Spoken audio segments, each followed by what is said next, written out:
Not hearing it, not hearing it. They powered in?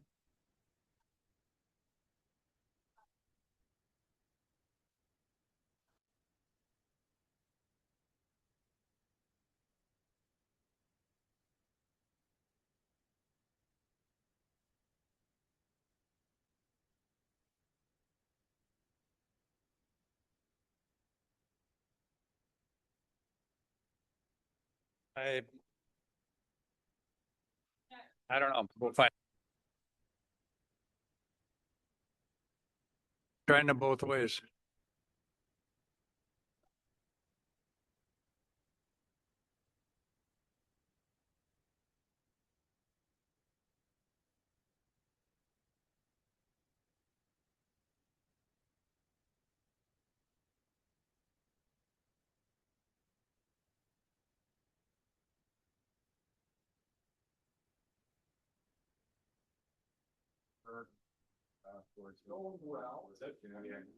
No, not anytime this year, but what are your speakers called? Samsung? Rosemary. That one gets to a lot. Oh. So that was about. Try it now. Try it now. This should be line out. Yeah, line out. Not hearing anything. Hello, hello. Does it sound? Yeah, I don't know if hard to tell if I got anything or not. It sounds different. Hi, Kurt. I know you're different. You're always different.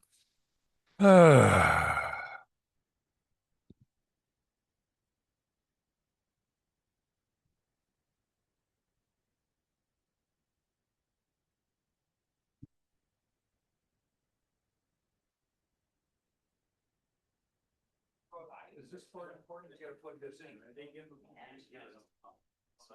Oh, you are okay. I'll walk around. I won't tell you that about the church. Oh, no.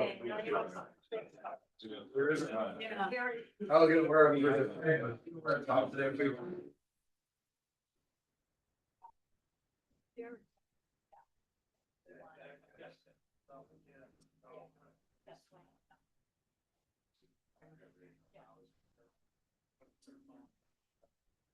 Yeah, that's pretty loud, although it's not picking me up. Do I have to like swallow it? Okay. I think it's half decent. Okay. Okay. We're still dealing with a few setup issues. I don't know. Michael White is coming from the Andes, I think.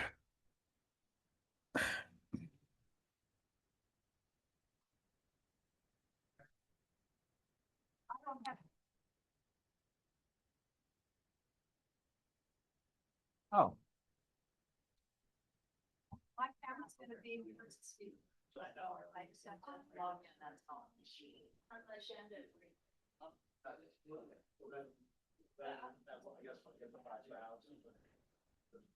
Okay, you got 2 more minutes and then I'm just going to start talking.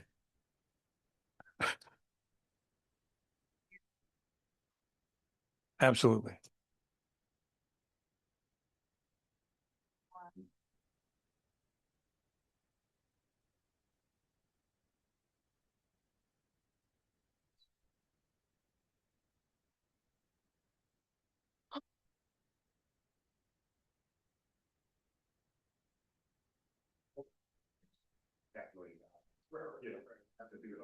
See, but you need at least an hour to set up.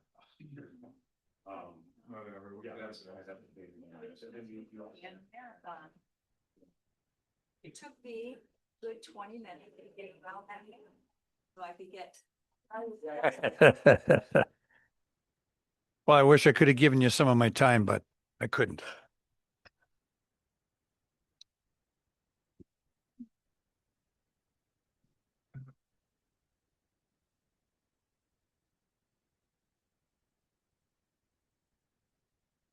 Where, I thought there was one right here. That's that one, huh? Okay. Might try. Welcome. Hey, Hey. to see you.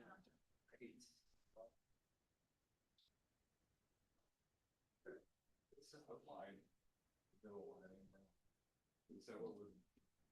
I'm using this camera so this. Change it, and that's up to you. Right, I have, no, but I have the I have the speaker on this. If you want me to put the other one on here, This little one, facing on the other. okay, well, then it's already, get it on here.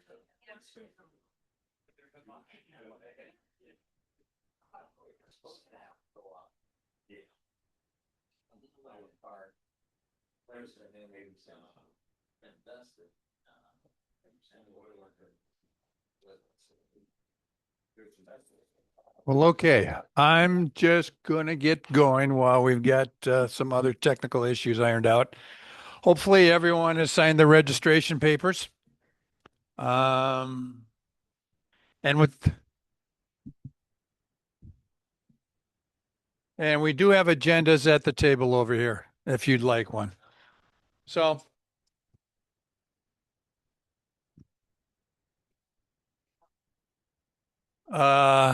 I'm just taking the rest of the agendas.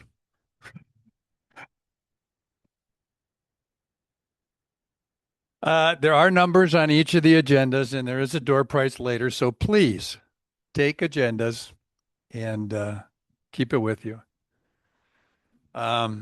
Welcome to the 2026 Wisconsin Green Party Spring Gathering. I want to thank everybody for showing up here and the people who are showing up online. Theme of this celebration is celebrating our voices. One of the key principles of the Wisconsin Green Party is diversity. Diversity in understanding and diversity in beliefs. It's one of our strengths. It means we don't demonize people, but it also means we have to do a lot of work working together to overcome our differences and find a way to move forward together. The majority of our time has to do with governance and updates on the activities of the Wisconsin Green Party, but there is a portion at the end of the meeting having to do with strategy. We do want to hear from everyone, whether you're a Green Party member or not. In order to make sure that we hear from everyone, what we want to do is limit your time to 3 minutes for a comment. You can comment a second time. Doesn't mean you can't come around again, but we do want to make sure we hear from everybody. And with that, I'll thank you for your cooperation and we'll get the meeting underway. I've been asked to be facilitator, so I guess I'm just going to do the job. Do we need a separate timekeeper or did you want me to be the timekeeper? Okay, who wants to be the timekeeper? Ah, there it is. Last guy in. Okay, thanks, David. Yeah, okay. Thank you very much. Keeping me on time. So we do have introductions. My name is Kurt Bolton. I'm one of the current co-chairs. And I'll pass it along. We'll go on with you.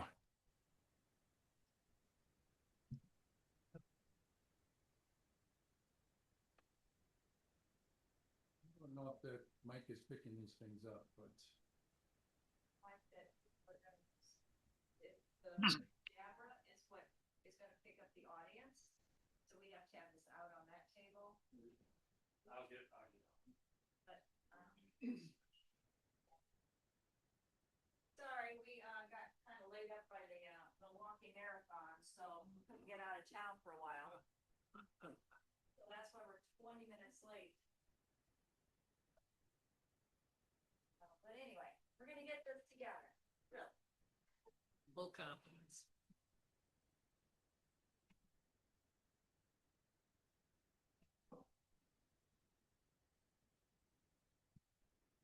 Well, rather than wait for people here, let's go to the people online. Dave Schwab.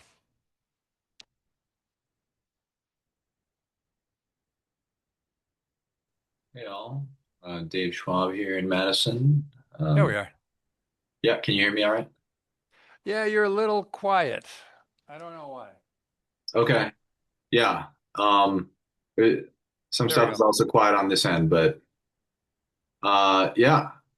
So corresponding secretary, he, him, and good to see you all. Pass. All right, Barbara, if you'd introduce yourself.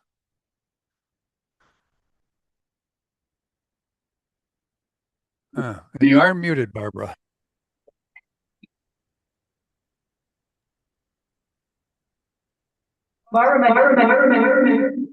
Oh.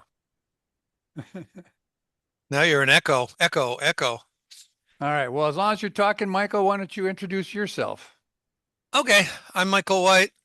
I am co-chair of the Green Party, past and present, and my term ends in November, so we need to find somebody to take up the reins in that role afterwards. I'm part of the Driftless Greens. We have our own webpage, which is up. I'm also a part-time semi-retired physician in La Crosse and Onalaska, Wisconsin, and I am president of the Wisconsin Medical Society. So I have a few other things on my plate, but there are some issues that the Medical Society is dealing with that I also want to brief the Green Party on, time permitting. And with that, I pass. Okay. Chris, could you introduce yourself, Chris? And you are muted.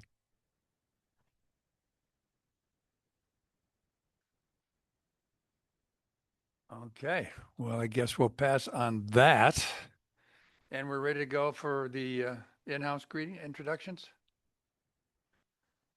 Go ahead, Jeff.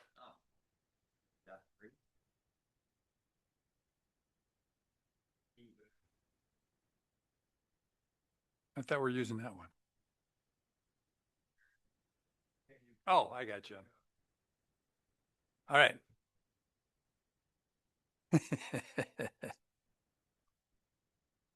I will turn mine off. I turned my. Yeah, yeah, can you turn that off? I did turn it off. Good, good, okay, okay. Now we're getting echo. You know, we're getting the echo because it really should be on yours. All right. Do you have a slot in there? Hmm? Do you have an extra USB? I do not have another USB, but I could take this camera out if you want. And put, I don't know if the echo is gonna be bad or not. yeah, I guess so I don't know if they'll be able to hear. That's Can all. you- If I can turn you- this down, they won't be able to hear. Oh, they might be able to hear. We'll see. Can you turn down the speaker on yours so we don't get an echo? Mic, This turn the is, mic off. what the heck? You got a flaky. It's a flaky cord coming from it or what? That's weird. Is it? There we go. We're back. Don't breathe. Go ahead, Jeff. That's it. Okay, are we on? Give it a shot. Okay, well, all right. Jeff Reese, from Fond du Lac. I'd like to welcome everyone here to the sixth. We do have a candidate, running for Congress. Also found out yesterday that, my assembly person from the 60th district is retiring. So anyone that knows someone in the Fond du Lac area, believe me, we need more candidates, so. And with that, I'll pass. David Schubach from Little Chute, running for State Assembly, District 5. I am on the coordinate committee as the Congressional 8 representative. I am also the chairperson of the Northeast Wisconsin Green Party.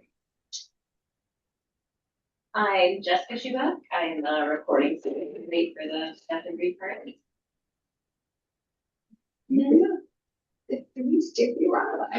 He started. We got in the beginning, Oh, I'm sorry. Okay, I missed it. but thank you. Go ahead, Mark. Now you got something in your mouth. I timed that just for you. Laura Weissenberg, Milwaukee Greens, the Milwaukee Greens treasurer. Member since 2000. And you? I'm Fred Epperson from the Northeast Wisconsin Green Party. Oh. And happy to be here. It's been a long time. I'm Matt Duarte, originally from Green Bay, Wisconsin. Now live in Mequon, running for the Wisconsin 6th Congressional District. And thank you for inviting me.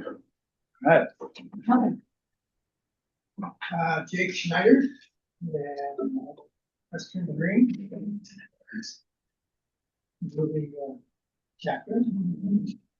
Appleton, Little Chute, left leg in one city and right leg in the other. Okay, Long time green. cool. Hey, I'm Tomas Ward. I live in Plymouth in Sheboygan County and member in good standing on and off since about 2016. Same here.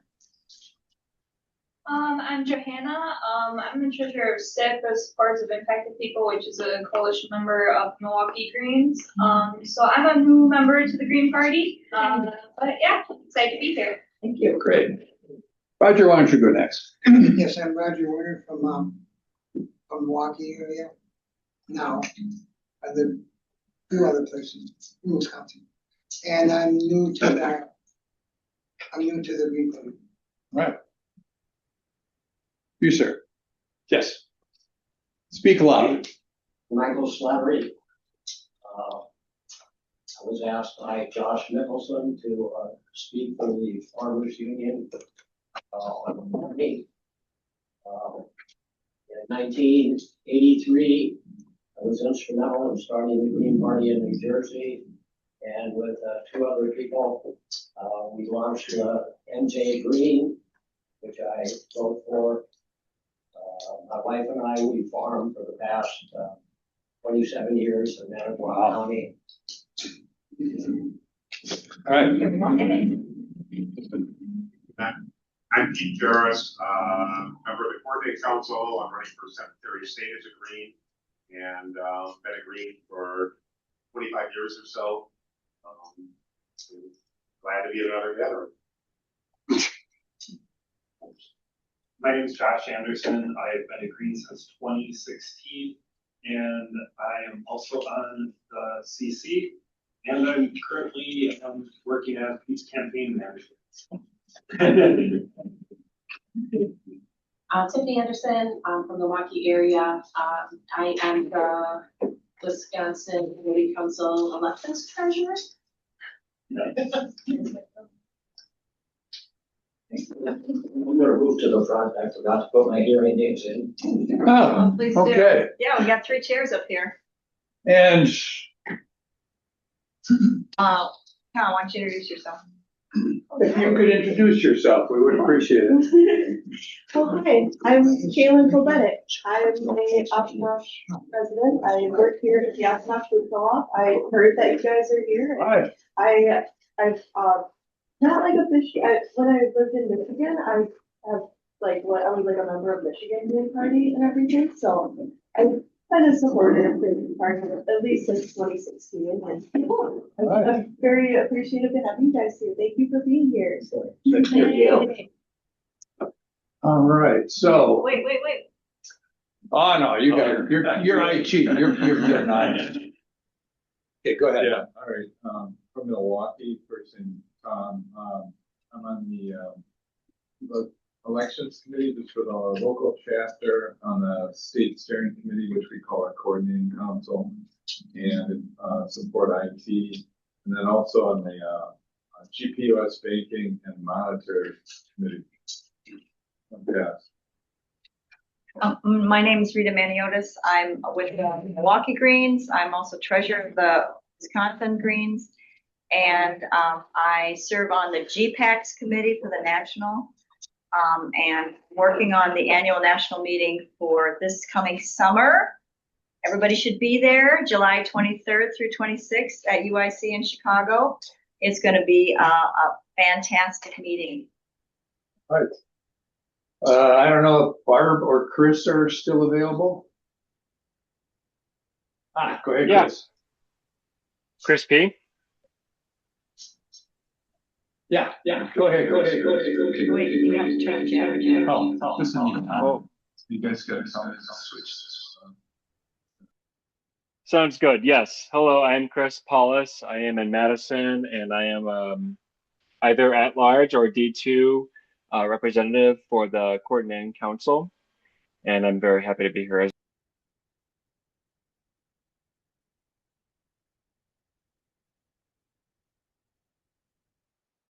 That's fine. Okay, thank you. Wait a minute. Yeah. That's fine. Yeah.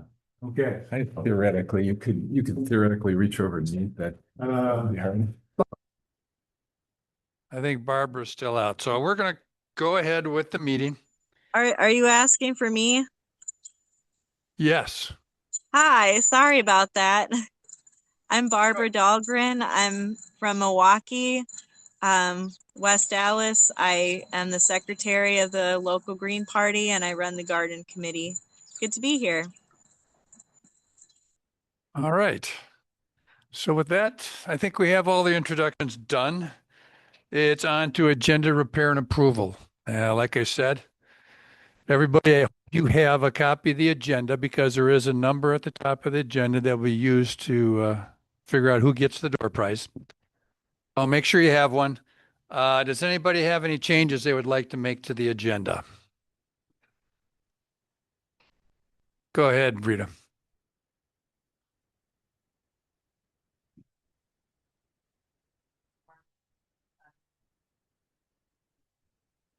Oh,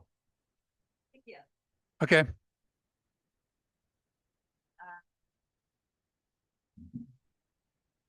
Just if you guys, we'll have to change the name of the Wisconsin Farmers Union speaker because we now have somebody.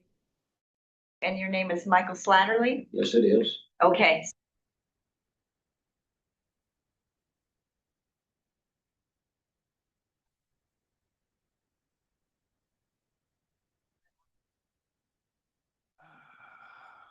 Any other agenda changes? If this meeting, we're supposed to approve Chris Paulus as being an at-large member. Oh, okay. He was appointed. But that's a membership thing, right? So the membership has to vote on it?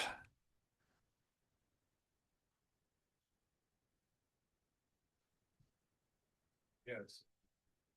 Yeah, I understand the mechanics of it. I guess we're not really set up for an online vote. That's the problem. Well, we can always set up an online vote and have it done later. So I don't know that we have to do that at this agenda other than to notify people that there is going to be a vote for another person being added to the coordinating council. It is done by the membership, so it has to be done online. I think typically there is a vote for about a week. And hopefully everybody will get their 2 cents worth in. I see.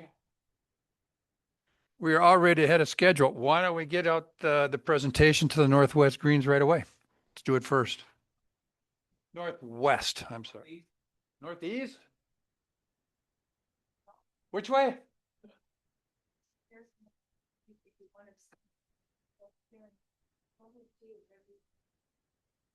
All right, so I have something that you may need.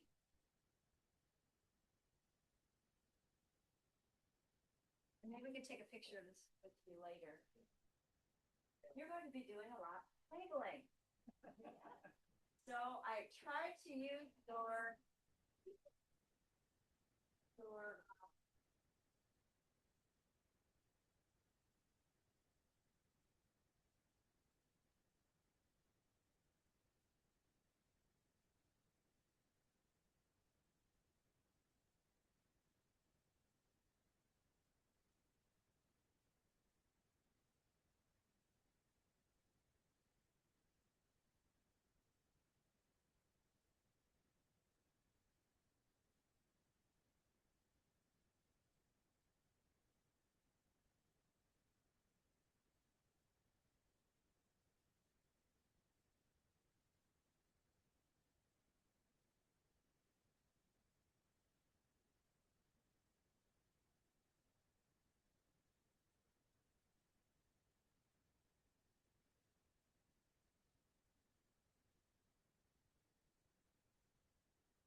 Point of order. We can't hear anything.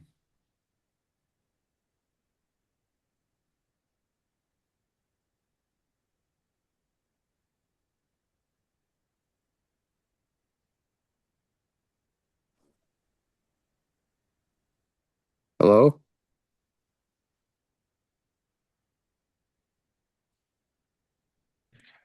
Yeah, we hear you, Dave. They're working on it. We're not sure why it quit.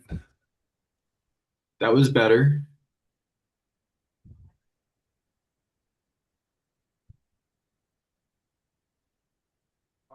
Do you want me to turn this off or? Well, no, now we can hear you. A minute ago we couldn't. So Yeah, something. that's because I'm speaking at a different microphone. Oh, okay. Yeah, there was a few minutes of silence there for those of us online.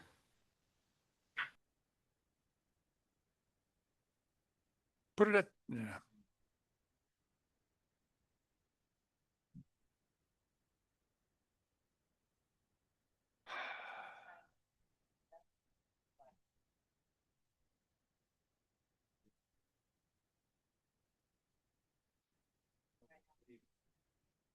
Okay, so our next thing on the agenda are the local chapter reports.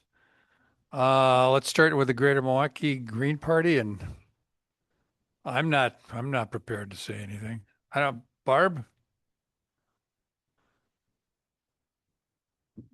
Oh, and well, I thought maybe Barb might have a few things to say. If Angelica's there, let her go first. Okay.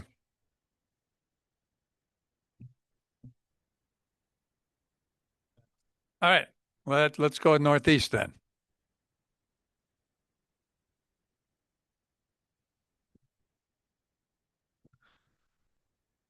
Okay, so thank you for the cloth for the tabling. That is going to be very excellent for us. We did just table at the No Kings event.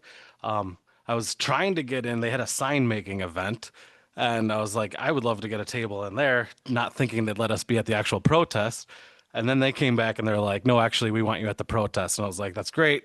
So we went and we tabled there, learned valuable lessons.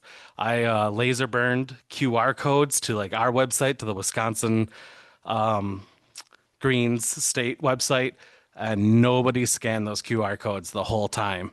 The Labor Party was across from us, and they had pamphlets, and they were handing out pamphlets left and right.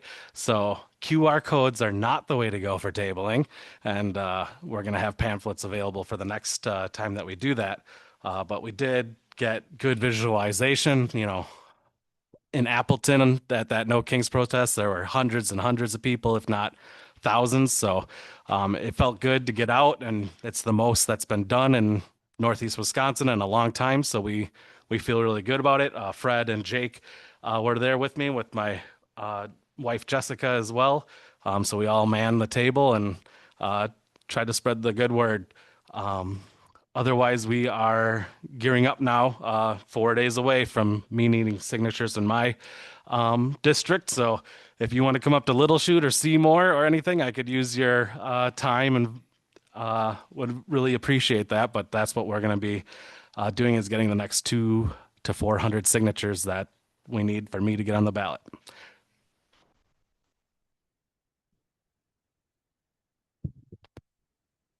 Food thriftless greens next. So Michael might have something to say. That suggests to me that neither Lauren nor Dorothy Ann are on the meeting, and I was hoping one or more of them would be. As you know, Dorothy Ann put out the most recent newsletter. I believe the next deadline for the newsletter is June of this year, but it might be July. I'll have to find out about that. We had an issue with the webpage for a while because the company that I contracted, and I have a 5-year contract that's paid for the webpage, merged with another company, and they didn't migrate all of the stuff over properly, but we finally got that fixed. I know that people were out for the No Kings rally in Eau Claire.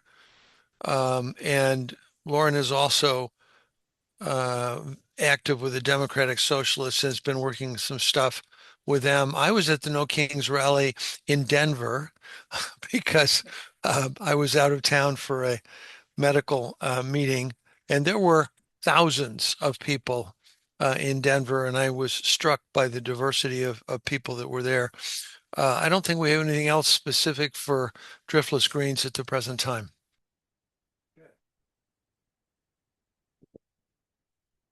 Thanks, greens. Dave.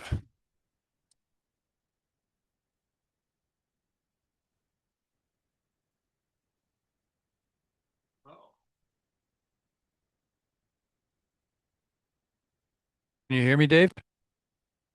Are you referring to me? Yeah, we can hear you now. Okay. Yeah, I think I'm not the only Dave anymore, so. All right, yeah. So for the Four Lake Screens, our recent activity has been largely around local elections. We ended up endorsing um, two candidates for county board and one for city council. And our county board candidates won election. Heidi Wegleitner, who's a longtime Green, and Goodwill Chikwube Obieze, who's a new member. Unfortunately, our city council candidate, Bobby Gronert, was not elected. So we also recently started a membership committee for our local chapter. And, I'd welcome anyone if they want to say more about that. But yeah, that's kind of in a nutshell what we've been up to recently. Pass.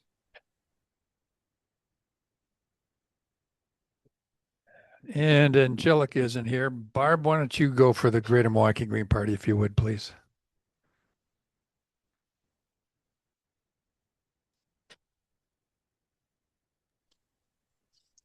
Can you hear me?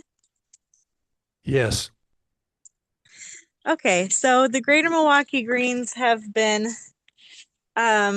working to find some candidates, so there may be a couple more added even after the ones we hear from today. Working on some of those campaigns. Let's see. I was not prepared to give this address because I thought that Angelica would be doing it. But anyway, our garden committee has been meeting and starting to get some projects going. And we've also been doing some education of ourselves and each other with guests that we have had come to our meeting as well. We were at No Kings and so many other protests. We just signed a letter to hopefully get a community leader back into the community who was abducted by ICE recently. So there's a lot more that I probably am forgetting, and I may fill that out as a longer report in the comments section as I remember it. So I apologize for that. And yeah, there's no need to apologize, Barb. If I had been able to do my duty. So how about, if you got anything else to add, Rita? I've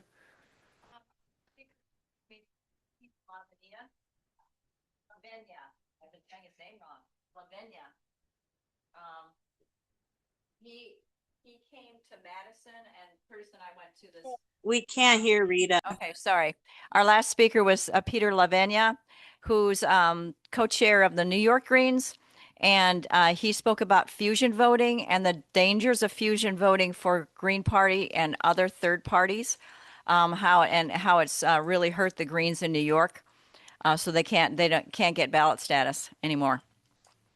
So, and I definitely want to have a talk about what Indivisible is trying to also implement in Wisconsin, which is the top 5, which could keep Greens from ever getting to the general election. So anyway, those are some things that and then you brought in Sustainable Shorewood to talk to our meeting too. So those are just a couple of the speakers we've had.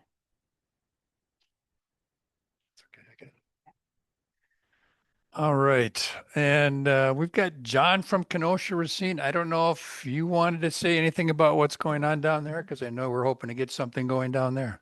So if you'd like to, John, let us know if you want to talk.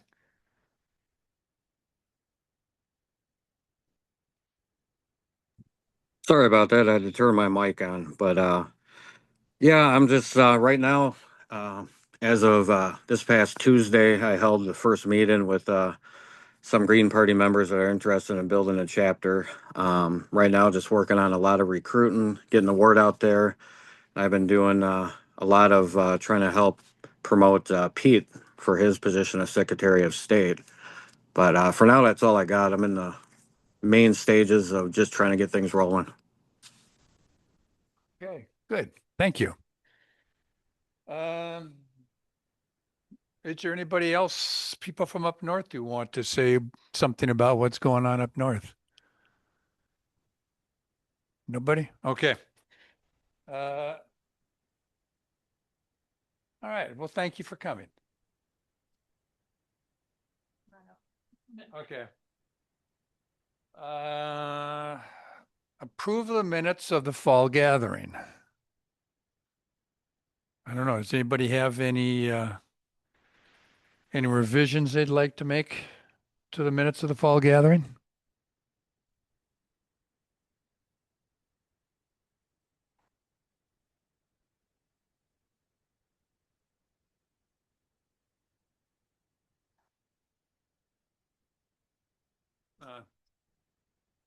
Well, I'll tell you what, why don't we just skip that then?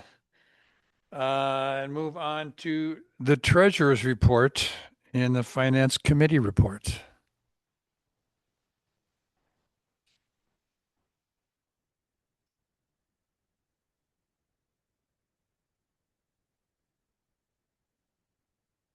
I don't know if you have to talk to the mic or not. Okay. You want to just pass them down? Sure. Anyway, just a couple of things. We had decided at the coordinating committee to get rid of PayPal because of its connections with Israel and its refusal to give services to Gaza. So there were 4 people that were still paying through PayPal, and we decided to cancel their donations, their monthly donations, just because they never responded, even when I sent a physical letter to anyway. So I mean, it's like we're missing what, $22 or something like that. It's not that big a deal, or $25 a month. But anybody that signs up, now always goes through a Stripe, which is the new payment processor. But we also gave candidates money. We we gave our statewide candidate $1,000, congressional candidates $700, and assembly candidates $500, and then $200 each for the endorsed candidates in Madison for city council and county. And the other thing I'm working on is that we found out that the ballot access button on the website is going to the very old payment processor of Democracy Engine. So that is something that I have to work on so that it goes to Stripe. But other than that, we have right now, as you can see, we have $3,205.79 in checking. Savings is $1,041.54. In our 14-month CD, it's $2,061.29. And in our 7-month CD, it's $7,209.82. Our elections committee checking account has $400. And we will have this last PayPal balance because they're always a month behind of $22.66 and $20 in petty cash. So, altogether, we have $13,961.10. And I just want to put out the word that if anybody wants to learn how to be treasurer of the Wisconsin Green Party, I am willing to teach you. So, and it's a lot of fun. So, especially since we got rid of PayPal, now we only have one account to worry about. When I started, we had Democracy Engine, Stripe, and PayPal. So now it's much easier. So if anybody is interested, I would love to train somebody, you know, in case I get hit by a bus or something. You never know. That's it. Any questions?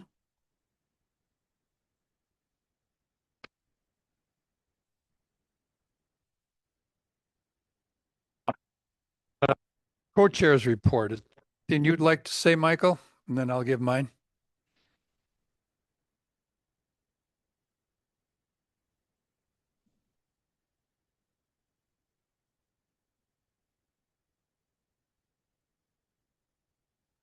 Did Michael step away? Okay. All right. Well, the first thing I just wanted to say is, yeah, I did have some recent health issues. Prevent me from doing a lot of things.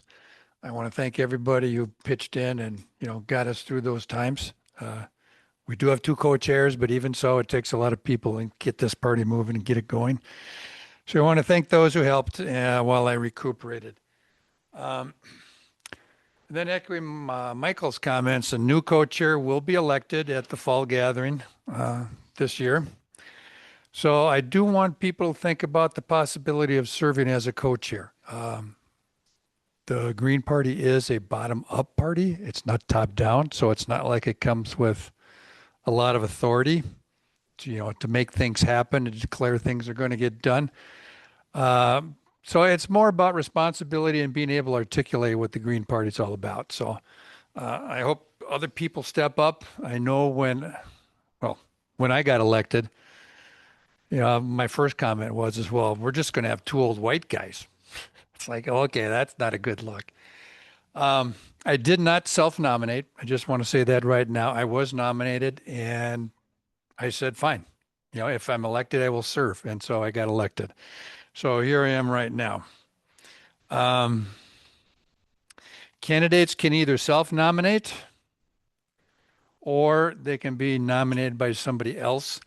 If somebody else nominates you to be a co-chair, it is important that you provide something in writing stating that, yes, you are willing to live up with those responsibilities and fulfill that role as a co-chair, and not just assume that the nomination itself is enough to get you on the ballot.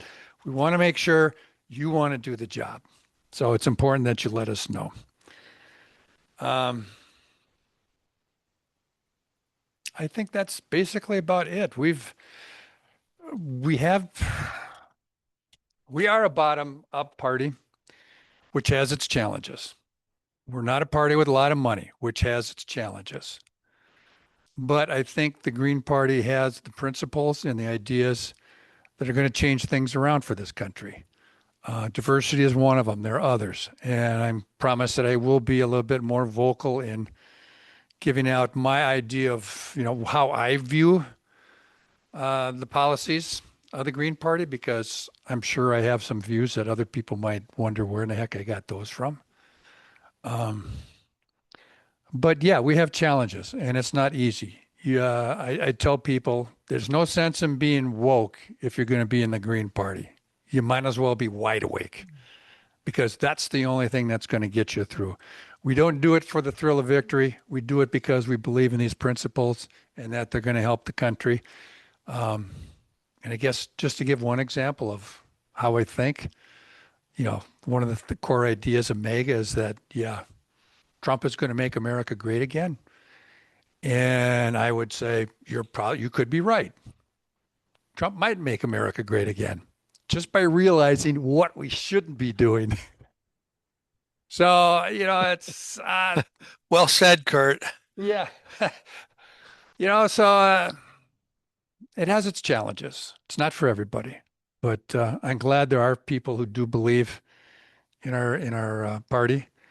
I don't think it's about being elected. I think it's about putting our principles forward and how they are going to make things better for everybody. We do have to do something with our billionaires. One of the things that I don't think is emphasized enough in our principles is the issue of money. Money is a good means of exchange, but when it becomes a source of power, that's when it becomes problematic. And these people who have billions worth of net worth and say, yeah, it's all about me and not about the rest of the world. It's like, well, they need our help. We should be helping them. So with that, I will step aside and I'll stop talking. And Michael, if you have anything to add, please do. Well, the one place that I differ a little bit from Kurt, and it's been a joy working with Kurt, is that I think it's about elections. I think it's about winning local elections, because we can be the most right, the most just, the most caring people in the world, but if we don't influence other people, a lot of people don't notice, and the country is very good about not noticing stuff right now. So if it's not on some sort of social media, or it's not at a No Kings rally, or it's not in some place that's getting people's attention, then to some extent we're whistling in the wind. So number one, I want to ask everybody to go out and support our candidates, monetary support when you can, tabling when you can, door to door when you can. The every election, the local elections are, I think, in many ways the most important. But this year we have a chance with the Secretary of State election to get some notice as well. So we should seize on those. But otherwise, this is a long play. This is not a sprint. This is a marathon. And we're in it for the long haul. We're in it to build. We need to not let ourselves get impatient or overly frustrated. We've gone through some internal struggles in the last 4 or 5 years. I think we're past those. And I want to thank everybody for being here and being part of the solution. And with that, I'll pass.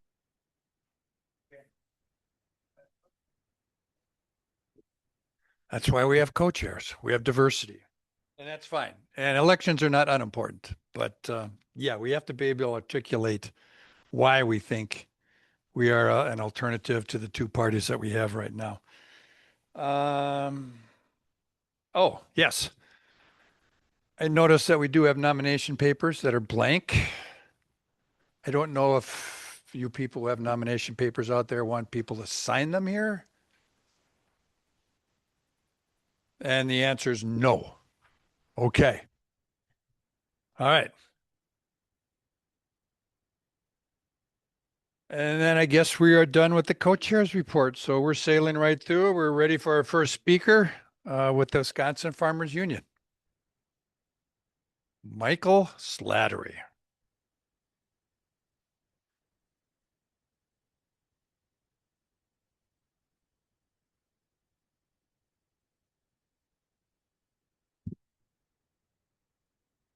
I thank you for your, is this on? Yeah, you got to get close. Okay. I thank you for your welcoming. I do not know how I got here other than Josh Mickelson contacted me. He is on the board of the Wisconsin Farmers Union. I was on the board of the Wisconsin Farmers Union for 3 terms. I got off because I believe in term limits. But he said you somehow wanted to hear about farming. So that's what I'm going to talk about. I'm going to talk about farming, okay? And my wife and I have farmed since we came back from Japan in 1999. We farmed in Manitowoc County. We're average-sized farmers. We are, our children are all gone now. They're on their own lives. We farm by ourselves. And I was raising Holstein steers. I had anywhere between 130 and 290 a year. We farm right now, we're farming around 220 acres. We cash crop vegetables and grain, okay? So corn, soybeans, wheat, and snap beans. First of all, I need to say that I am not an official representative of the Wisconsin Farmers Union. I'm merely a member now. And that the Wisconsin Farmers Union does not support any political party or any candidate. We attempt to be neutral, all right? So what I'm going to talk about today is mostly farming and a little bit about agriculture. Thank you. So as I get started, when you think of farming, what do you think of? What is farming about?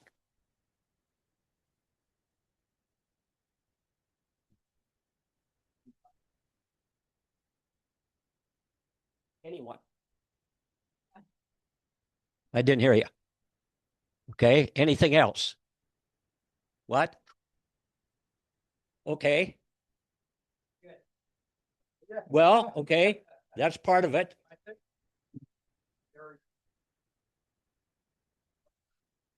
All right, farming is basically about three things: food or feed, fiber, and fuel. Okay, so what's the fiber? No one mentioned that. It's just not hemp, cotton. Okay, say it again. All right. So I mean that, and then the fuel, and some people don't like ethanol, but I have to tell you that in Ford's first Model T or whatever it was, that it ran on ethanol. But the fuel is also timber, woods. Okay, this has been for millennia. This has been a major fuel as well as manure. Okay, which someone did mention. Thank you. Yes, go ahead. What? Oh, there's a tremendous amount of risk involved, and I'll show that in a minute.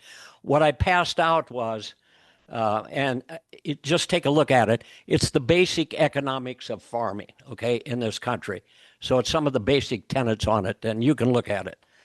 So anyway, I will divide my talk. I don't know how much time I have. We got plenty. Okay. So the talk is basically going to be divided into about 3 or 4 points, okay? One is the basic economics of farming. The other is the basic issues in farming. You know, what are we as farmers facing?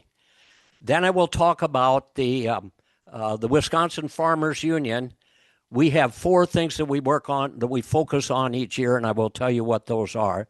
And then I will conclude with what are things that I have not mentioned during my talk that we as farmers need to be addressing today, all right? So farming itself, let's look at the economics of it. So the agriculture is different than farming, okay? Most people don't recognize that, but farming is merely a part of agriculture. And if we take the U.S., for example, agricultural revenue, this is not profit, okay, is $1.5 trillion, all right? And that is 5% of the national GDP, okay?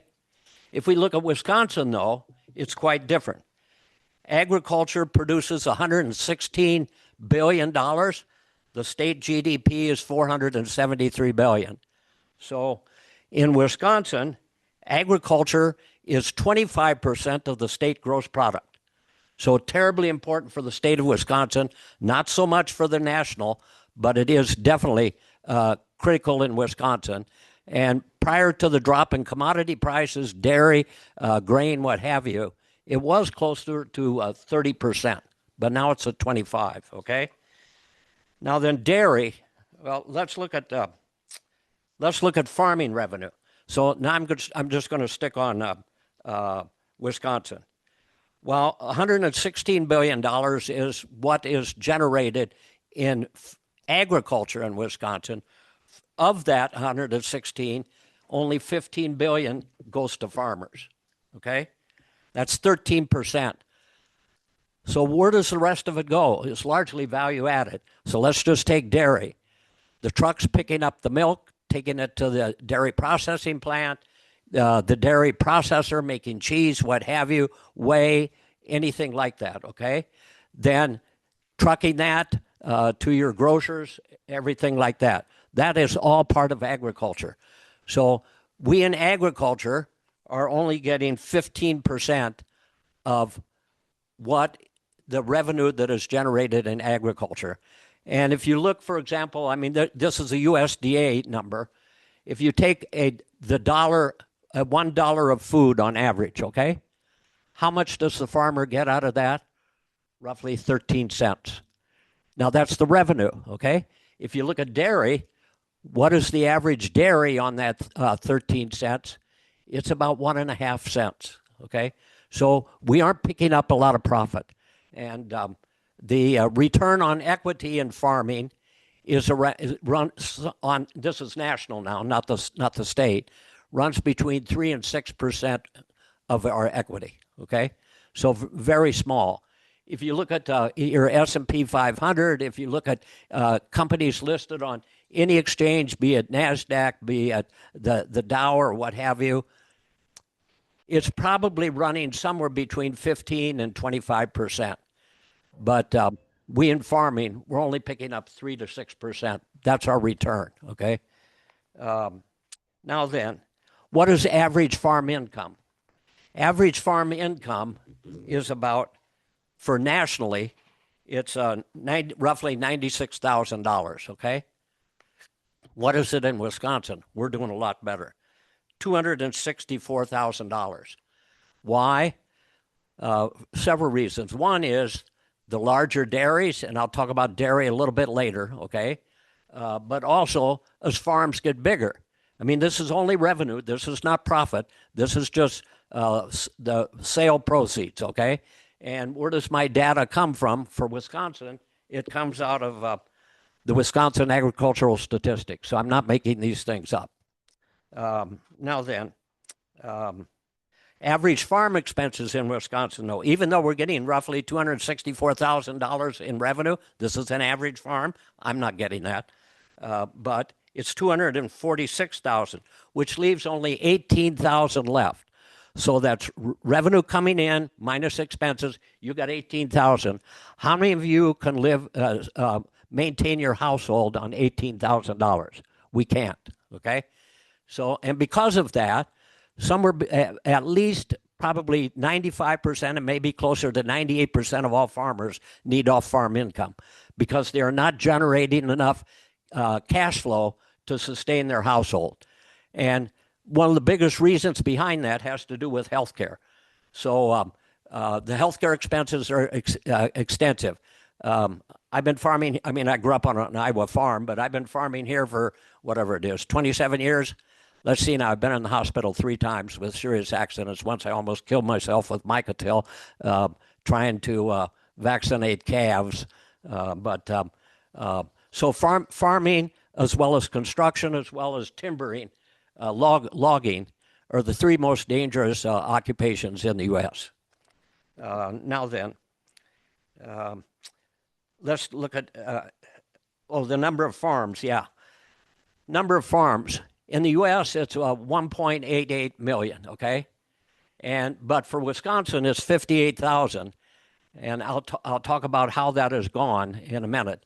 But population-wise, for the U.S., if you say that your average farm family is 3 people, it's a little bit different if it's 4, but it's 3 people, then nationally, that means about, let me get this right, nationally, 1.7% of your population is farming, okay? In Wisconsin, it's a little bit higher. It's around 2.8 or 2.9%, okay? And it's part of that is due to the fact that unlike your I states, Iowa, Illinois, Indiana, et cetera, where the farms are much larger, we have many small farms. I mean, if you take Iowa, for example, their average size is around 440 acres. In Wisconsin, now it's come up to 240 acres, okay? So that's the average in Wisconsin. Now then, and I'll talk about this in a minute, exports are also an important part of revenue. So if you take Wisconsin, for example, the U.S. exports, or I should say the exports out of Wisconsin, so that's all exports, not just farming, but everything, is $27 billion, okay? But farming, it's only $4 billion. So the farming is grain, it is vegetables, it is fruit, things like that, okay, as well as meat. I mean, but what brings in the most money happens to be for Wisconsin, it's dairy. For nationally, though, it's soybeans, right? Soybeans brings in the most money. Now then, let's look at the scale of farming in Wisconsin. For Wisconsin, of these 58,000 farms, 10 years ago, there were close to 66,000, okay? So we have lost a significant amount of farms.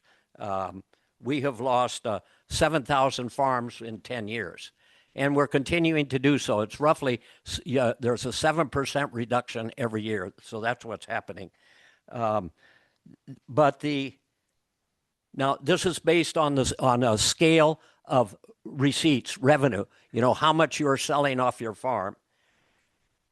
Farms selling between 1,000 and the definition of farming by the USDA is $1,000 of produce sold off the farm, okay?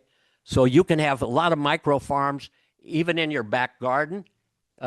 You could probably get $1,000 if you sold all the produce off of it.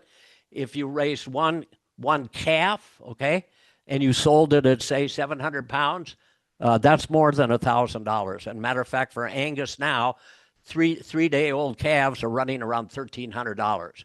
3 pigs would mean that you would qualify as a farmer. So you could file Schedule J or you could file Schedule F on your taxes, if you had $1,000. But anyway, so what is happening in farming is just like in the rest of our society, is increasing consolidation, okay? So that, for example, in 2016, there were roughly 29,000 farms that had less than $10,000 in revenue, okay? But today, where are we? We're at 24,000. Farms selling less than $100,000, okay, of produce a year. That's somewhere between 72 and 75% of all the farms in the country, I should say in the state. So our farming is really quite small, okay? And if you even include farms up to, say, 250,000, you only have about a little over 80% of your farms. So as our farms are getting bigger, and if I can't explain everything now, but farms over $1 million in revenue between 2016 and 2024, it went from 2,200 up to roughly 3,300 farms. So your farms are getting much bigger, and part of the reason behind this, okay, this is economics basically. It's one, economy of scale. If you have an economy of scale, you can function financially much more efficiently. The other is the technology gap. The bigger you are, the better equipment that you can purchase, the more efficiently you are farming. If I were farming really efficiently, I'd have variable fertilizer going on my field, variable rate fertilizer. I would have variable rate seeding going on my fields, and I would have variable seeding, okay? But that would cost me somewhere between $500,000 and $600,000. Your average farmer can't do that. The third thing that makes this what I want to say incentive to get bigger is the legacy issue. So your small mid-sized farms, they see their parents, they're working 365 days a year. They're trying to make ends meet at the end of every month to pay their bills, just struggling constantly. The children, they see their classmates, they're going off skiing, they're going off to rock concerts. I mean, I don't even know if you have rock concerts anymore. I'm showing my age. But they see that. So the children, the legacy issue here, the children see that. They don't want to farm. You know, they want to enjoy their lives. I'm an average sized farmer, like I said. None of my children want to farm with me. I mean, I worked in Japan. I worked like a Japanese, but I came back here. They had to work. They learned what work was, but they don't want to do that. Okay.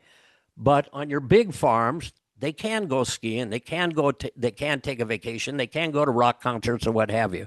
And that keeps the children involved. That's what drives that. Let's see now. Average farm size. I've already talked about it. We went from 219 in 2016, and now we're up around 240 acres per acre. So your average farm in the state is getting bigger. Let me go on then. So now then, the inputs and the outputs in farming, they're controlled by oligopolies. I'm sure you all know what oligopolies are. Okay. It's not a monopoly. A monopoly is one company, but an oligopoly is a multiple. So, I mean, let's just look at seed, for example. There's basically 3 companies in the world that control the seed genetics. Okay. And Syngenta, which now China Chem purchased out of Switzerland.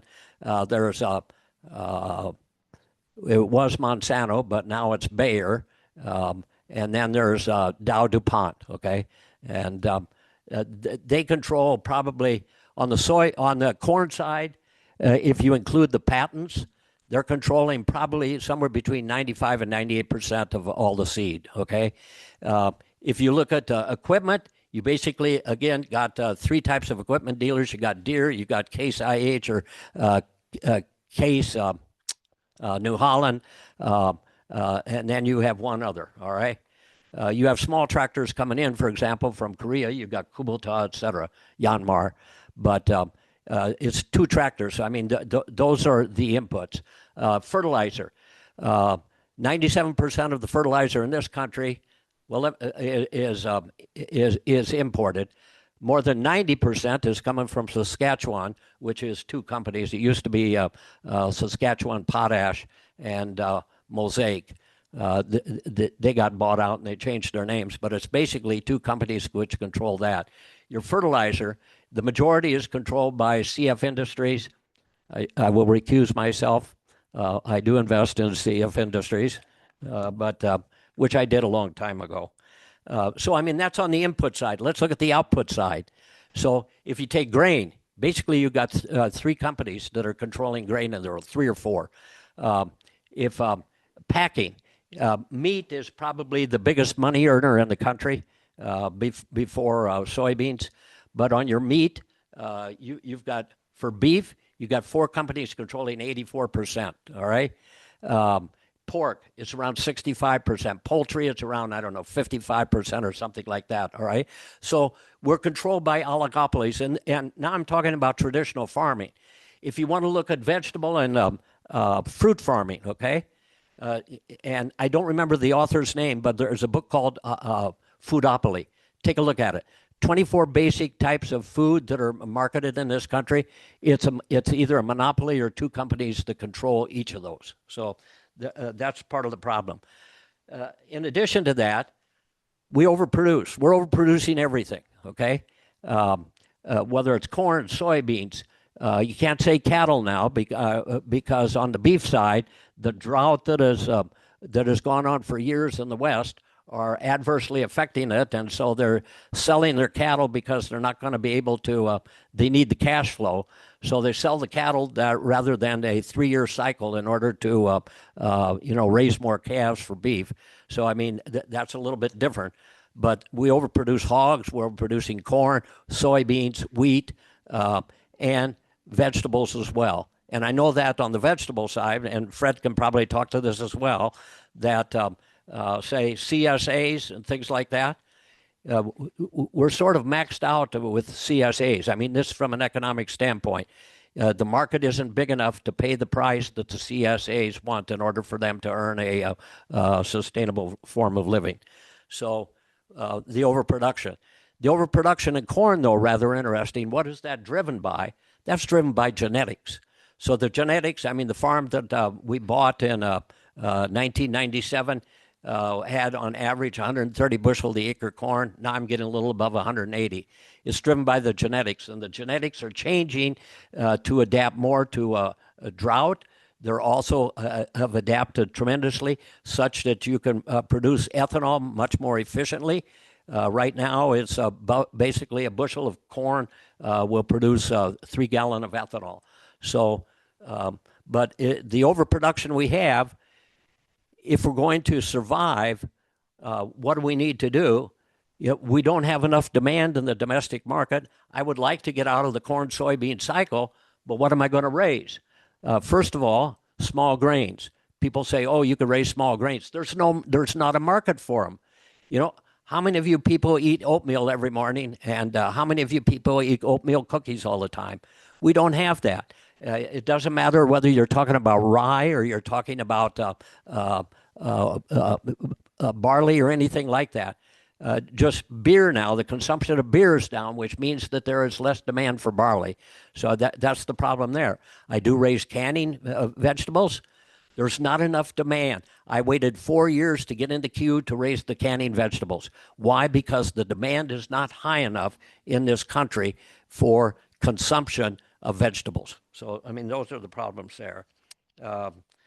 However, what I can say is though, and Wisconsin is a bit different than your I-states, even though there is less demand for the goods we're producing, land, real estate continues to appreciate. Yeah, it will drop a little bit this year, but land continues to appreciate.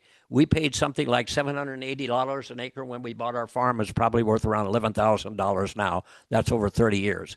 So if you're going to farm, you got to farm with a sense of not focus on cash flow. You got to look at it as like a real estate investment.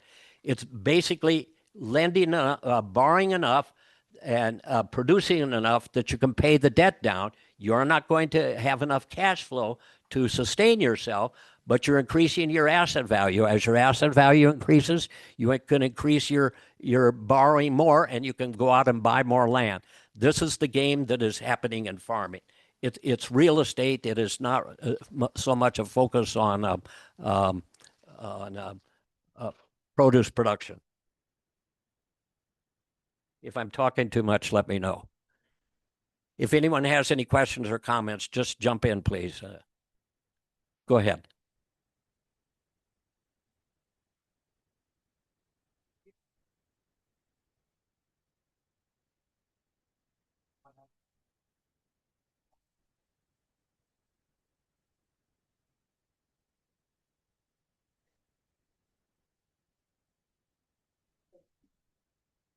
Getting into the business. For a new person getting into a dairy farm or even where they're just raising grain or corn and a bean, just to buy the land, to buy the equipment, costs a fortune for a new person to do it, for a small person, for an average person to do it. It's almost cost prohibitive. You understand what I understand completely what you're saying. I will address that later. Oh, all right. No problem. So the comment made that to get into farming, at least traditional, conventional farming, the land cost, the cost for livestock, the cost for machinery is so capital expensive that younger people or newer people find it very difficult to get into that. And unless you have a rich daddy, that can pass this on or can assume part of the cost, people are not going to engage in it. And that is exactly what is happening, and it's been going on for probably 30 years or so. It's partially why you don't find youth in conventional farming. You will find CSAs, okay? Why? Because it doesn't take a lot of capital, okay? It's heck of a lot of manual labor. But your CSAs, your small organics, people are going into that, and they aren't buying prime farmland. They're buying gravel heavy, not terribly productive farmland, but they're driven by principles, and they're driven by it is their vocation. Okay, I should say avocation. To answer your point, go ahead.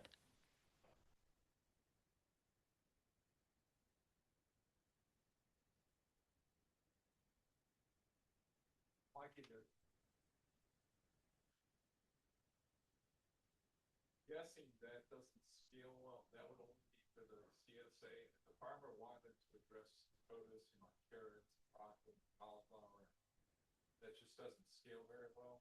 And then I have one more question. Okay.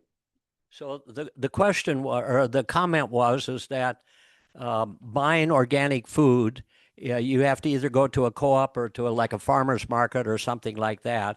But on a, what do I want to say, on a corporate larger scale, it is difficult to do. Not totally difficult, because if you look at Organic Valley, okay, Organic Valley, that is commercial type, and that is not, so to say, micro farming. Not that I believe that all organic dairy is coming off really what you would meet the requirements for organic farming. Okay, because in the dairy, there, I mean, you go down to Texas, there's large organic dairies down there. Do they have their cattle out on grass, like they're supposed to for whatever it is, several hundred days a year? No, they don't. But there is a commercial scale for it, but it is very difficult to compete. I will also tell you,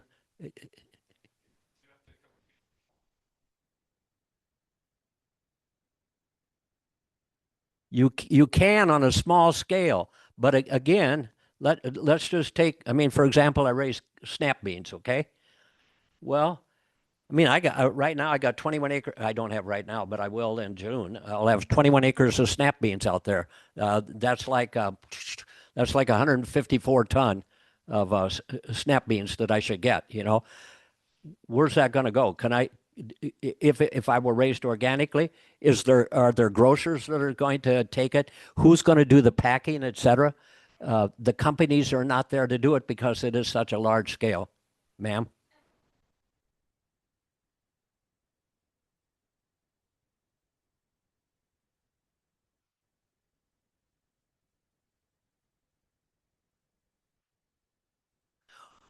Organic certification requires 3 years before you are certified that they come in, and there's a cost to it, and it's roughly, I don't know, like $900 a year or something like that. You can get the majority of that paid for by the USDA, though, okay? But for 3 years prior to being certified as organic, you have to already adopt organic practices. Okay, you cannot be putting synthetic fertilizer on your ground. You cannot be putting what I want to say, GMO type seed in, etc. What you are feeding your livestock also has to be certified, and it's very detailed. Is it done? Yes. And I don't know, but I would guess and estimate that it is probably in Wisconsin somewhere between 5 and 8% of your farms are organic. They tend to be very small, though. Okay, so they would be in the $10,000 or $100,000 less. There may be some, and I do know some that are probably a little less than, say, $250,000 in revenue, but they do exist. You had a second? Yeah. Legal process going on, like physician, Bayer, that's in charge of glyphosate, to long-term end these multi-billion-dollar lawsuits against them and be permanently indemnified so they can't get sued forever. And I think we should be aware of that. And I don't. So, are you aware? Again, maybe if you want to address glyphosate. Okay. Glyphosate, which most people know is Roundup, and that's the only thing that people focus on. But I mean, I do use chemicals, and yesterday I brought in the chemicals that I'm going to use this year. I probably got maybe 10 or 11 different types of chemicals. Okay, on the this issue of glyphosate, which you probably know is Roundup Ready, there are Bayer has cut off the glyphosate production legally from Bayer itself, okay? And I'm also, I think I've read what the Trump administration is attempting to do through the EPA is to basically cut that off, like you were saying, the potential future liability, such that there's a one-time window. I mean, Bayer has already been sued, as well as Monsanto was sued. Could be, I don't know. I haven't heard that. Yeah, but anyway, that's all I can tell you there, okay?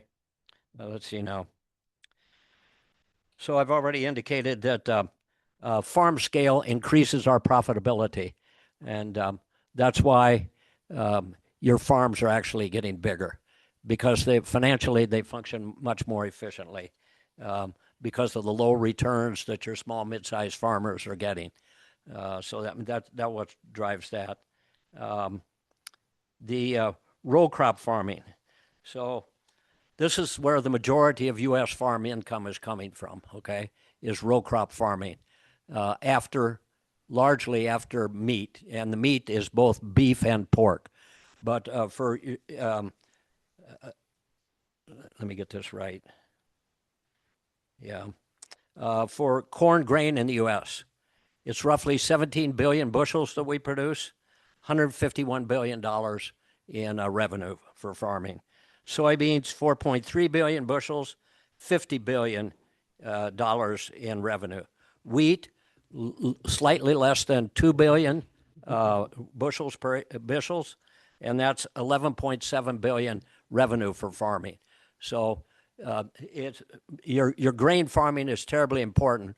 But like I said at the start, because of the overproduction and the lack of domestic demand, if we don't have an export market for that, the prices will drop, and you will see many more farmers filing for Chapter 12, which is a bankruptcy for farming, okay?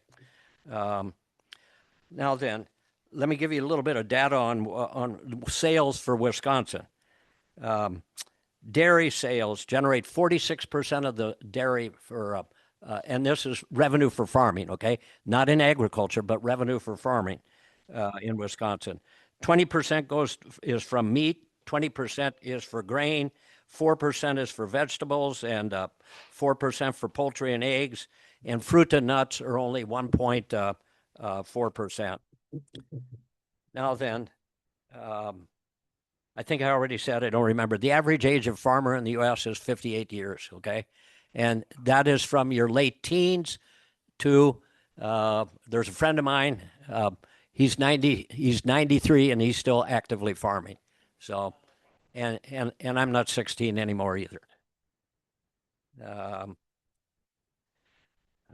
covered that.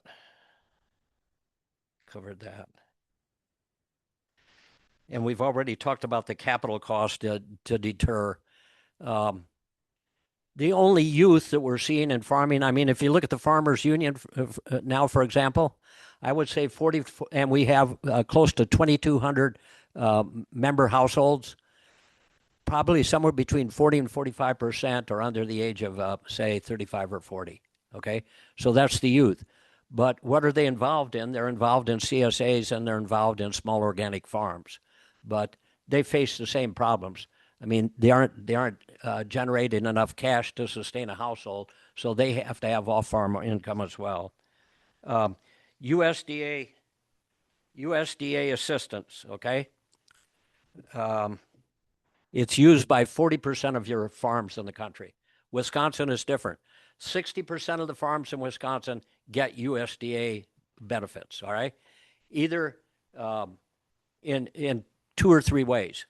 One is when your yields are low or your market price is low, you can get it through your ARC, your agriculture risk coverage, or through your PLC, your price loss coverage, okay?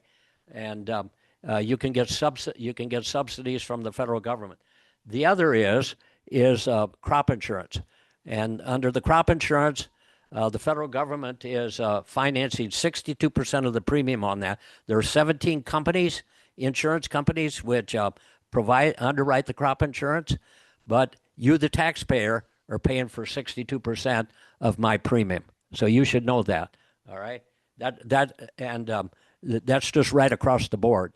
The other is the dairy margin coverage, okay, which is analogous to your crop insurance, but that is for dairy. And I can't give you the numbers on that. I am not raising dairy cow. I'm not in the dairy business, so I can't give you any numbers on that. Let's see. So the funding for it. I mean, the so-called Farm Bill. The Farm Bill pays out a little over, let me get this right, $100 billion a year, okay? 82%, so, is going to a nutrition program. That's Title IV, all right? So that's for your SNAP benefits. It used to be called, can't even remember, what was it called? Huh? Food stamps, yeah. Also for WIC and also for school lunches. That's included in there. Farming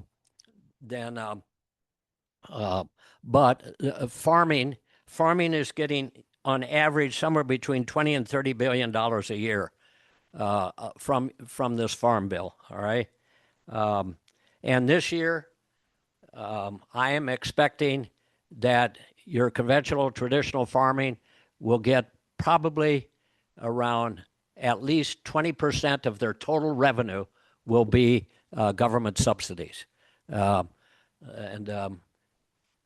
I got one payment. So, I mean, the Trump administration, largely due to the tariffs and due to the commodity market pricing, they paid out $11 billion 2 months ago. Okay, they will pay out another $1 billion for specialty crops. Under the Congress now, they are looking at putting out another $15 billion for farming, and Trump the other day even said he wants to raise that even more. So this basically sustains farmers. You know, is this justified? I'm not going to tell you it is, because it's not.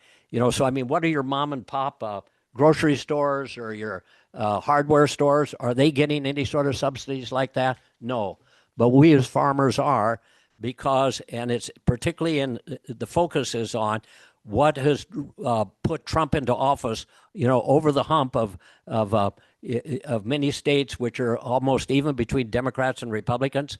It's the farmers. So the farmers come, and probably 95 to 98% of all farmers voted for Trump. So that's part of the reason why we're getting these payments. And let's see now. That's coming to it. I'm sorry. I'm rather lengthy. Go ahead. What happened to farmers co-ops? Like, where are they going these days? Are you? That probably goes to the farmers union as well. So. Okay. Is it any general farmers co-ops? Is that your question, or is it farm service? The farm service was a co-op. Okay. They still function. All right. What is happening in your farmers co-ops is the same that is happening in the rest of your society, your economy, consolidation. So I belong to the Denmark. I don't belong to Denmark. I belong to the Country Visions Co-op. It is effectively, they're calling it mergers. They aren't mergers at all. They have bought out over the past 15 years, 4 other co-ops. So are they still functioning? Yes, they are.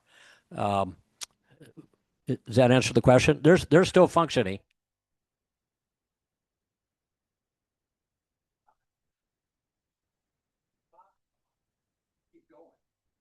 Well, that's partially true, but also not true. Okay, and let's just take these very large farms, the mega farms. Okay, this is part of the problem it was what is happening in consolidation. You're getting a hollowing out of your local community. Why? I mean, some of my neighbors, all right, they aren't buying their fuel, or they aren't buying their oil from the co-op. They're getting it directly. Their fertilizer, they're buying directly from Mosaic in Canada, or they're buying from CF Industries for their nitrogen, their seed. And a close friend of mine, I mean, he's the biggest digester builder in the U.S., Steve Dvorak, and I can't remember the acronym that he uses for his company, GH something, but he got out. He was selling, and he has for probably 40 years. Case New Holland, Massey Ferguson. Okay, he got out of the business 3 months ago or 4 months ago. Why? Because all the big farms, they're buying directly from the manufacturers. They are not going through your local entities. I mean, just like your seed dealers. Some large farms, they're buying directly from Dow DuPont, or they're buying from directly from Bayer. So money leaves the community, and you get this hollowing out in your communities, and this is what is happening. Now then, let me turn. Oh yeah, then the last point here. This is the Green Party. We're concerned about the environment. In the 80s, when I was in Japan, that's how I got involved and was by the Green Party in New Jersey. So the environment, I don't know how many of you know, but in 2022, the EPA put out roughly a 900-page analytical research report on greenhouse gas emissions. I think it's called the U.S. Inventory of Greenhouse Gas Emissions and Sinks, okay? And farming, not agriculture, but farming is responsible for 10% of the greenhouse gas emissions in the country, okay? Largely coming from two sources, okay? One is called soil management. And the soil management, that's 49%, so roughly 5% of the greenhouse gas emissions in the country are the nitrous oxide. And that's from nitrogen, which you need for your crops, because the crops are going to use it, and if you don't replace it, your soil and your acid value in your land drops. But let's see now, your microbes work on the nitrogen and turn it into nitrous oxide, which is worse than methane and worse than carbon dioxide going into the atmosphere. So that's the biggest one. The second one is called enteric emissions. Enteric emissions are from cloven hoof animals, and it's the belching and it is the farting. Okay, but that's 33%. So that's roughly a third of farmers' greenhouse gas emissions, and under the Inflation Reduction Act, the Biden administration put up $18 billion for farmers to get a hold on this, to figure out, how much by practice, by input, et cetera, that we are responsible for the greenhouse gas emissions. Well, your Project 2025, as well as your Project 2016, as well as the Trump administration and your EPA with Zellner, they have eliminated all of that. So all that money is gone, and that money is important because it's a financial incentive for farmers to get them to change their practices, to understand what their practices are doing to the atmosphere, and to advise them on changing that. But all that money is gone. So this is critical. I mean, global warming, as you well know, this is a global existential problem, and we need to get a hold on it. And by the way, it's roughly only 600,000 farms in the country that are doing this. So that's 0.4% of your population is responsible for 10% of the greenhouse gas emissions. I mean, this is what is happening. Healthcare. Okay, let's see now. Okay. Healthcare. Now I'm into the Farmers Union. So the 4 items that the Farmers Union has as they call it a special order of business. The 4 things that they're going to focus on in 2023 is one, related to health care, to expand Badger Care, to expand Medicaid funds, and to support affordable health care. Why is this?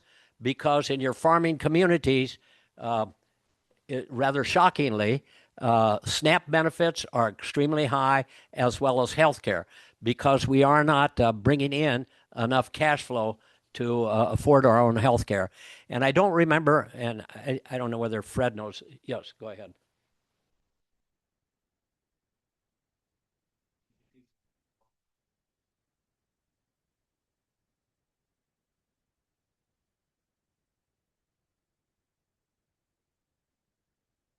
I wasn't here. I was in Japan.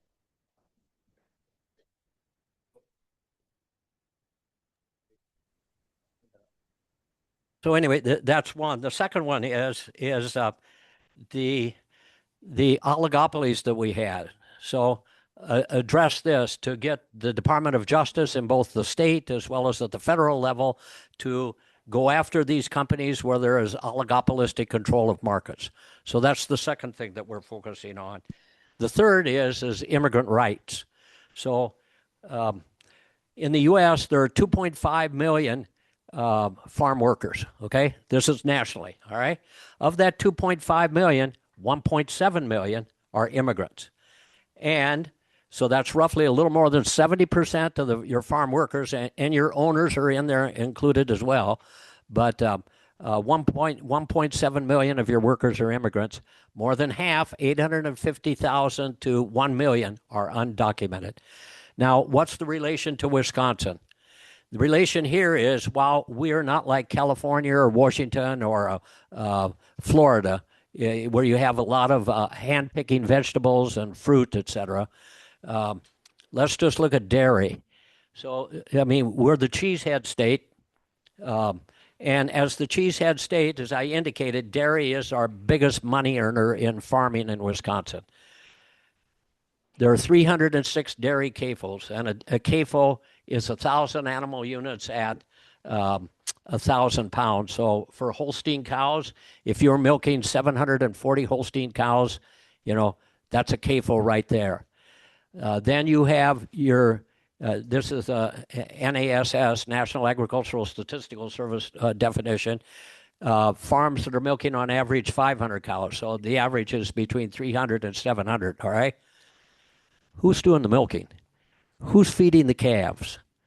Who's cleaning the pens? Who's doing the artificial insemination? Who's checking the cows for delivery? Huh? These are all immigrants. And by and large, at least 70% and probably closer to 80% are undocumented. And so the CAFOs plus the 500 cow dairies, that comes to roughly 900 to 920. So it's an estimate. I can give you the numbers with certitude on the CAFOs. I can't give you the numbers on the 500 cow dairies. That's based upon survey data. But the 900 to 920 cow, the 900 to 920 large dairies, it is estimated between 8,000 to 8,700 undocumented people are the basis. And they're the basis for how much? 10% of the state gross product. 10% of the state gross product. Why the hell do your politicians not have driver's cards for undocumented people that would make your roads safer? Why? Because they got to take the written test, they got to take the driving test, and they have to get insurance, okay? But they are too held up by the anti-immigrant position of the Republican Party and the Trump administration.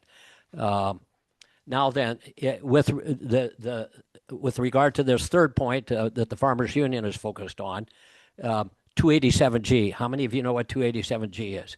287G is under the Immigration and Nationality Act, all right? It's a number there.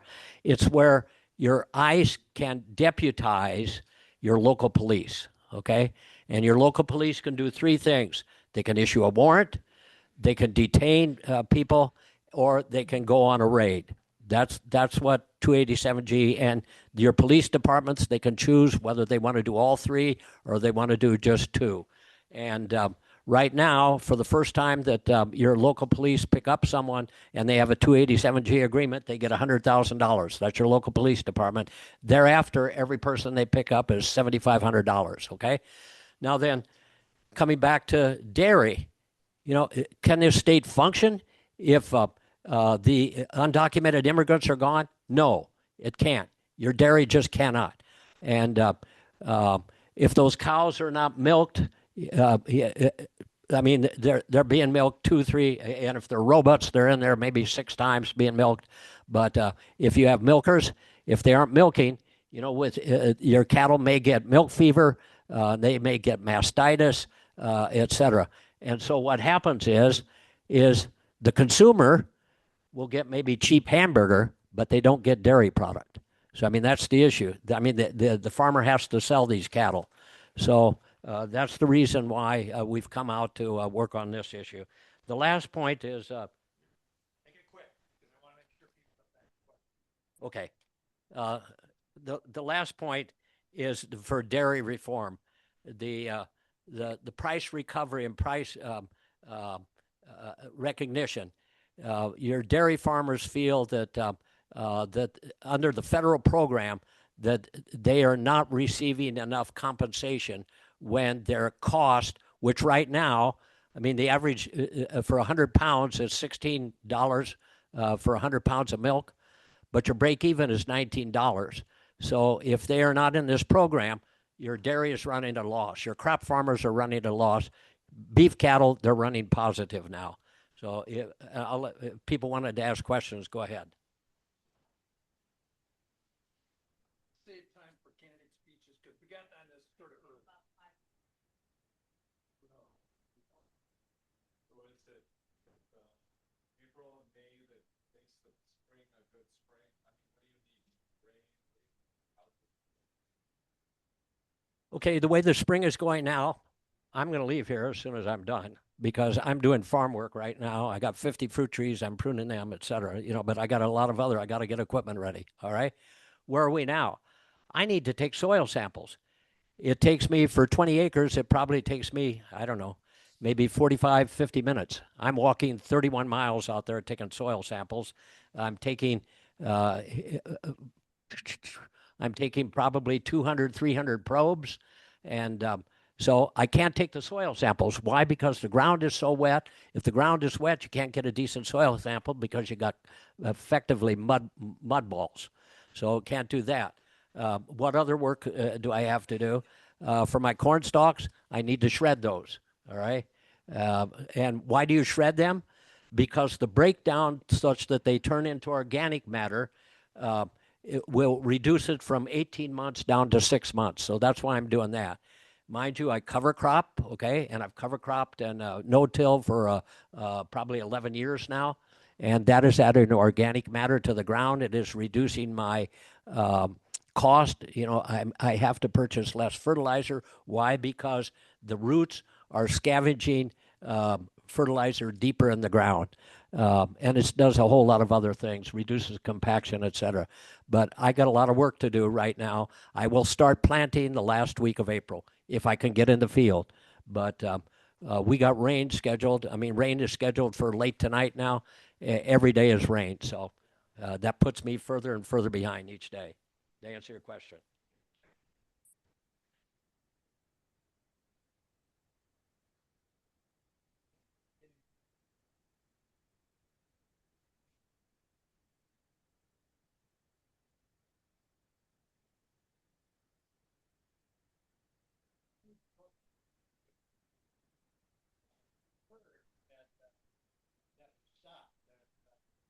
Okay, what you're talking about, Fred, is the local food purchase assistance program. Okay, that was terminated in March or so of 2025 by the Trump administration. The state was getting around $500,000. The Farmers Union was getting $440,000. Organic Valley was getting about $440,000. What this program did is for largely vegetable, but it could also be dairy, it could also be meat. It would buy a slightly sub-market price from the farmer for this, okay? And so the farmer got it, and it was distributed to food pantries, et cetera. And the food pantries, food insecure population would get it for free. But the state is turning around, and I can't assuredly tell you the details of it, but the state is trying to, what I want to say, fill the void, but they aren't going to fill the void at $1 million. I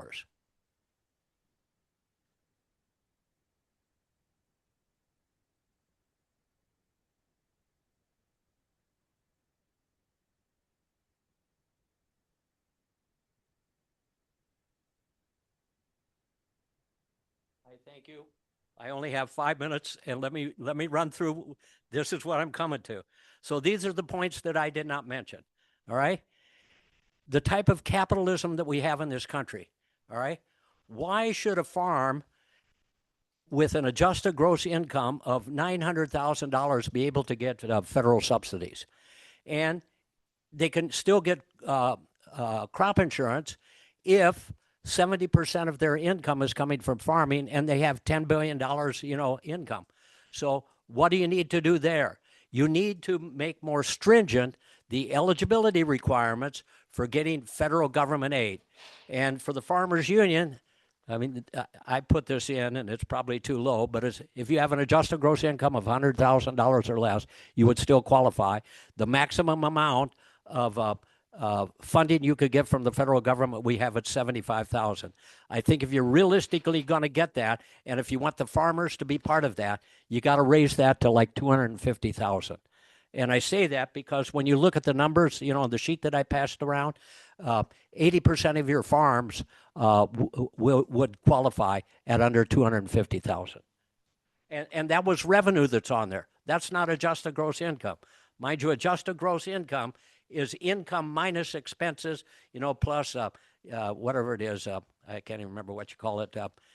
Alimony, student debt payment, your health care that you're paying for, et cetera. Okay. So second thing, I've touched on two of those. Free markets. Again, we're overproducing everything. We do not have enough domestic demand. So if we're overproducing that, this concept of tariffs, this concept of quotas, et cetera, just doesn't work. And we want free markets. We also want a fair market, but we want free markets. And what this is denying us is a free market. So China, for example, in 2024, for like 4 or 5 years, was our largest buyer of farm produce. What are they today? Number 6. In 2025, they dropped the amount that they're buying from the U.S. by 66%. And I got a whole presentation on this, but I'm not going to go any further into it.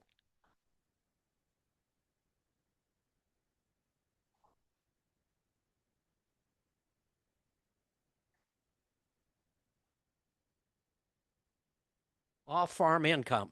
So if I am working over here at Allstate Insurance, that's my income. That is not tax exempt. Farm income is not tax exempt.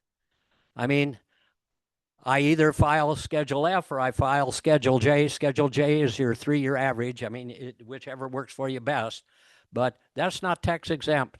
I mean, you have a tax liability. Why? Because who's out there pushing the snow off your roads? Who's fixing the roads, et cetera? We have an obligation to pay for the public service. Okay, so I covered that. Specialty crops. What we need is subsidy financing to purchase produce from farmers, whereby produce is distributed to food insecure populations. So this is what Fred brought up, and Evers does have something that is in the works to address that, but it is nowhere near the local foods purchase assistance program amount. I got 3 more points. Conservation funding. What is happening under the Trump administration is, so the subsidies that the federal government is going into crop insurance, they increased that. It was 60%, now it's 62%. And how did they get that? Well, they cut the SNAP program on the nutrition. I don't know how many million people are out of it, but it's already shown. Then they cut the Medicaid. How much money you got going into Medicaid for people that need it. Well, it's going to effectively subsidize farming. And that's just plain wrong. So that can be brought up. Greenhouse gas emissions, I already brought that up. So, but you will have problems in this, okay? Why? Because the watershed conservation group that I got going, and I'm a principal in it, okay, in Manitowoc County, these are your big farms, of the 10 founding members, 4 of them are CAFOs. And why are they doing it? because they have a greater sense of the environment. They're young people, okay? So that's one thing. Older people, they don't. The other thing is if your average size farms, they're earning so little, they don't want to spend any more money. You got to spend money if you're going to put on a cover crop, okay? And you might have to even buy different equipment. But we have a responsibility, for the damage that we are doing to the environment. But you'll get pushback on that. But rather interesting. I mean, so your big farms, why are they more interested than your small farms? Deep pockets. Even though they have a 70% debt equity ratio, whereas your small farms, your 50 cow dairies, maybe they only have 15 to 20% borrowing. But your bigger farms, they're risk takers, and that's partially why they got to be risk takers. So you can expect the pushback on that. But even expecting it, I have to tell you, it is our responsibility to raise the issue because we have a serious environmental problem going on. Let's see now. Increase alternative energy on farms. And that's whether it's wind or it's solar or whether it's anaerobic digesters. My last point, also related to this, 45Z. 45Z is an IRS item. And what that pertains to is largely related to sustainable aviation fuel. Ethanol now, okay, you got maybe 11 or 12% of all your gasoline has ethanol in it now. Well, sustainable aviation fuel is almost as big as the automobile in terms of consumption and in terms of greenhouse gas emissions, okay? The way to get around that is to have sustainable aviation fuel. And this 45Z is the issue there. It will give anywhere between $1.30 and $1.80 tax benefit to the processor. And what we as farmers want to see, and I mean, if you're working with farmers, because of the coming of your EVs, okay, which we need, because we got a serious problem in this, the demand for ethanol will drop. So if you do not have that 45Z in which particularly corn, but it could also be soybeans, are used in order to create sustainable aviation fuel. And mind you, your ethanol, so corn-based ethanol has 50% less greenhouse gas emissions than petroleum-based gasoline, okay? So sustainable aviation fuel is very analogous to that, all right? And in order to get that, farmers have to do basically three things. One, they have to use cover cropping, and there has to be verification for that. They have to use no-till, and they have to use a nitrogen inhibitor to slow down the release of nitrogen in your soil such that it does not go to nitrous oxide so fast. So those are, to me, those are the things that need to be addressed if you're out politicking.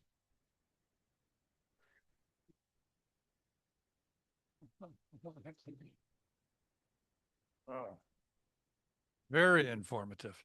All right, next we have committee reports. We're starting a little bit late. Hopefully we can make it brief. Communications. Dave? Yeah, so I am no longer chair of communications. Dorothy Ann is, and Angelica has also been doing a lot. I have been sidelined a lot by just we've constantly been sick for it feels like months. So yeah, they'd be able to tell you a lot more of what's been going on. Okay, we I can get a only written give, report from them. yeah, I Hello, speak out yes, for- Oh, sounds like I'm Angelica's here. there. Hey, Angelica. Oh, great. Yes, yes, I appreciate that the presentation was brilliant. It was amazing.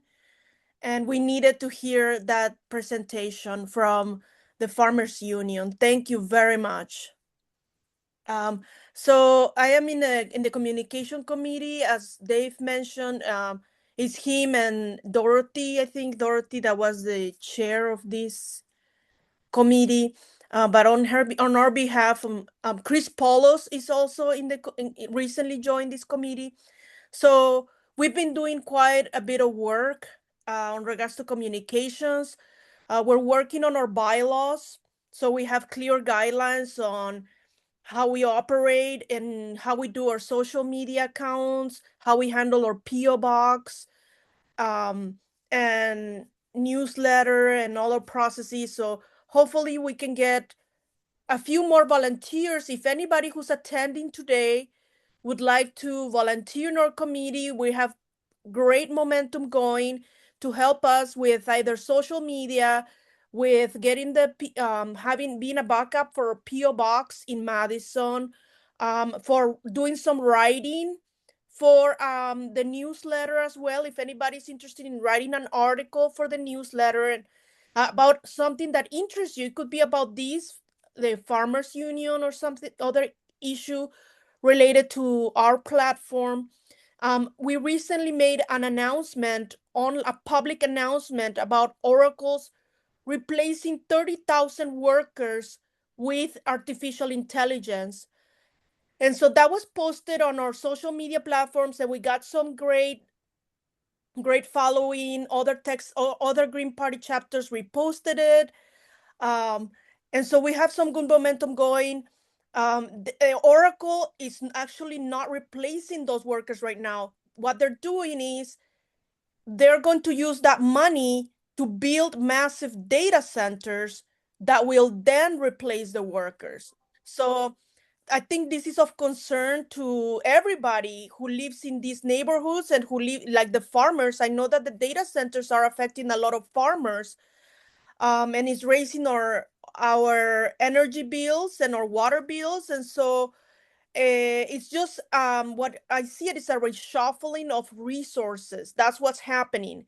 So the resources are going towards the top 1% and less towards community. And also, I mean, when I mean resources, sorry, I mean the money, the profit is going towards the 1%, and the rest of us, we get our environment hurt, our environment damaged, and also less opportunity for jobs and to pay our student loans. So this is something very important, and I would appreciate if you all log into our social media accounts and would like and share all of our posts.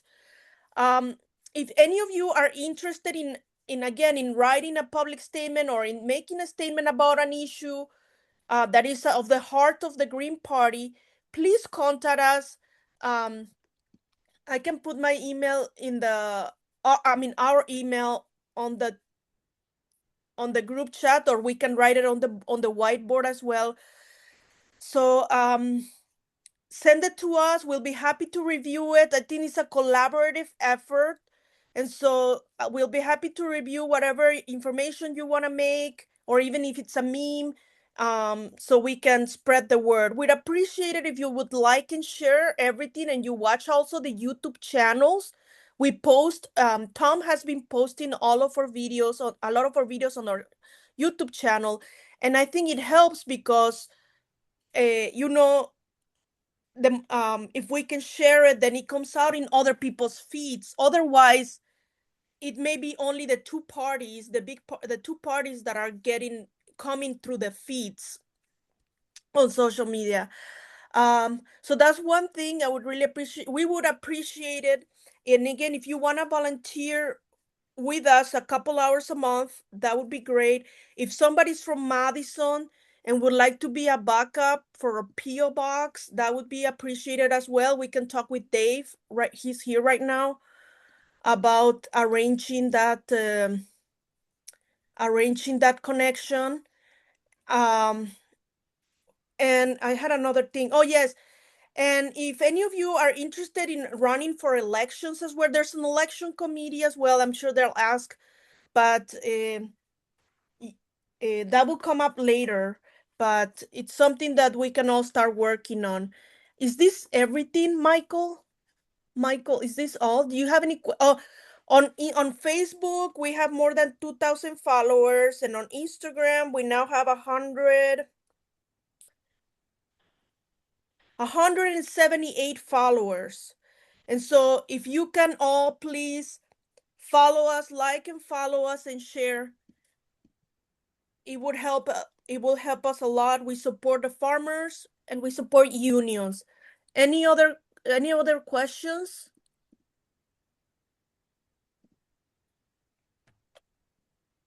Was that good, Michael? Yes. Which Michael you're talking to? Oh my God. Who is moderating? I think Kurt is moderating. Oh, I'm sorry. I'm sorry. I thought you were. No importa, amiga. No importa.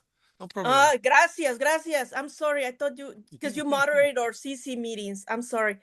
Thank you, Kurt. Thank you. If anybody has questions, we can talk. We can take them. Otherwise, I think that's our report. Okay, there are no questions here.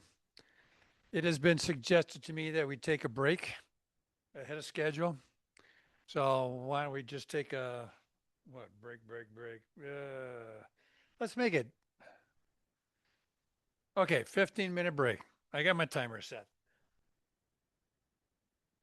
Yeah, we'll come back.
Spring party attendance, let's gather.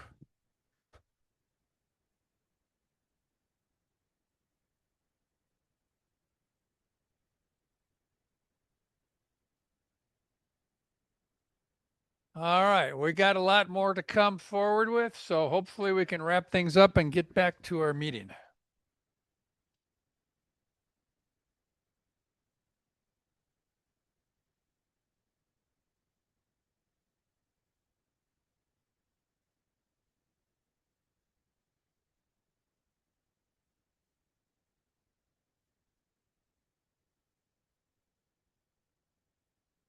Tom, are you going to be ready for IT? All right.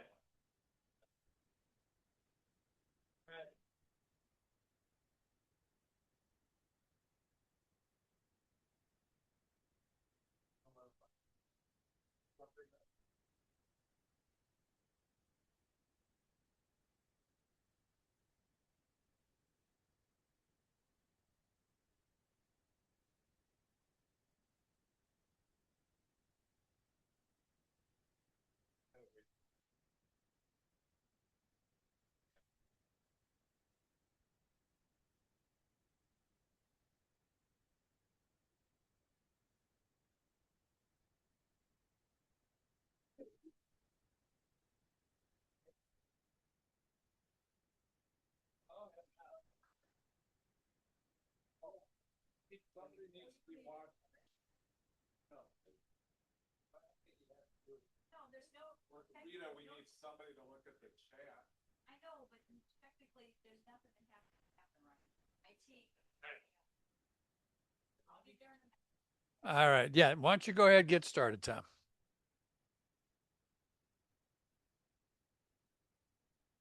Okay, timekeeper, just 3 minutes. Yeah, keep it simple. All right. Okay. Yeah, here we go. So, IT is pretty routine. There's just a lot of like simple tasks, and so we could always use help. Like uploading a video. It's a very boring task. I can teach you how to do that. As far as what's going on, I've been continually working on and off on just a management tool because we got so many different accounts. We need to keep track of the passwords, and we're trying to actually code a tool for that. There's issues with this stuff. Nobody's that interested in it, but it's important. There's a DNS issue that we still haven't resolved. Be nice to fix. We've got pretty much everything going on two-factor authentication, which is very frustrating, but it's a security issue. And I worked with Angelica quite a bit to get her into a number of accounts, and that's been fantastic because she's, really utilized that. And we have sort of a unified set of Google accounts and disk drives, and I made her familiar with that. We have monthly meetings, and Curtis and I hope we get back, and we have sometimes a meeting in between, so two meetings a month. I'd like to see our processes in going forward documented better, so that when I'm gone, people know how to pick up. And let's see. So David Schubach is on our team, and it's been very welcome. And he's got a nation builder access now, and we want to eventually get him to be an admin. Rita got the payment processor changed for Nation Builder, which is one of our core tools that is raising money. It's kind of a catch-all tool that does just about all we need. Um, it's imperfect, but it does work, and I think we've had it since 2013. I think Dave Schwab was like user number 2 on it. So that said, I would encourage you to reach out if you do want to get involved, and we meet on Zoom typically. Thank you.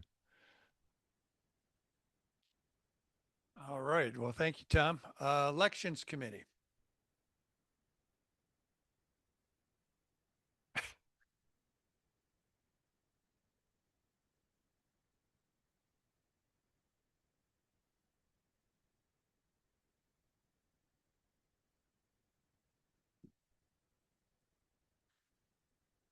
All right.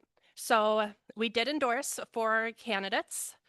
Pete Karras for Secretary of State, David Schubach for State Assembly District 5, Robert Longwell Grice for State Assembly District 10, and Matthew Arndt for U.S. House District 6. So signature gathering is coming up in 3 days, the 15th, and it goes through June 1st. So we do need everybody out there gathering signatures so we can get all of our candidates on the ballot. And I'm sure they could all use your donations, or to donate to the Wisconsin Green Party. We are working on getting money out to our candidates because we are a political party. So we do need to get candidates elected. And that's all.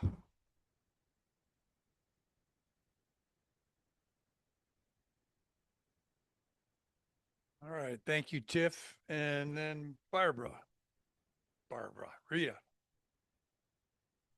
Just for membership. And if anybody wants to join the membership committee, you're very welcome to do that. We meet on the 4th Monday of the month at 7 p.m. online. Anyway, we have 61 members. It's down a little bit because people didn't renew. I put some messages out for people to renew. We've gotten 7 new members this month, which is nice. This month and the end of March. So we have 61 paid members right now, and but we sent the message out about this meeting to 1,403 people. There are a lot of people on our email list. And there are people in the locals that aren't members. They're members of the local, but not members of the Wisconsin Green Party. So I think that's the reason for the low numbers right now. But I think we're working on spreading the word and getting our membership up.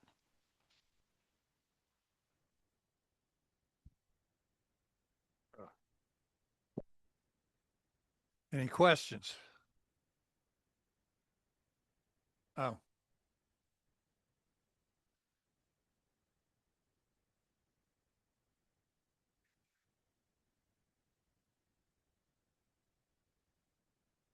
Matthew?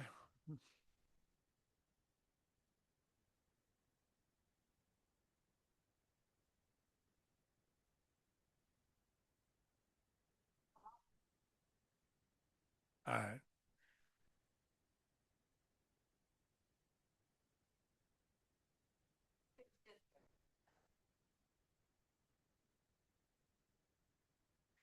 Okay, so we're on to candidate speeches.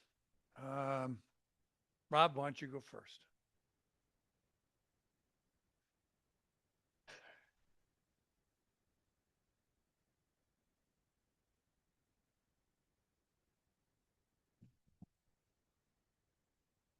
Too tall, Kurt. So I did write a speech up here. Want to get all the practice that I can. So get this closer. Okay. Well, thank you for the opportunity to speak to all of you today. My name is Rob Longwell Grice. I'm a resident of Shorewood. I'm seeking your support as the Green Party candidate for the 10th District Assembly seat. My wife Hope and I have lived in the 10th District for almost 25 years.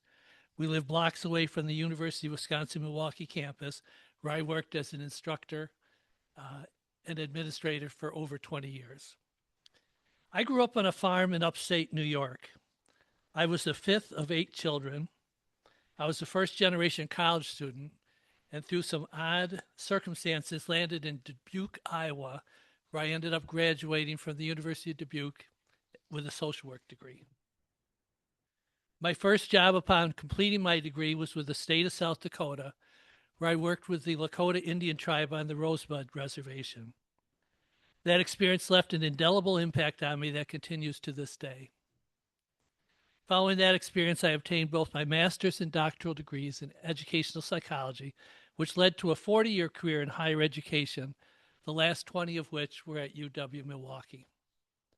I spent my career working with people of different ages, ethnicities, and economic backgrounds to accomplish shared goals, and I will bring my experience working with diverse groups to my work in the state assembly.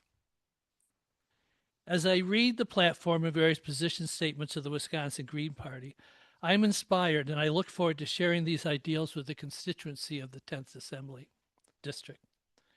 We may be familiar with these tenets, but I firmly believe that talking with voters about these same tenets will bring a thrill of recognition and an excitement seldom seen in day-to-day Wisconsin politics. I will look voters in the eye and say, we must finally seek a sustainable society in harmony with the environment, one that meets all people's needs for security, self-respect, freedom, creativity, and community. When neighbors and friends ask me why I want to be part of the Green Party solution, I tell them this story. I vividly recall the moment I decided to run for the 10th District Assembly seat. It was a cold January night in 2025 when I was driving home from the gym. Donald Trump had been inaugurated that morning, and I was despondent. But what to do? Yes, I could continue to contribute to good causes and hope my greatest fears would not come true.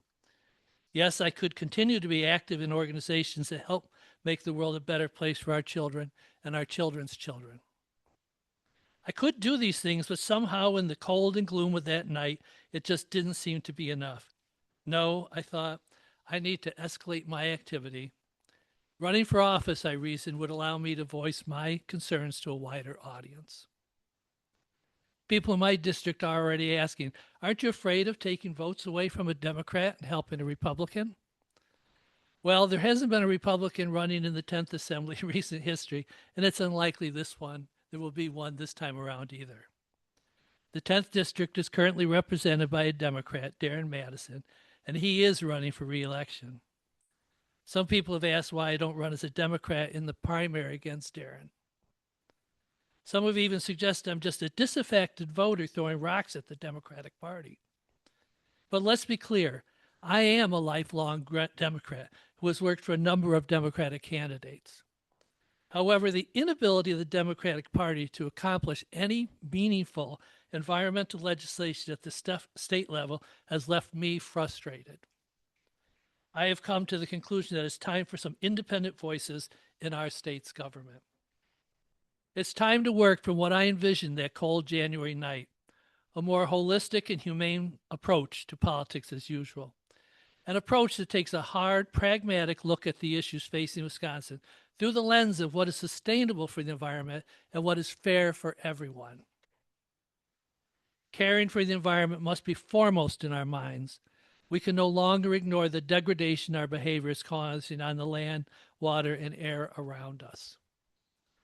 And with a national administration that is causing more pollution, more degradation, and more human suffering in the name of corporate and billionaire profits, fighters for justice on local and state levels must be tougher than ever. As a Green Party candidate, some of the issues I will prioritize are passing a statewide bottle bill that requires deposit on all bottles and cans in the states. And I will also work with our neighboring states to develop a Midwest compact bottle bill. I plan to rescind the law that prevents local municipalities from limiting the use of single-use plastic. This so-called ban on bans is an insult to the communities in our state. I will provide more support and funding for alternative energy sources to ease our reliance on fossil fuels. I plan to meet with as many constituents as I can. I'm going to use social media. I already have a website and Facebook page and other accounts up. I'm going to appear on local radios and podcasts whenever possible. In our area, No Kings protests are bigger and louder than ever. People are ready and eager to take action. We can turn environmental urgency into action. Washington, D.C. is a disaster, we know that, but change grows from the local to the state to the national level. Now, all of this may seem like an uphill battle, but consider the moral of this fable. A long time ago, a man was brought before the king and charged with a minor crime. Yet the king ordered the man executed. The man begged for mercy and for one more chance. Your Highness, he said, if I can teach your horse to talk in a year, will you set me free? Bemused, the king replied, you have your year. A friend grabbed the man. Are you crazy? How is that going to work? The man smiled and said, a lot can happen in a year. The kingdom may be invaded. The king may die. Or just maybe, that horse will learn to talk. As your Green Party candidate in the 10th District, I'm going to take that chance as well. Thank you.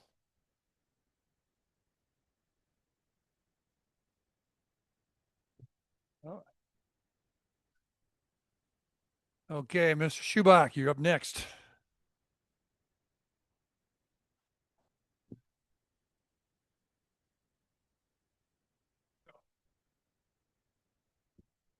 Yeah, are there any questions for Rob?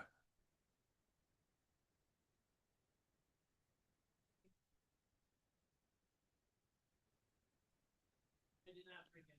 We'll start this weekend to start collecting signatures. I'll bring some today to. Okay.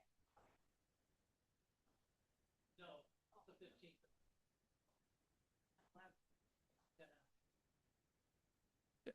Yes.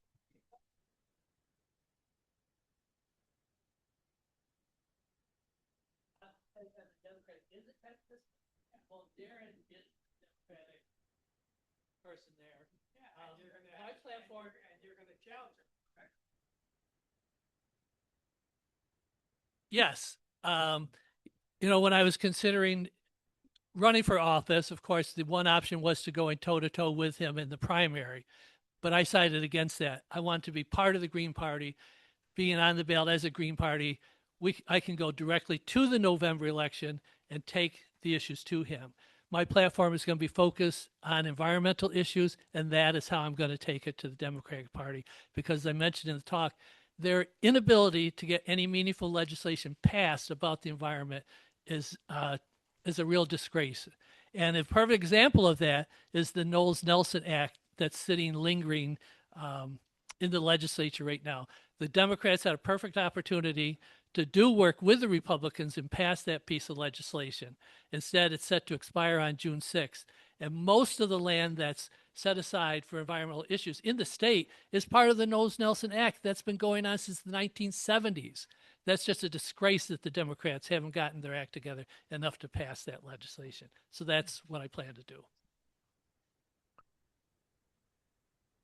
Question Go ahead, from Michael. Yeah. So a couple of comments, more comments than questions. What you're doing is extraordinary because you're not fighting the Democrats on their own turf and letting them write the rules. What we need to do as a party is I want to see your information put out so everybody's got it.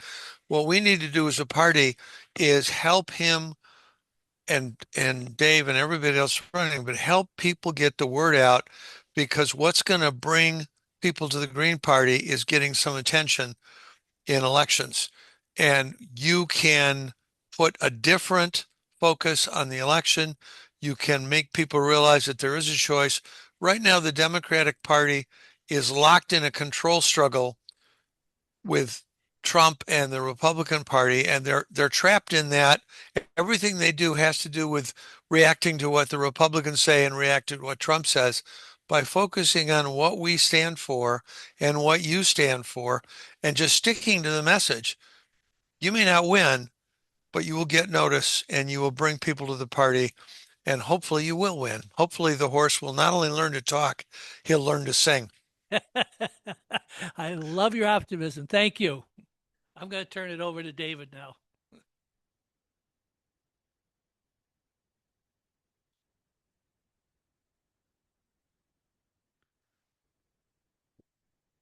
All right, thank you. Glad to see everybody that can make it here and those that are watching online. Welcome to our neck of the woods here in Northeast Wisconsin. My wife grew up in Oshkosh. We live in Little Chute now. We love this area, and that's one of the reasons why we want to improve things. I joined the Green Party right before the fall meeting, this past fall meeting. It was like 2 weeks before it. When I joined, I was like, we just need more candidates, and I would like to inspire more candidates to run. I'm so tired of the finger pointing and the back and forth of the two-party system. And my whole thought was I can run and hopefully inspire other people to run. That is still the goal. I would love to see more people running, but I have way more hope than I did in fall. I'm feeling great about how things are going. There's no Democrat running against me.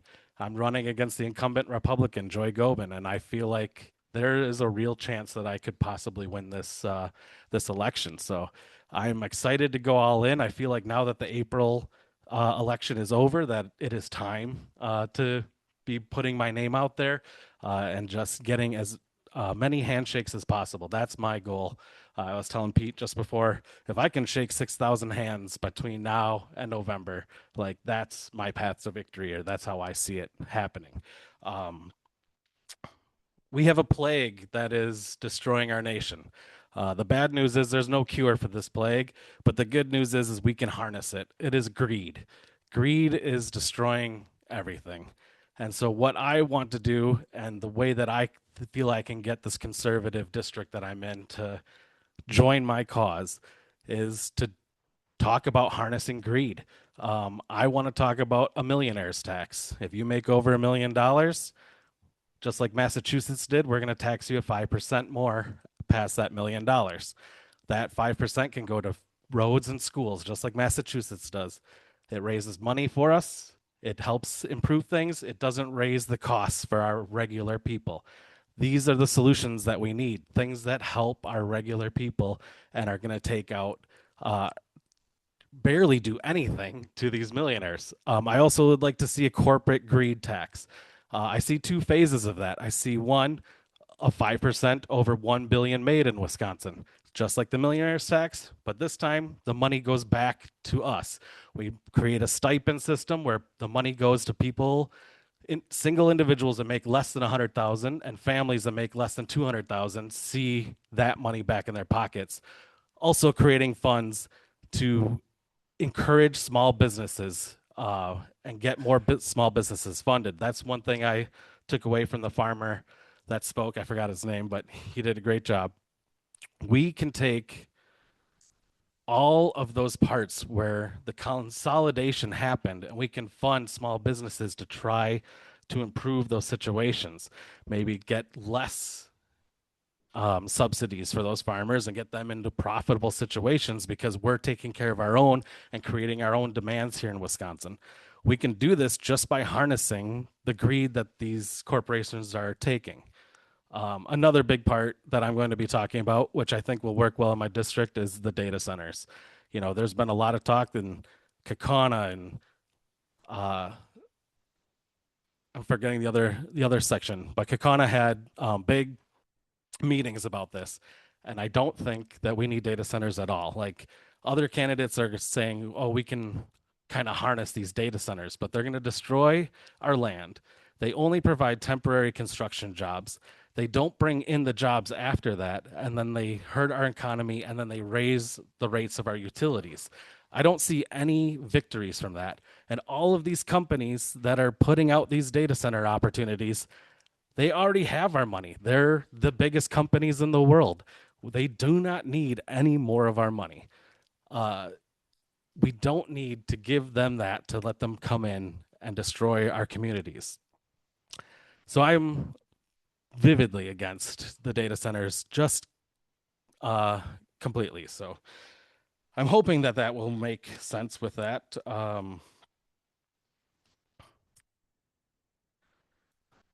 The other thing that with attacking greed, the second part is healthcare is a huge thing for me. I would like to see better healthcare options in Wisconsin.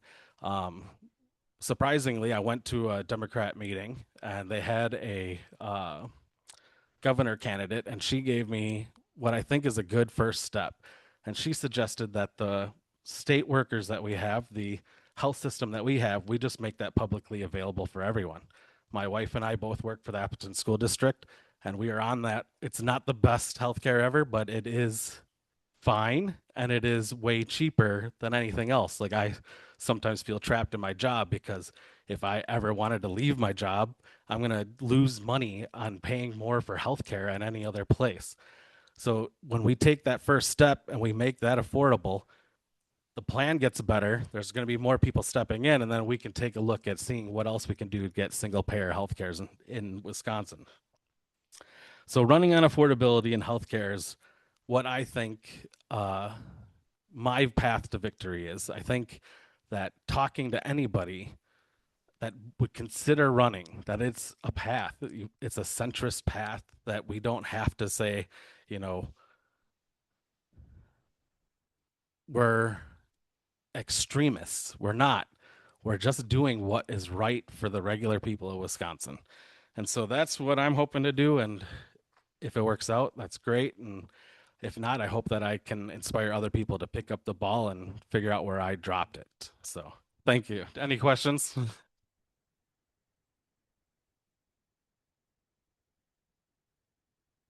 Michael? Yeah, I always have a question or comment. You know that. For everybody's benefit, because there's some new people in the party and at the meeting, I'm a semi-retired dermatologist. I couldn't hold a job. I served in 2 military services. I ran a training program at a university. I actually built a faculty practice from scratch. I came up and joined Mayo and worked for Mayo for 15 years. But now I work as a consultant in a really small practice. And I'm bringing this up because you talked about healthcare, and it's an example of there are alternate solutions. If you go to see a dermatologist at Mayo or Gunderson for a new patient appointment, and you have a high deductible and have to pay cash the first time, they want $500 to $750 for a first time 15-minute visit. I'm not looking for patients because I'm full at the moment and I'm only part-time, but 30 minutes of my time costs $78. I cost 1/10, approximately 1/8, let's say, of what it costs to go to Mayo or Gunderson, and which is now Amplify. And there's a lot of things in the healthcare system that are like that are based on profitologists being in charge. I only have to cough when I want to talk. Um, the next point, though, that I want to make is that there are efforts out there to improve our healthcare, and one of them is the Healthcare Reform Act. That's not really what it's called, but the government is giving the state of Wisconsin millions of dollars to transform rural healthcare. There's some really positive things in that, but what they want to do is put telemedicine in more places in rural healthcare systems to make them more efficient and make your care less personal and less one-on-one with a real person, because it makes the big systems able to deliver healthcare everywhere. It's better than nothing, but I think it's the wrong approach. The final point I want to make is, while I agree with you, the data centers are not helping the local communities at all, and they are an environmental disaster. The reality is that they're going in because they have value to the companies that are building them. A lot of the data analytics that are being done require the presence of data centers. I will tell you that many of the healthcare improvements that the government and other people are trying to push use AI as a way of crunching the numbers. And they're using AI not because it's profitable for Donald and Elon and their cronies, but because it works. And we need to be able to answer that part of the argument when we criticize the use of data centers. We need to recognize and acknowledge that the data centers are needed for AI, and whether we like it or not, AI is driving a lot of things. And we need to have a better answer than we don't like it and it's not fair to the people, because people are not going to listen to us when we say that by itself. Otherwise, I really appreciate everything you just said. Appreciate it. I did realize I didn't say the second part of my corporate greed tax. The second part is that there's an additional 5% if your top earner in the company makes 50 times the bottom earner. So if your bottom earner is $30,000, your top earner can't make more than 1.5 million. And so if you want to pay that person more, then give us 5% more of your money, because that's ridiculous. So, but just remember that part. So should I? Oh, Jake.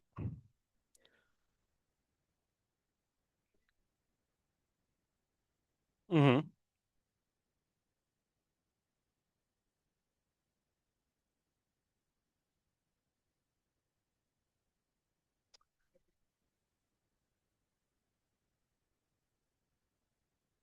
Jake asked me what the top 3 issues he thinks is in District 5. I'm hoping that it is affordability, healthcare.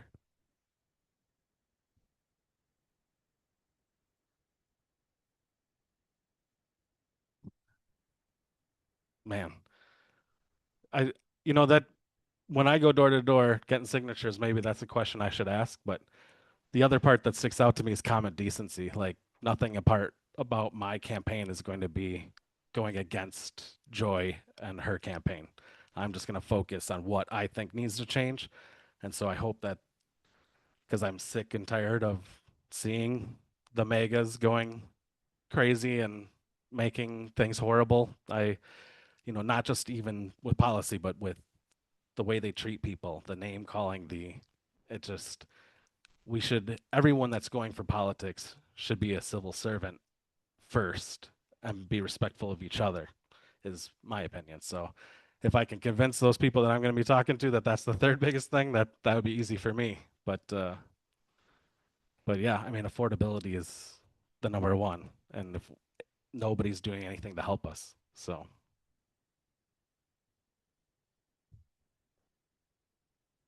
Jeff?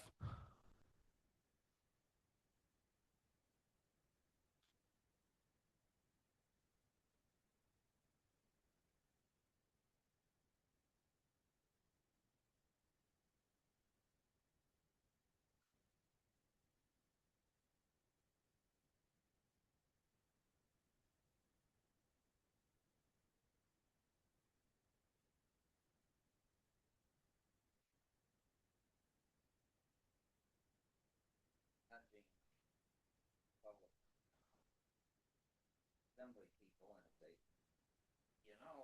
if you're looking to cut taxes, how about giving people a break that have that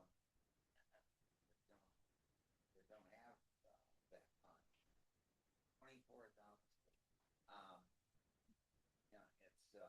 I did my taxes this year. That's the only thing I know. I get a social security, and I pay about 13,000 a year. And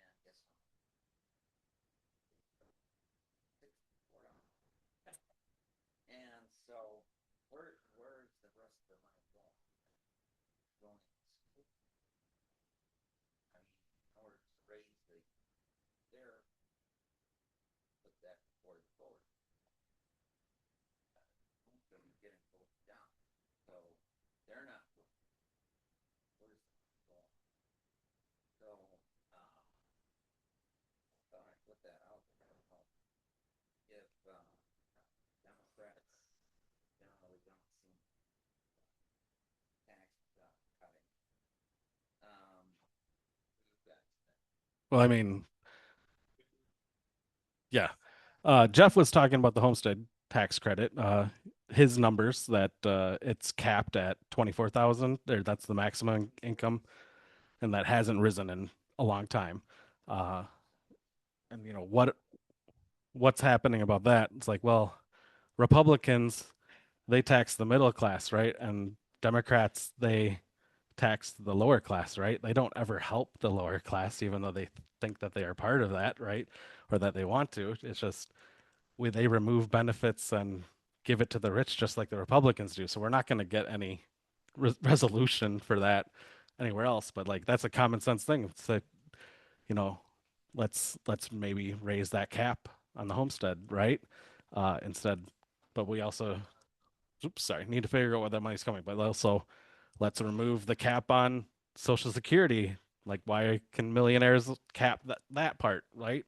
So there's a lot of things like that we can do, and it's just how do we get that message to the people without confusing them, right? That because it's not an easy message. I got to convince 6,000 Republicans to vote for a Green Party candidate. So that's my thought. Matthew, you next.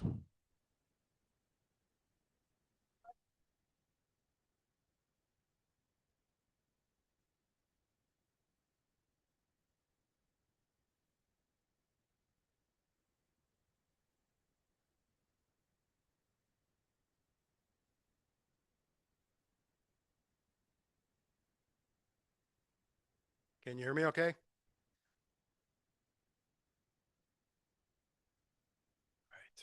How about that? Right here? Okay. All right. I'm Matthew Arndt. I'm running for the Wisconsin Congressional 6th District. I never thought I'd be running for office. I've had a lot of conversations over coffee with Rita Maniotis. She is the one that has convinced me to run for office. So whether you love me or hate me, you can thank her. There are so many things going wrong in the country right now. You could pick numerous issues. It's a target-rich environment right now. This is an environment where Green Party candidates should be kicking asses and taking names. This is where we can really make a lot of hay. So with that, this is why I'm running. Let's not kid ourselves. This system isn't broke. It's working exactly as designed, just not for you. It works for the people who write the rules and fund the campaigns. It works for the insiders who move seamlessly between government, corporations, and media, while telling you to be patient, trust the process, wait your turn. Your turn is never coming. This game was not built for you to win. It was built to extract from you your time, your money, your attention, and then blame you when things don't work. This is not left versus right. This is a system that protects itself. And both sides are invested in keeping it exactly as is.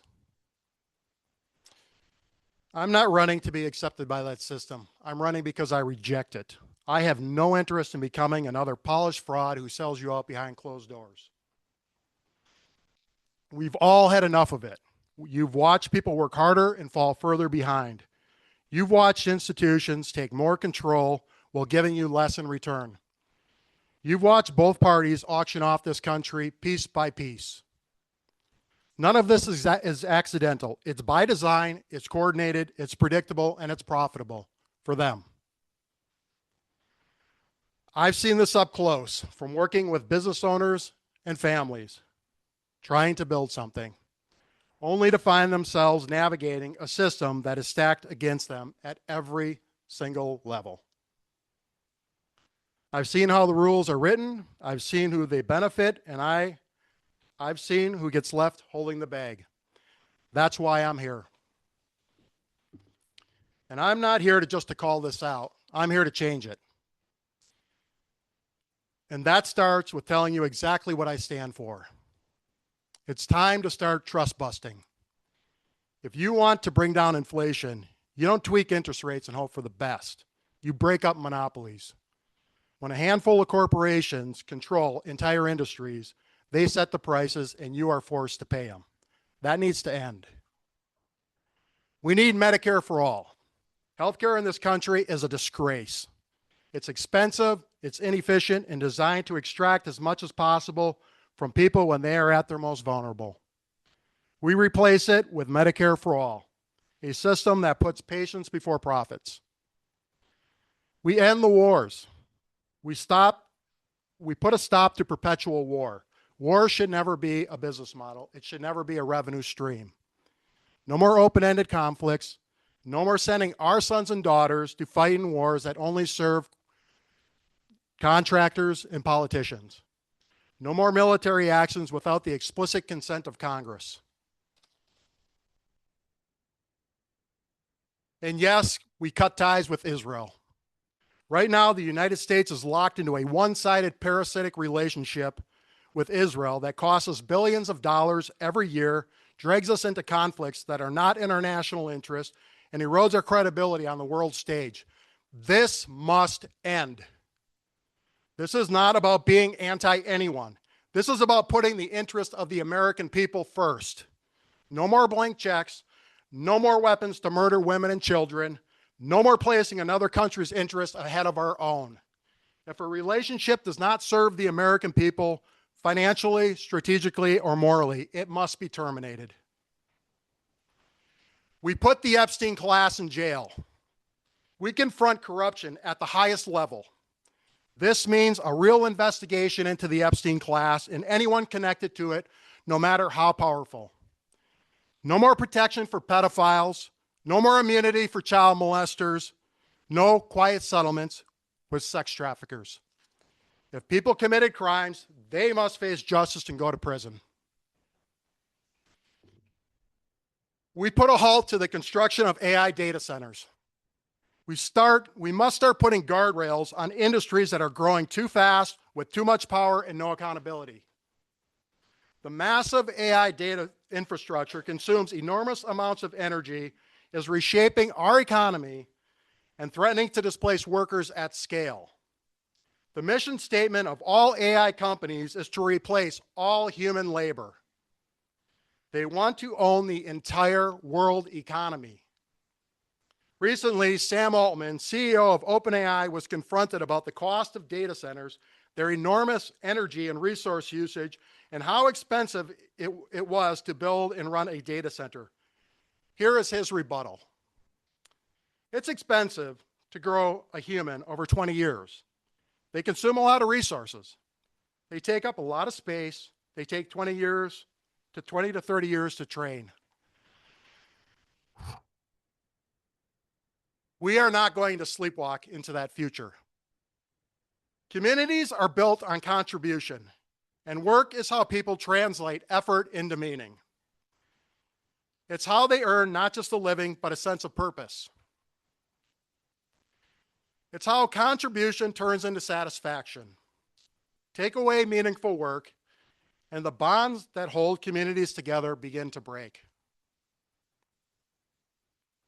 I'm not here to restore norms, or reach across the aisle, or find the courage to compromise, or some other worn-out phrase to preserve a corrupt system. And I'm sure as hell not here to ask permission from the same people that made this mess. I'm here to confront it directly, publicly, relentlessly. That's why I'm here. That means breaking the cozy relationships that keep this corrupt machine running. And it means putting real pressure on institutions that grow far too comfortable ignoring people they depend on. And yes, this will make powerful people uncomfortable. Fuck them. They should be.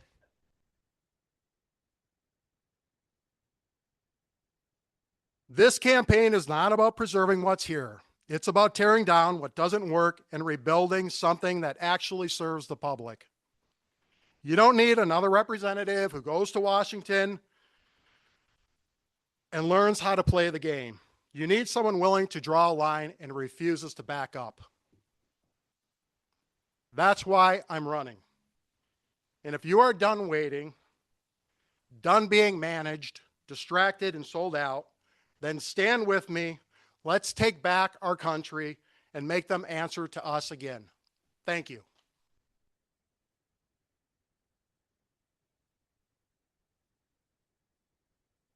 Any questions? Yeah. Yes, Mike. Yes. Comment. That's eloquent.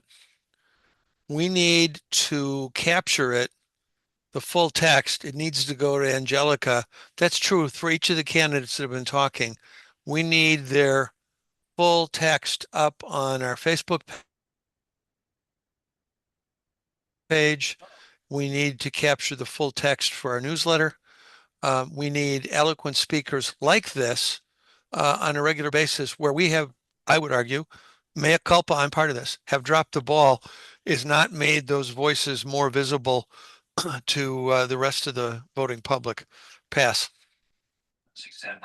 Yes, I'm listening. I was listening, Michael, Dr. White. Yes, and I'll be rewatching all of their wonderful statements and posting them online. They were great.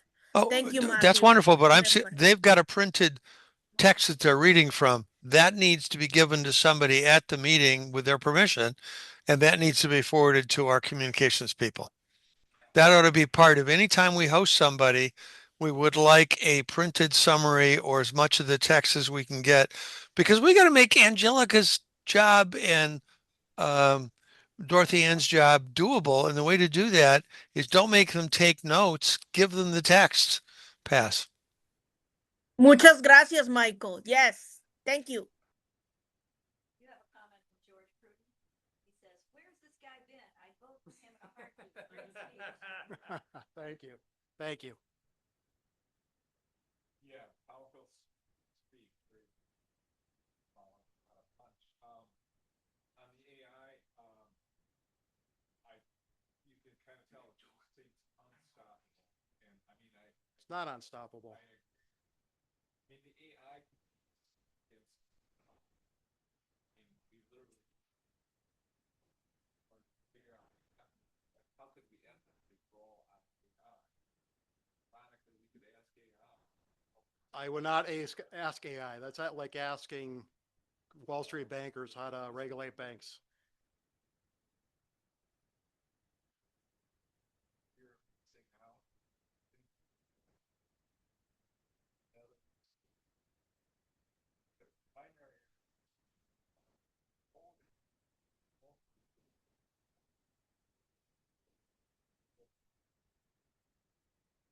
There's, I agree. There's a place for AI, but there's also a place for banking. For instance, banking should not be a driver of an economy, right? It should serve a subsidiary function. Right now, it's our driver of our economy, and we're going to be we're always going to be exposed to these boom and bust cycles until we rein this in. What's that? Well, yeah, we need a Glass-Steagall, a new Glass-Steagall Act, right? Yeah, absolutely.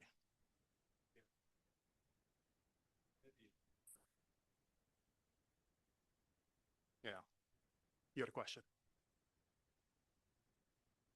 Yes.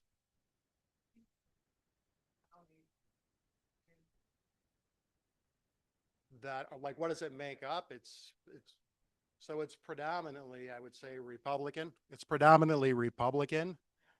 So it's going to be, I mean, I don't know all the districts, but it goes from basically Lake Michigan. I guess it goes all the way out to Wisconsin Dells, which I didn't realize it went that far, but it's fun a lot. Yeah, and it cuts through a lot. It's a very Republican district.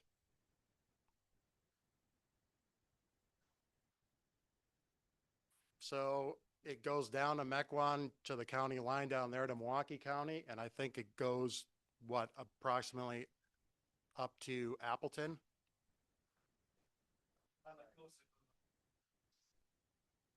But did you have a question about?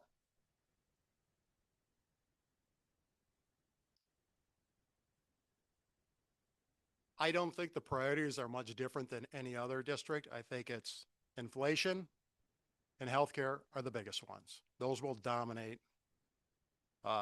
elections. And I think you just have to beat these two parties over the head with those issues because they can't defend it. They cannot defend it. They have look at their body of work up until now, the last 50 years. They can't defend it. Yes.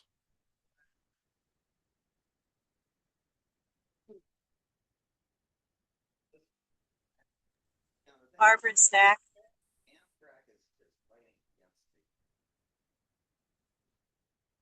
freight railroad.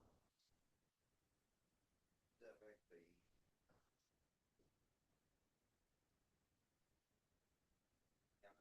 the Northeast border by Amtrak. I always say NEC stands. Nothing else counts. So can you do something about Amtrak?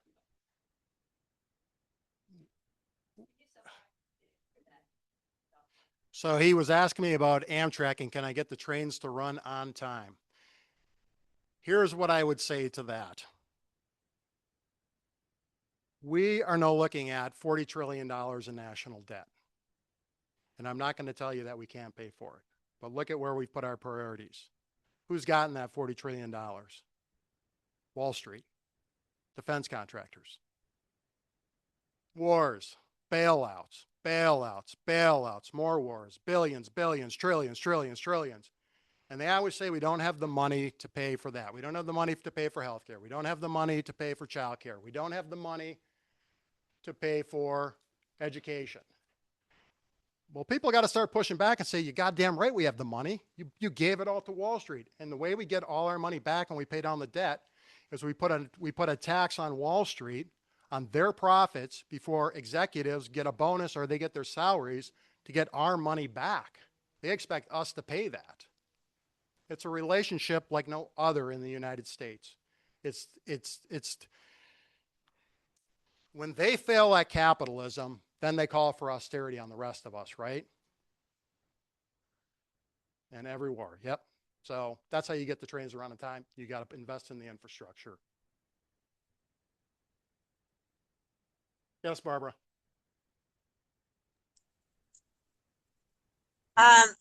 Mr. Arndt is speaking my language. I would like to pledge 100 signatures. Thank you. Thank you. Thank you. So, and Me too. I'll Thank come you. over. I'll gather signatures. Thank you. Thank you, Angela. This is not going to be easy.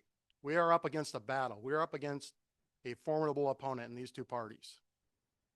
But we can get the numbers on our side. It's going to take it. We may not get it done in this election, but we got to be relentless about this. You know, I don't have all the time in the world. I got 2 children under the age of 5. I run 2 businesses, but I sure the hell am not going to let my country go down like this. I'm going down swinging, and I want everybody else to go with me.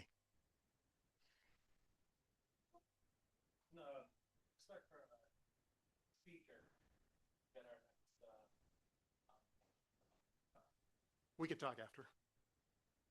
Thank you.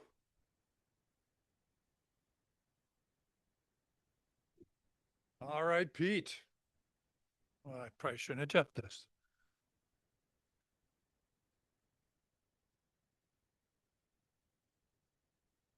Assuming I can take this off. Okay, that's a hard act to follow, all 3 of you. So, well, I'm giving the old college try. So my name's Pete Karras. I'm the Green Party candidate for Secretary of State, November. I'm running kind of a different campaign than other campaigns that people have historically run. We're basically one issue. First, let me talk a little bit about what the Secretary of State does.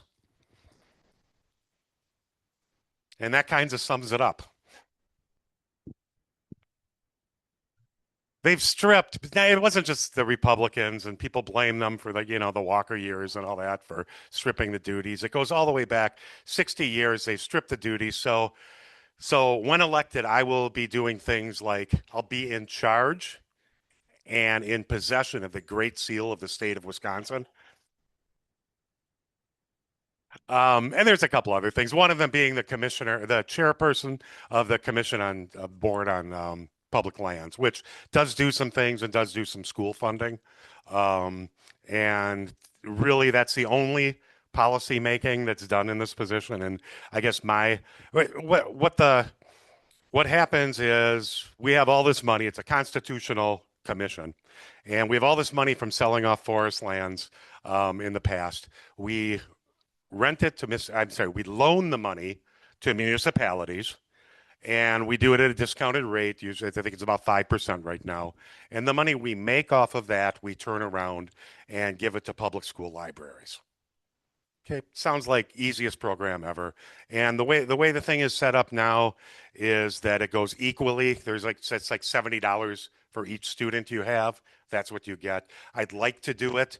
I'd like to do it more based on needs of the community, because now that I can use the fuck word, the school funding formula is all fucked up, and this would be a little way to do that. So, in other words, there aren't a whole lot of duties, which makes me really qualified.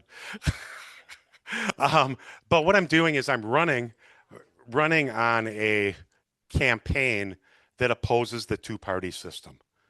because this is a way, for this position, it's a way people can feel safe and have historically felt safe running or voting for a candidate from a third party.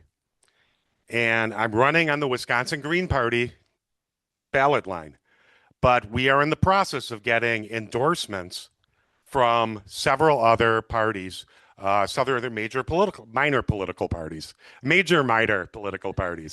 For example, we're pretty sure we've been, gone through the process.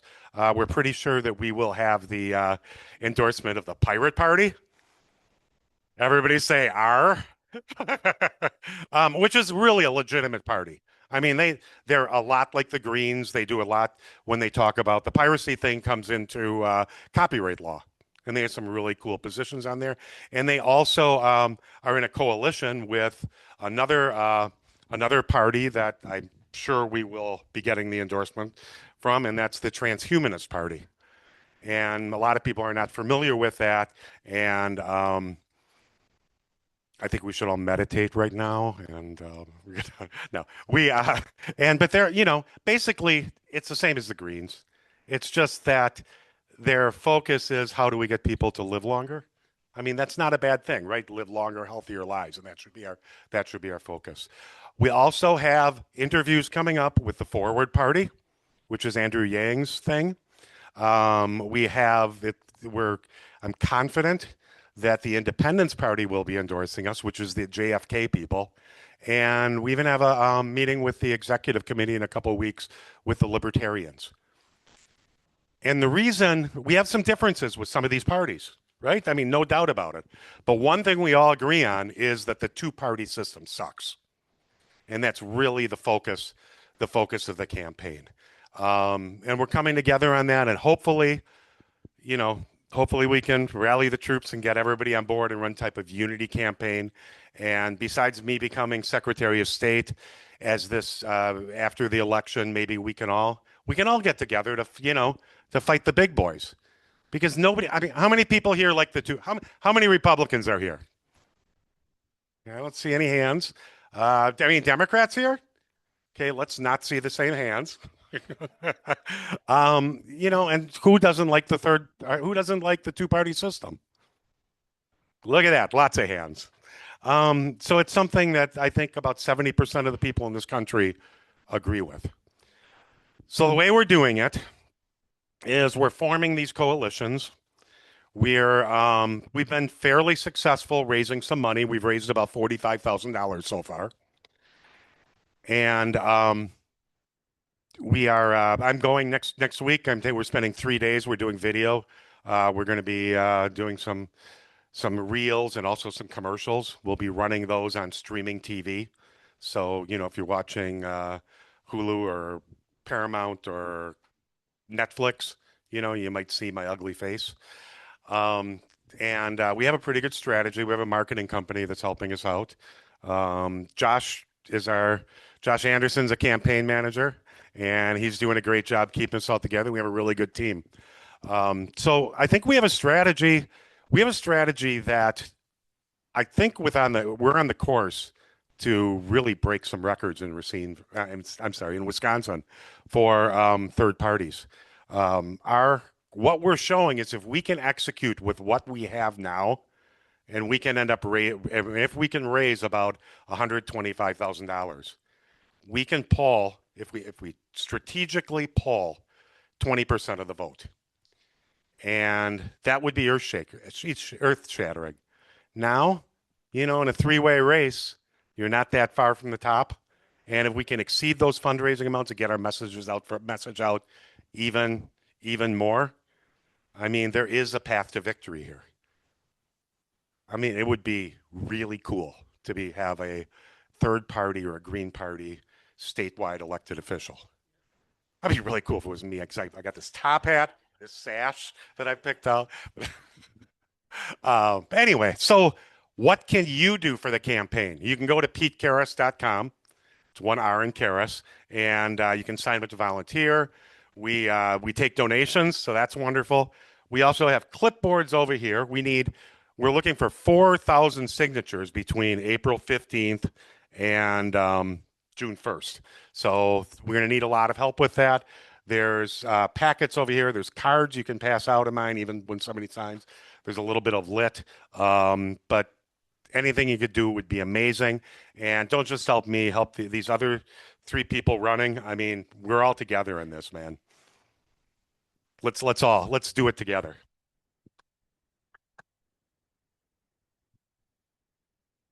Any questions? Michael? No, that was just thumbs up. I just have been a supporter of Pete since day one. And he's going to do some signature gathering in hopefully multiple parts of the state when people are willing to help him out. So the more signatures we get, the more diverse places, the better. Thank you.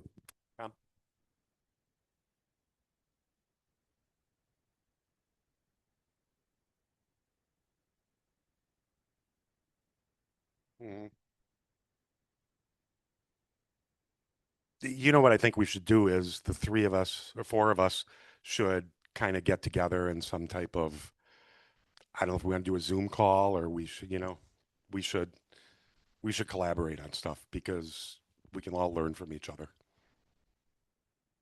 And Jake, you want to know my priorities?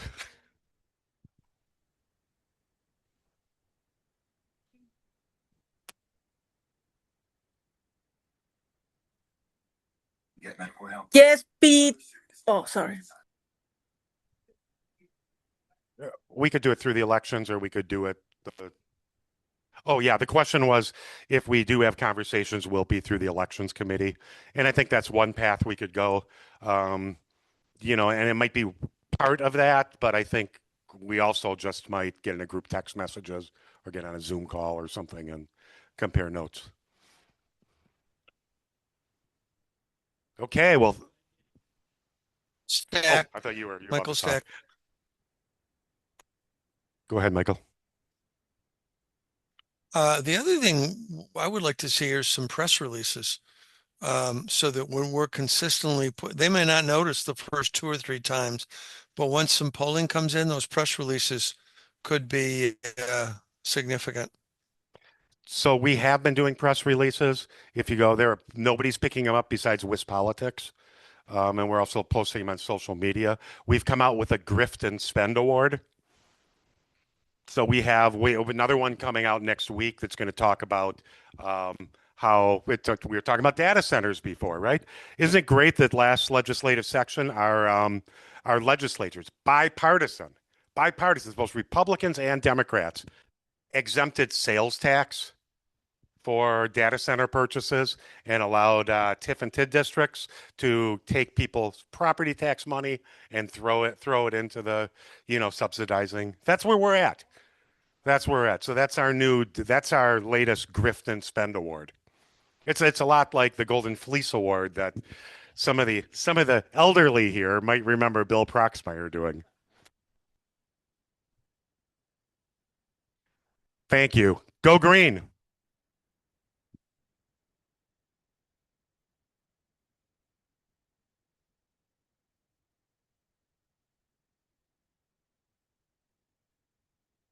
And with those speeches out of the way, we will go to our last speaker.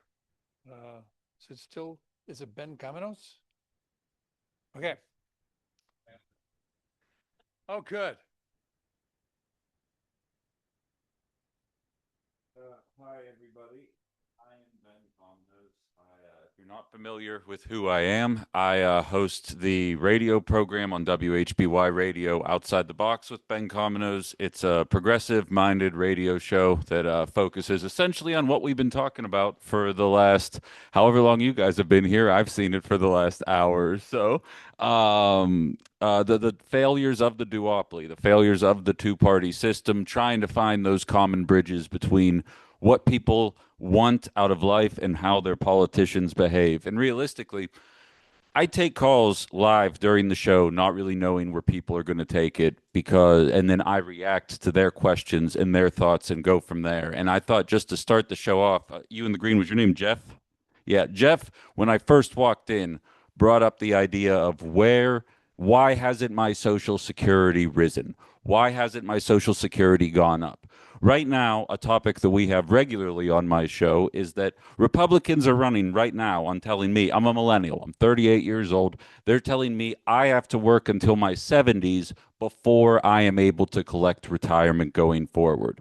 You have a Democratic Party who is not staking out territory anywhere in that conversation. So the options are either it goes insolvent or younger people are going to have to work longer in order to get those material benefits. What I think the Green Party represents and what third party voting in general represents is the fact that they frame the arguments for us. This is just one example. I could list a half a dozen just off the top of my head right now about things that we see that impact us negatively, that we know there's better answers for, that we're not getting solutions for. And so where I want to start this conversation off is how the Green Party presents its information and presents itself, because what you guys said here is objectively the popular opinion.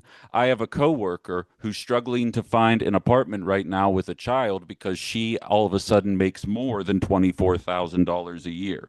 Why does that matter? Because now she no longer has access to the welfare benefits that helped her stay in the apartment to begin with. So despite getting the raise, she is actually making less. There's a turn of phrase I use often on my show.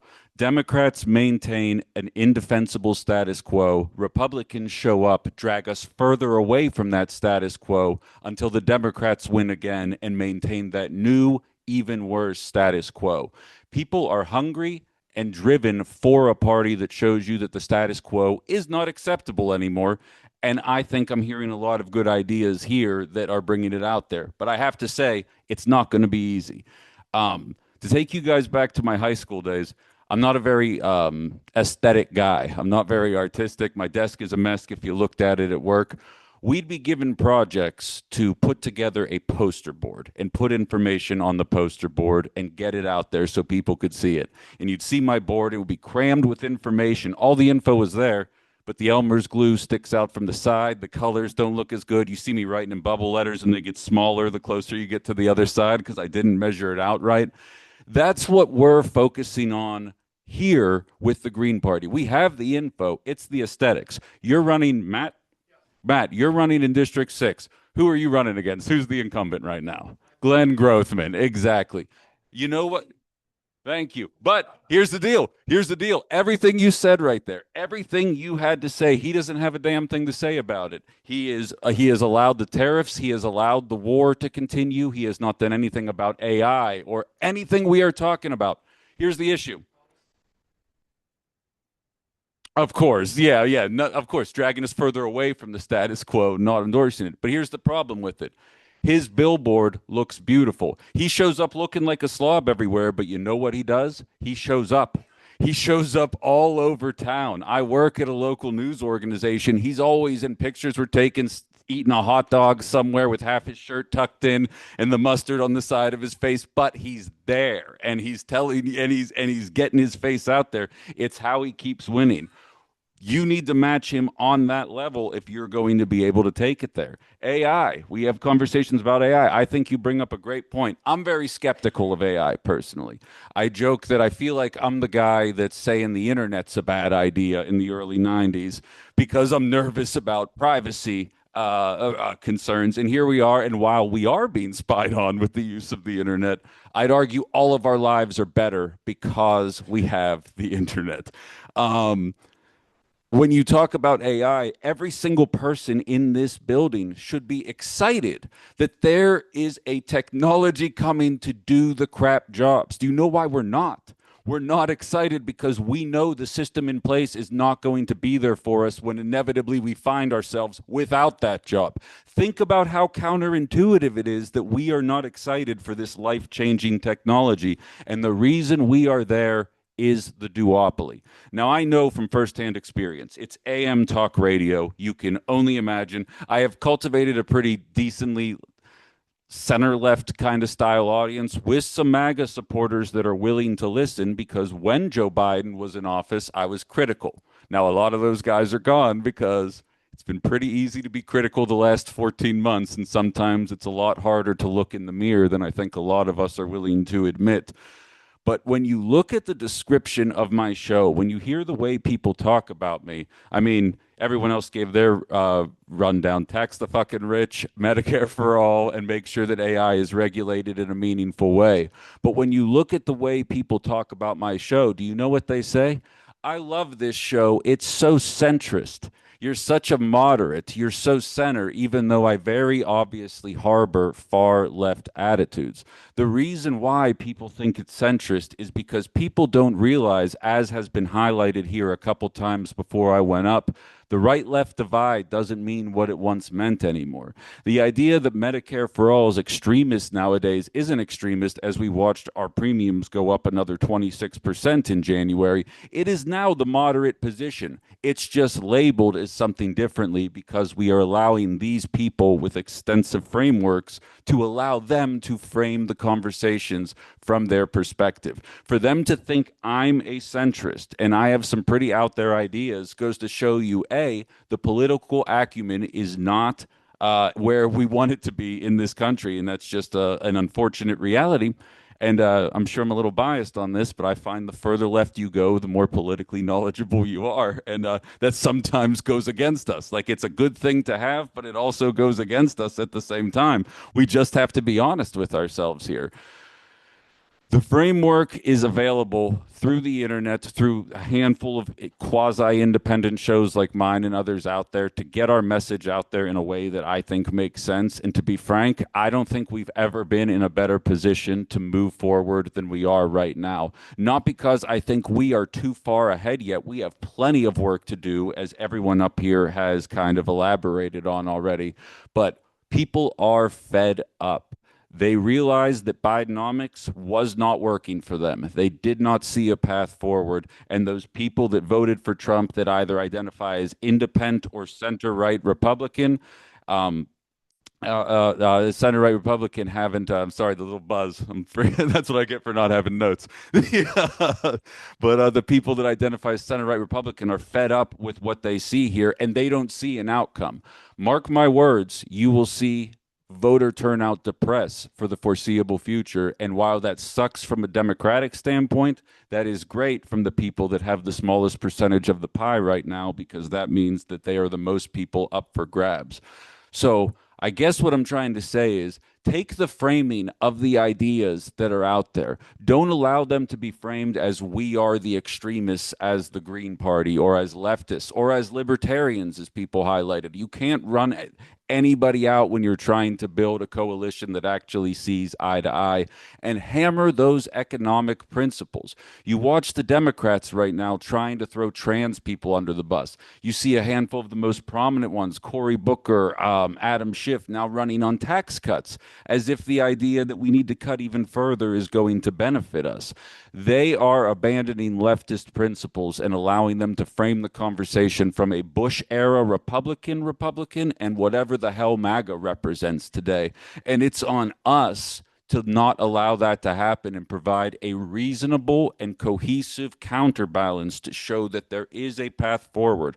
So many European nations have made left-wing politics work already. It's not like we don't have the empirical data to show that government being involved in healthcare works, that building homes for the homeless actually reduces homelessness by 88% in just 18 months, which is what we saw happen in Denmark. We see this stuff happen all around the country.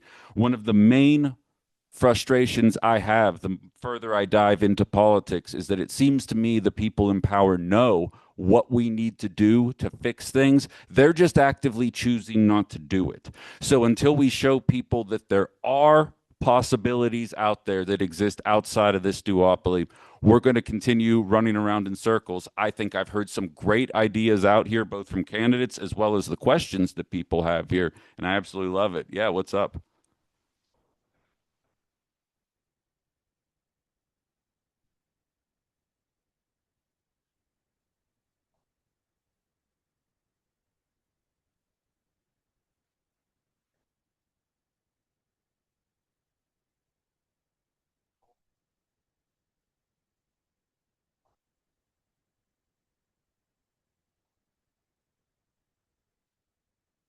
So, the, oh, so he asked me. He says I offer something in the form of a platform in Northeast Wisconsin. We're out of Appleton, but this, quite frankly, the show's listened to all over the country, and I just got picked up by Political Voices Network.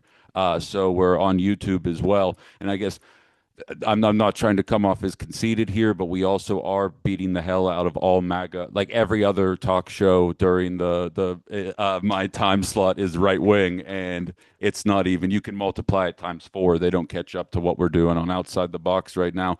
So it's 9-11 as far as call screening goes. Don't take advantage of this, but I'm a one-man operation. So you call, and then I see it light up, and then I keep talking for a while, and then I say, go, who do I have? I don't even have caller ID, so I won't know that it's you. You guys can call in, give a fake name, however you want to do it.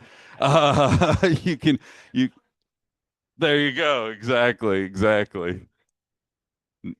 9 to 11. Well, it's 8:30 to 11 technically, but the first half hour is like traditional talk radio, Monday through Friday. Yeah.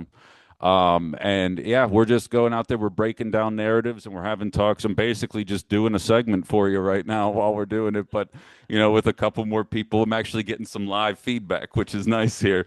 But I mean, I love what I'm hearing, guys. Affordability is the answer. And one last tidbit, and then I'll open it up for questions. I interviewed over 24 candidates in 2024 in the lead up to the presidential election. A lot of state candidates spoke with Pete Buttigieg, a handful of others as well, all coming on the program.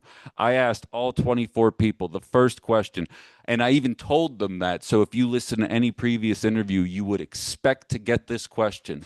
I would say, Democrats want to talk to me about Trump being on trial and Bidenomics and all these different factors. Healthcare is such a terrible problem right now. What would you do to address healthcare? Because Obamacare is a solution, a partial solution, but it has not taken us far enough to where we need to go. 24 interviews, 24 people hemmed and hawed, Democrat, Independent, and Republican, and didn't have an answer. A month after that election happened, the Luigi scandal happened, and we realized just how frustrating healthcare really was. And Democrats didn't have an option for it in the election that they said was the election to save democracy.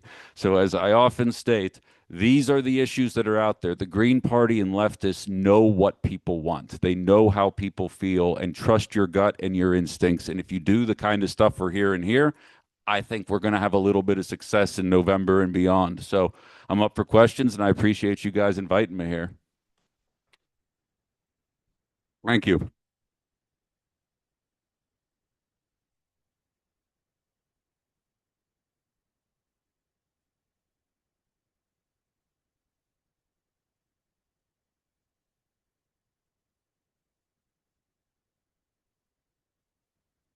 Yeah.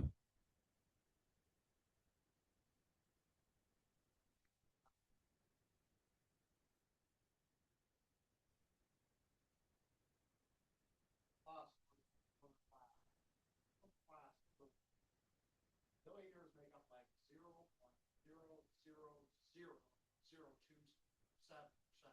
of the U.S. population. God's who preserve American people better get together and realize pretty damn soon we don't do something. We all don't decide to just put aside our differences, make these people off for those.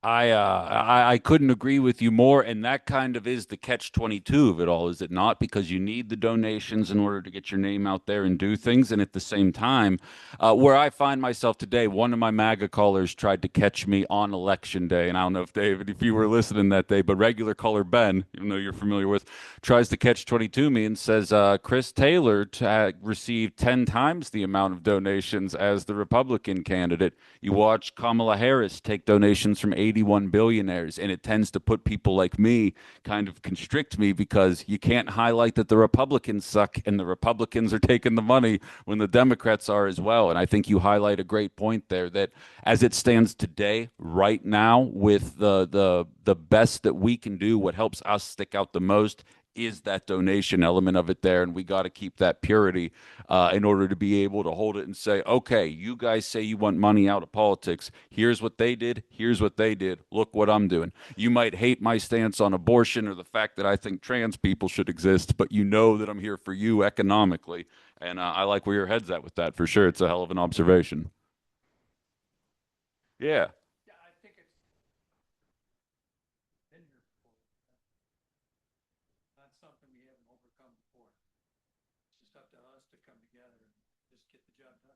Absolutely. Needs Kurt's saying we just have to get the job done. And that means going across generations. Doing AM talk radio obviously lends itself to an older generation. And if some of you are going to be newer to the program, I talk a little trash on boomers from time to time. And it's not intentional though. It's just recognizing I graduated from college in 2010. We were in the throes of the recession. I spent the first year of my life competing with people in their 40s that had 20 years experience that were willing to work for the same pay that I was because so many people had been laid off during the recession. And I said at that point, you know, you could go backwards 20 years or forwards 20 years, and there will never be a worse economy and never be a worse job market than what I'm in right now. Talk about luck. And I can say with all of my heart that it is so much worse today, and what a 22-year-old has to go through today is infinitely worse than what I had to go through, and what I had to go through sucked. And being able to acknowledge that that is the case, and that it's not a peeing competition. I don't. I didn't know how to say that the right way. It's not. It's not a contest of who struggled the most, who had to work the hardest. It's that right now it is very dire. We have record numbers of people in their 80s returning to work. We have record numbers of people in their 20s and 30s not moving out from their parents' homes. It's both sides of the aisle here that we're trying to figure out how, or both sides of the age bracket, I should say, and everybody in between. And I often say there's an element of that I feel trying to justify the fact that I get to do this with you guys as a living when watching so many of my peers just struggle day in and day out, wondering about the next paycheck. So it's sticking together and and just embracing empathy, which I'd argue is one thing the left never really has to struggle with. I've been there for 3.5 years. I'm from Pittsburgh originally. I was a producer at KDK Radio for 4 years until they hired a program director that used to work with Rudy Giuliani, and I got run out of town. And lucky for you guys, now I'm in Northeast Wisconsin. Yeah, yes.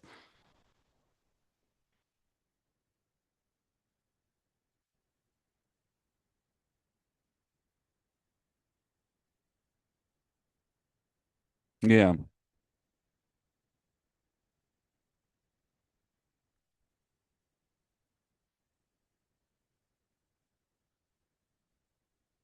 I describe my show as working class politics. I think working class is the way that it should be described at any time. I hit the job lottery in my 20s. I started off in software sales, and I was fortunate to get out of 60 grand in debt. Otherwise, I'd be on the exact same treadmill that everybody, not everybody, so many other people my age find themselves ensnared in forever. I'm a working class mindset. I was driving for Uber at 6 in the morning before my production shift started, and everybody has their experiences. I was involved starting the union with SAG-AFTRA back in Pittsburgh. It's just a working class mentality that I think we need to embrace, and I think working class politics sums it up because that's the bulk of us here. It's not necessarily just the one, not it's not the whole 99%, but it's enough of us that it's all we'll need. Yeah. What's up?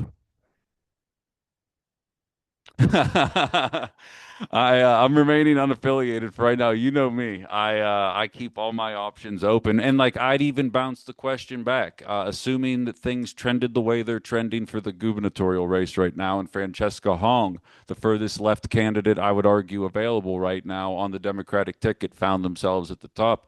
Would you see a pathway towards trying to find a way to work with her and a lot of the overlap from her messaging compared to what I'd argue the Green Party wants to see happen?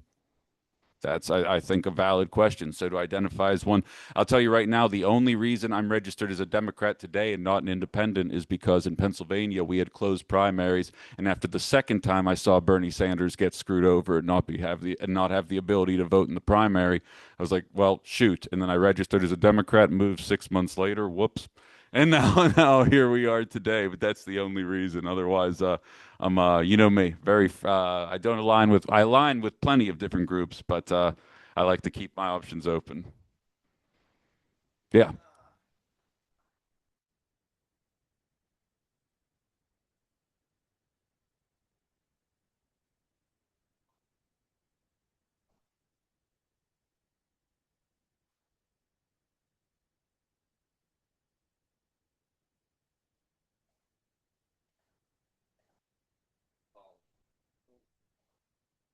Yeah.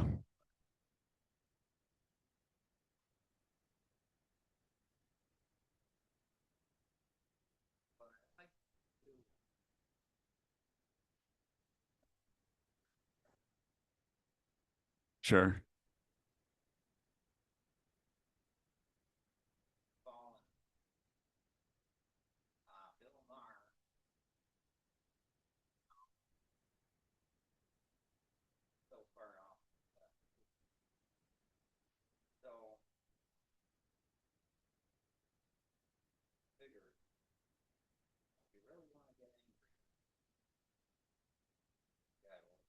Oh yeah, see, that's all white noise to me. Here's my insight on that, Jeff. This job is not a difficult job, and if anyone's getting more than $1 million to do what I do, they're there to sell you on something because it's not a matter of how good they are at the job. It's a matter of how good they are at shoveling their bullshit, and that's essentially what Dave Rubin's doing. That's what Tucker Carlson's doing.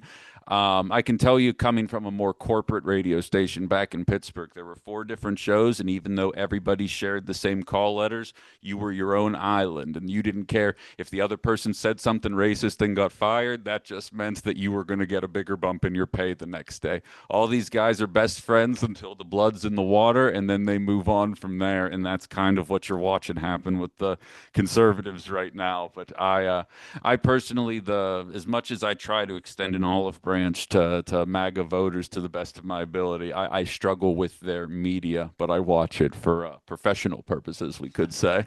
But outside of that, Cominos, just Dominoes with a C. I'm a Greek guy. Yeah, what's up?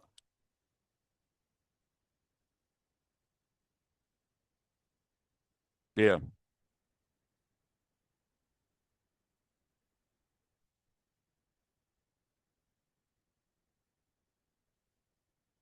yep.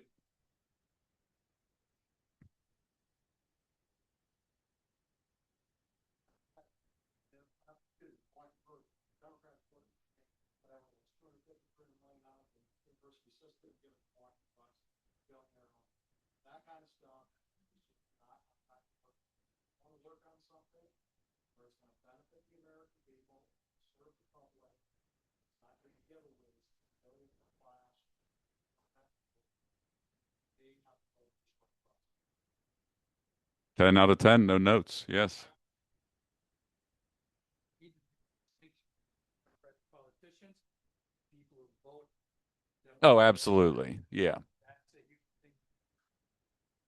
Oh yeah, and I mean I'm in a leftist group, so I know I'm in a safe space to use the word intersectionality. I joke, you say that in AM radio, you can hear everyone change the channel, but here we can talk about it in a way that oftentimes you'll hear people say we put more cost per pupil into public students now than we did 20 years ago, and yet no one can read or do math at an acceptable level, as you highlighted, and that is a true statement.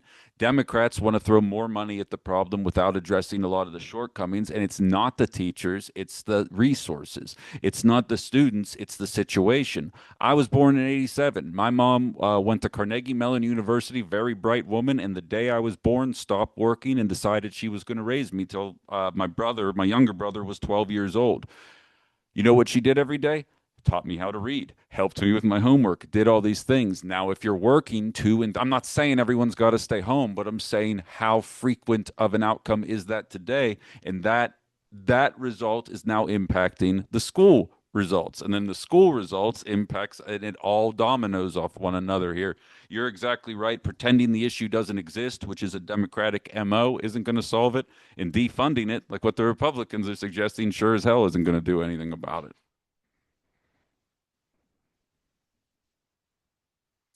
Who else? All right, great. Michael, anything? Okay. Well, thank you so much, guys. This was a lot of fun. I appreciate it.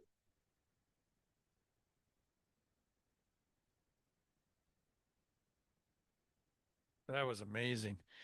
Okay, can I spend it? I don't know if you got any announcements.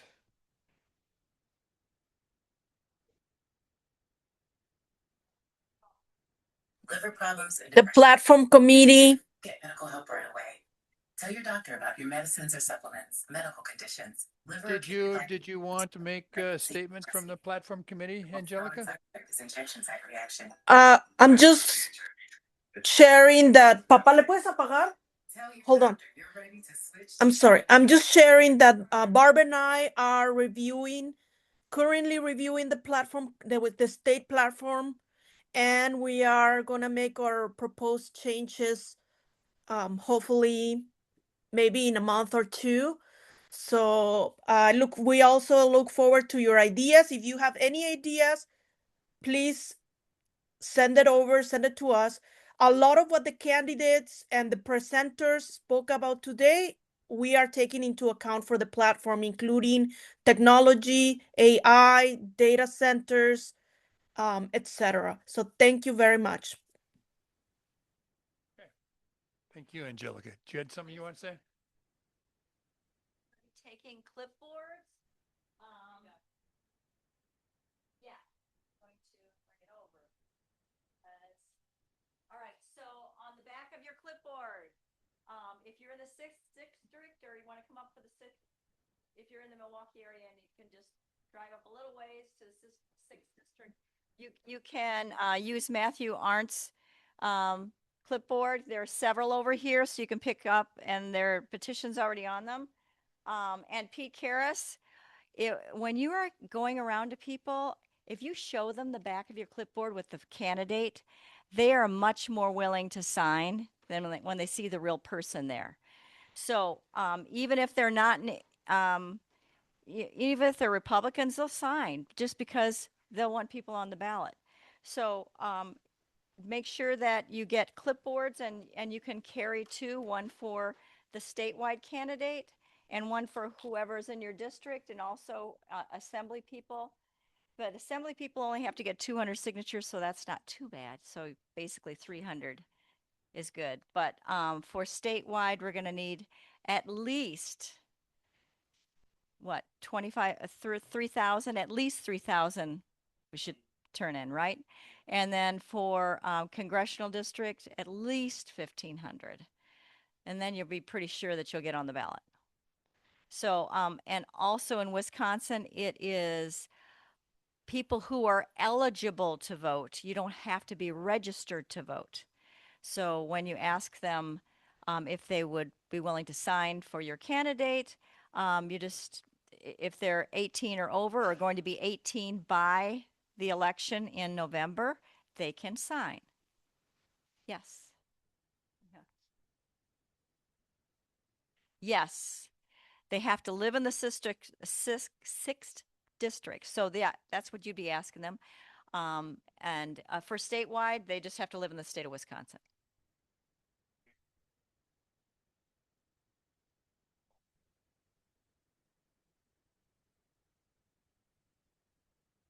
What? When did that happen?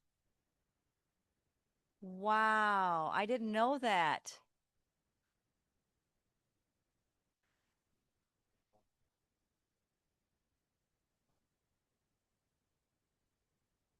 Not for any in-state race.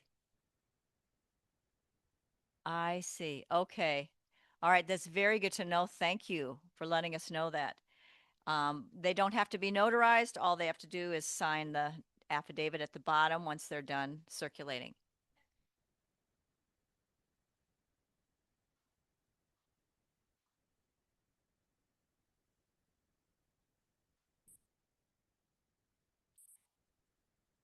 You want to come up and say that on the mic so that it gets on the recording, because otherwise it won't get on the recording.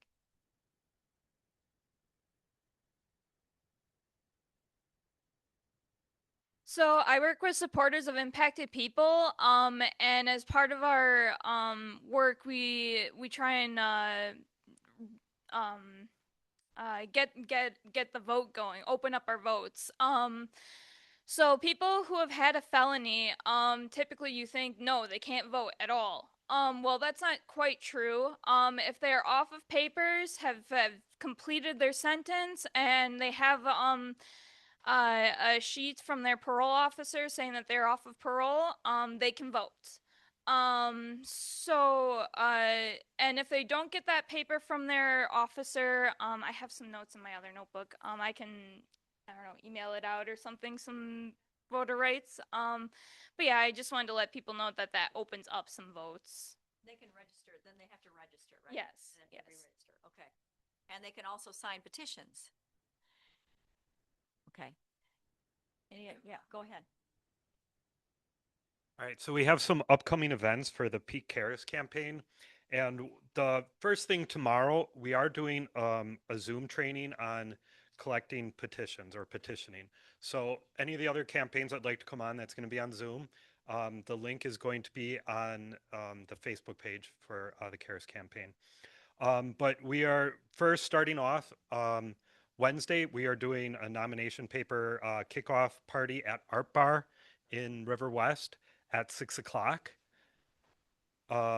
We are also doing in Milwaukee a nomination collection event. We are meeting at noon at Stone Creek Coffee on Downer. And then later that day in Racine at 3 o'clock, there's going to be a petition gathering event at Cafe Gelato, and that's downtown Racine. And then Sunday, that Sunday, the 19th, we are going to be at Madison. We're meeting at 10 o'clock in the morning, a little bit early. We're going to be meeting at Michelangelo's Coffee House to gather signatures there. There's many more events. We're going to be going all over the state. So if you go to the Facebook page, you're going to be able to find more events. But these are our kickoff ones. As was said, we need 4,000 for a statewide race. Running in a partisan election, we're going to see a lot more challenges. So we definitely want to max out how many signatures we get and get those in as soon as possible too. Thanks. The Zoom at 6 o'clock, the link, and then the link is on there. Yeah, that'll be a training. We're doing a training for anybody who's looking to do petition gathering. So if you guys have any volunteers too on the other campaigns that want some information, have questions to ask, we welcome you to join that.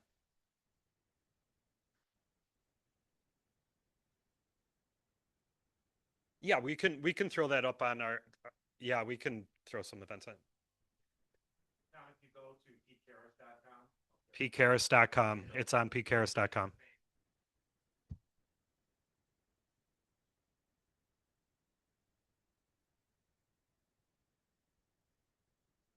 Sunday the 25th, Pete and I will. Any plan for this district? Let's see. I'd have to go through our calendar. We don't have anything yet, Jeff. Would you like to help us plan one?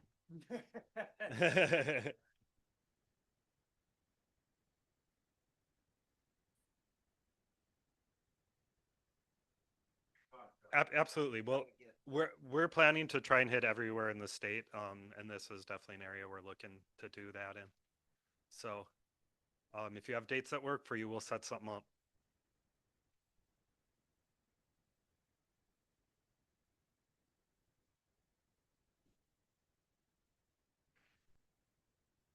Okay, any other announcements? Heck. Doesn't screw in.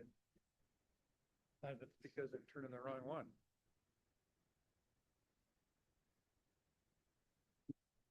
I think I'm right. Okay. Any other, Mr. Karras? For the strategy session?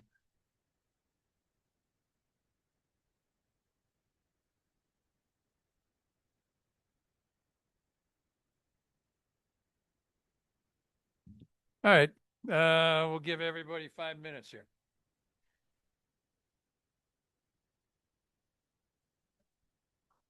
Not yet.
Unless you put some work, let's put chairs here so that people can be heard by that mic. You know, let's just put some chairs here so people in the back. I can grab some.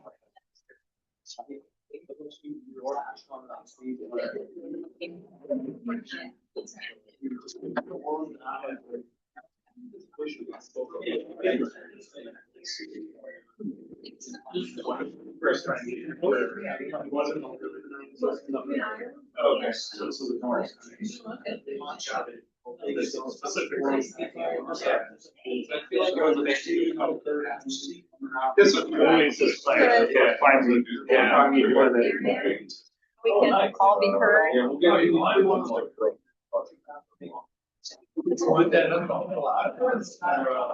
Oh, I don't think we need the other people. We need to put a microphone on something. It's just that the people in the back row need to move in.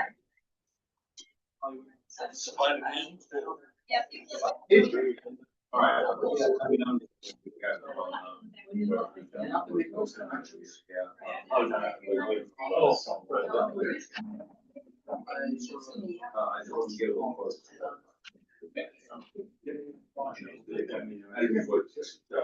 All right, if we can get back together.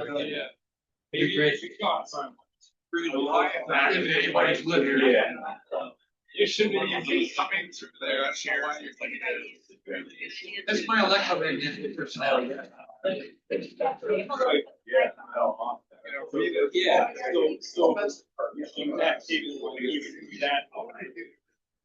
Up a little bit. Yeah.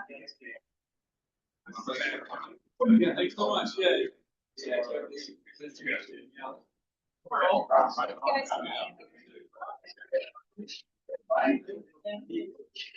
Good, yeah. Good, yeah. We're gonna switch and put the chairs in front of the table so we'll come up first.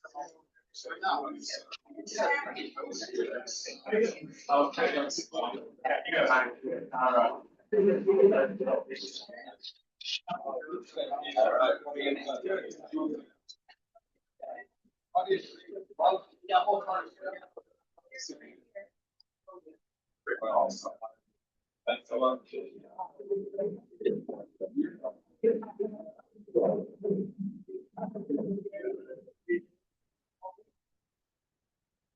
I mean, it's good.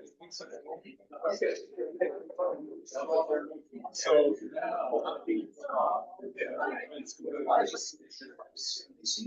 right. I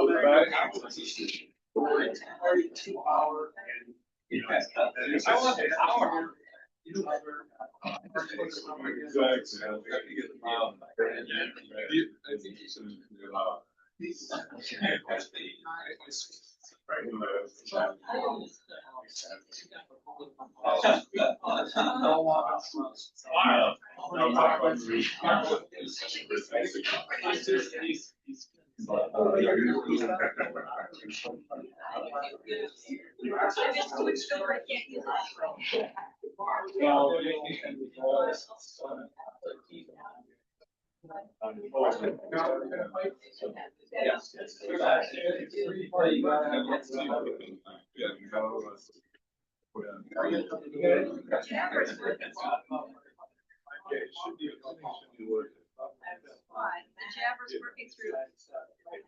Really?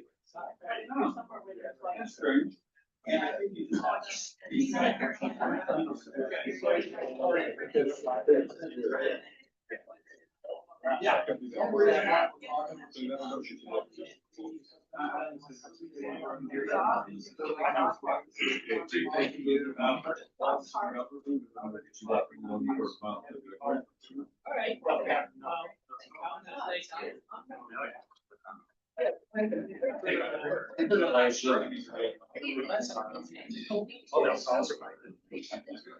So are you using?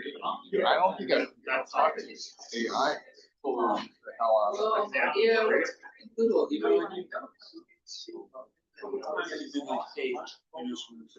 Use ChatGPT. Now you should be using. Yeah, he was, Gemini. We are doing our strategy.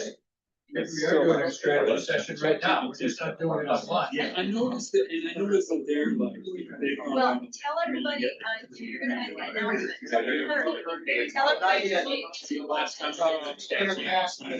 On the back. Like I said. Side there. Yeah, I think they. All right. Yeah. I hear you. Yeah, I got it. All right, everybody.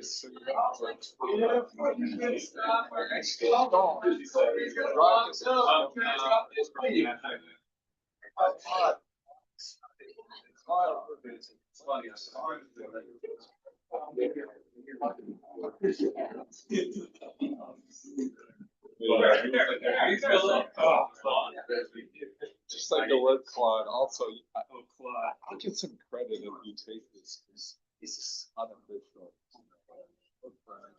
Right? So I'm working on it. If you were sitting in the back, if you would move into the Don't have time. inside of the tables. All right. And this. And yes, please eat up all the snacks because otherwise I know what's gonna happen.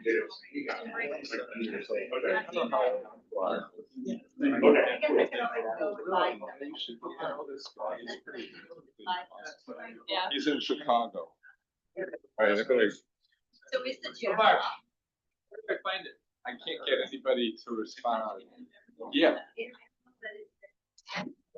You have to reach out to somebody. It's only like that. We're doing now. Discussion strategy. Yes. Oh, yeah, I got a. Raise money.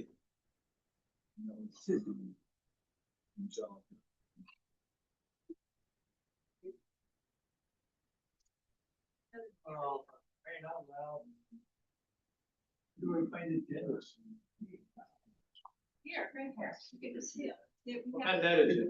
I'm looking for the green, the George Martin. All right.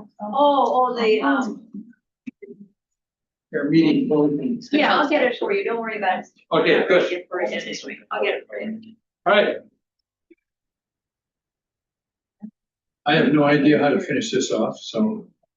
If anybody has any ideas. We're having a strategy. We're having a strategy session. You could be both. Oh, okay. Well, then I'll shut this up. Yeah, I think that's. We don't know for sure, but that's our.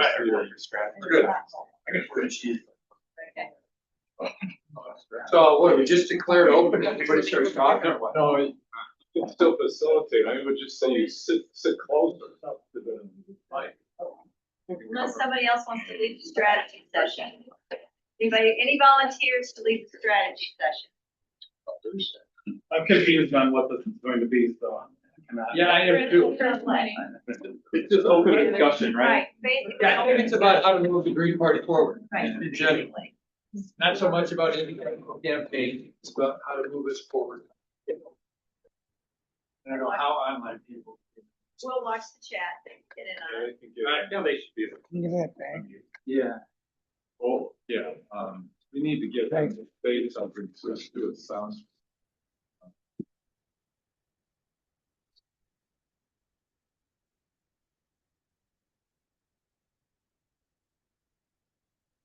Would somebody in the Zoom world say something, please?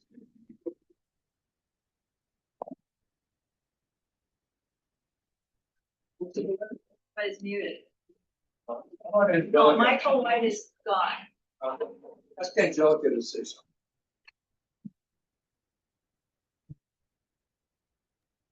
Yes, sir, I'm here. Very Yeah. good. That's our speaker now and our microphone. Can they hear us through the? Can you guys hear us? Yeah, they can hear us, but you gotta, you know, that probably should be close to the device. Yeah, we're fine. Okay.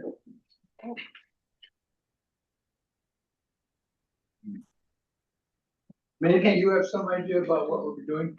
Because I haven't been to the CC meeting. so- Oh, okay. Basically, I think that this part of the meeting would be good for just people, to give their ideas about, first of all, if there is something that you want to talk about having to do with how we can help your campaign, but basically strategy, towards this next election.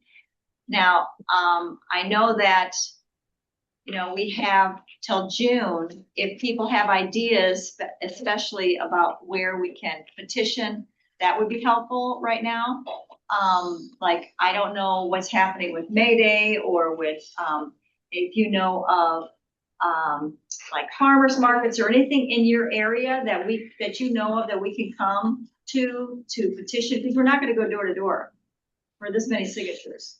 So we need help in order to petition for you. And how about you on the membership calendar? If we start putting in events, we can maybe help list potential events that would be good to petition at. Does that make sense?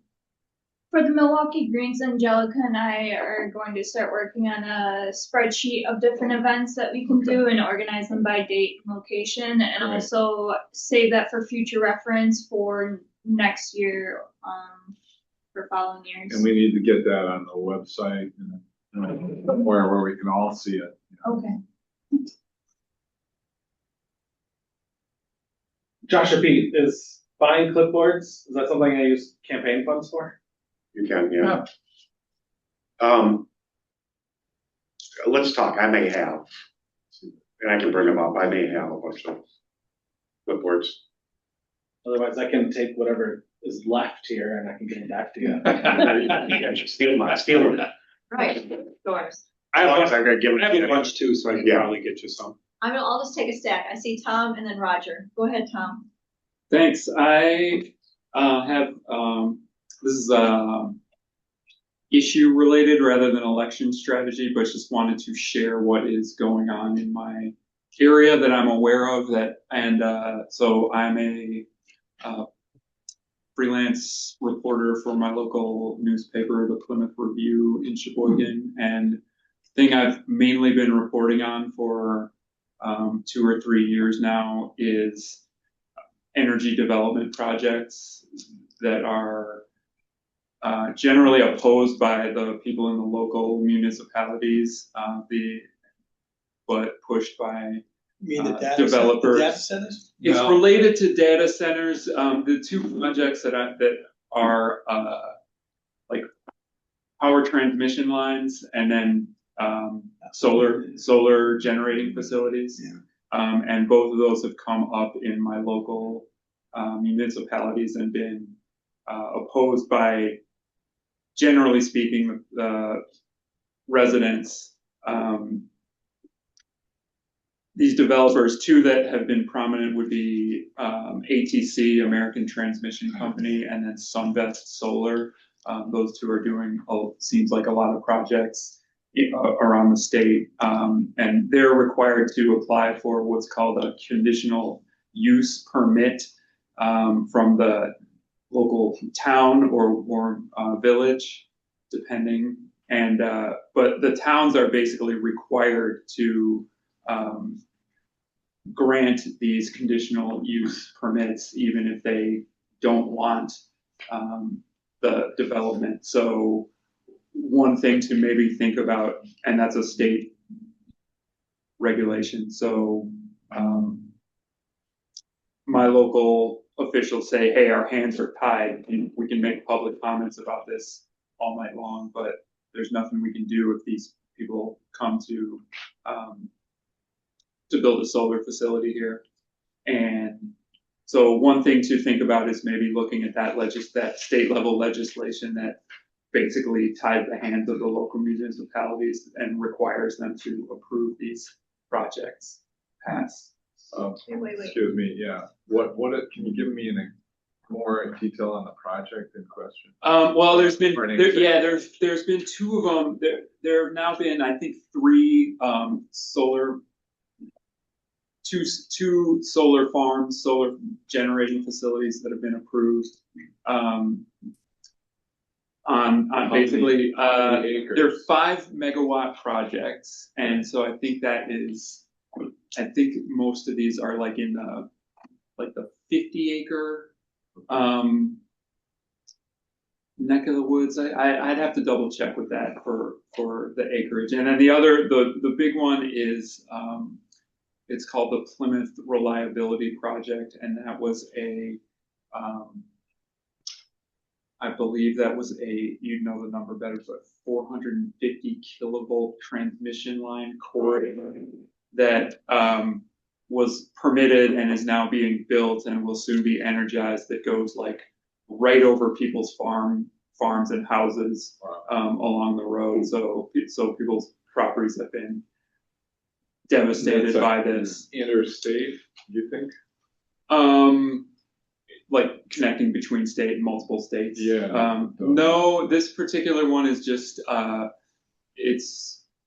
it runs from Fond du Lac County basically to the lake, so it's like an east-west corridor, and it had to do with converting a gas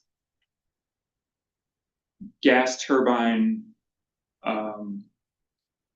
pumping station for a natural gas line. So converting that from natural gas fired to electrical is why they say they need this greater power capacity.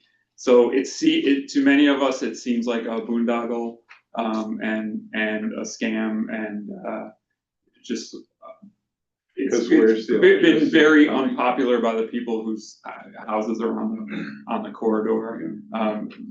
But it's controlled by the Public Service Commission of Wisconsin completely, and so that one is just another one where I've been watching the local municipality be run roughshod by the state government. Roger, you're next. Yeah, I just wanted to piggyback on the clipboard. As I was putting the pens, tying them up, I was thinking about, how much would pens be that had our name on it and it actually had the clip on it, And I don't know, compared to the big pens. I mean, would that be worth looking into? Do you think people would use them and stuff? I mean, if you got a good pen, especially with the thing that you can use for the laptops, that little rubber part on the little foam thing on the end, that you can, I don't know. I was just thinking about it as I was doing it.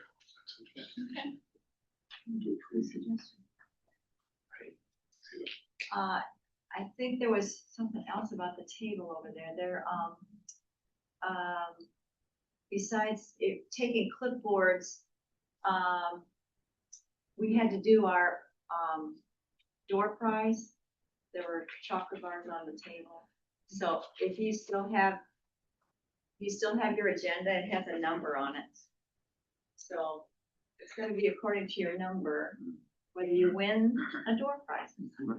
We didn't announce that. So I guess back to the strategizing stuff. I think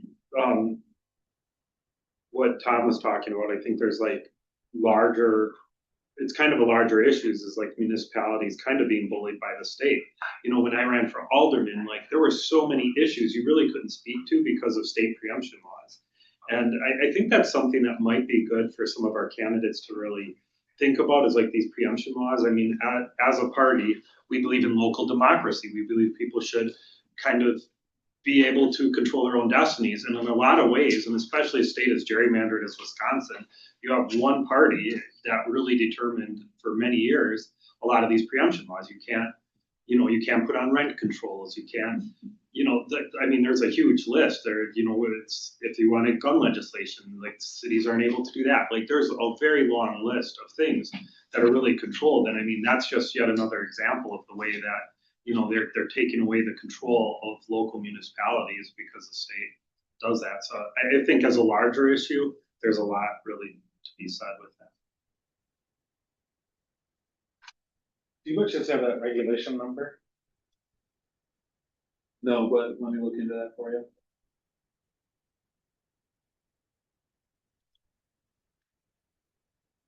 I know there's also the Power to the People campaign. I don't know how relatable that would be to your situation, Tom. So that's being run in Milwaukee because We Energies has hiked up. Gosh, it was like 8%, and then it was like another some percent, and they said that they weren't going to do any more, and now it's another 14% hike. So that's like adding a lot of money on the bills, obviously. So there's a campaign to having municipality-owned power plants instead of having it go through monopolies or oligopolies. I was telling you about that speaker that was delayed in the fall meeting. That was the Power to the People speaker. Oh, They didn't okay. really move on in the fall meeting. Idea on the stack? Is there a stack? Go ahead. About the state preempting, you know, not allowing the localities to do whatever they want or, you know, pushing stuff onto them. The only case that I know where states or, you know, really municipalities have won fighting back has been regarding fracking. In some states, you know, the state would say anywhere that, you know, they've decided that they're going to do fracking, your municipality just has to allow it. Well, the municipality said, absolutely not. We're not doing this, and we're going to arrest any of your officials that come in and try to enforce it. And I'm not sure how much they won in court versus how much they actually just started arresting any of the officials who tried to enforce their laws. But that's really the only case I've heard where it's, you know, they just made it such a hard time that the company just decided to drop it eventually.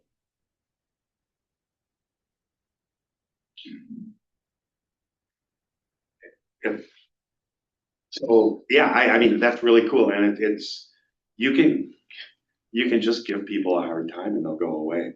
For example, I remember, and I don't remember the details. This was back when I was in city council.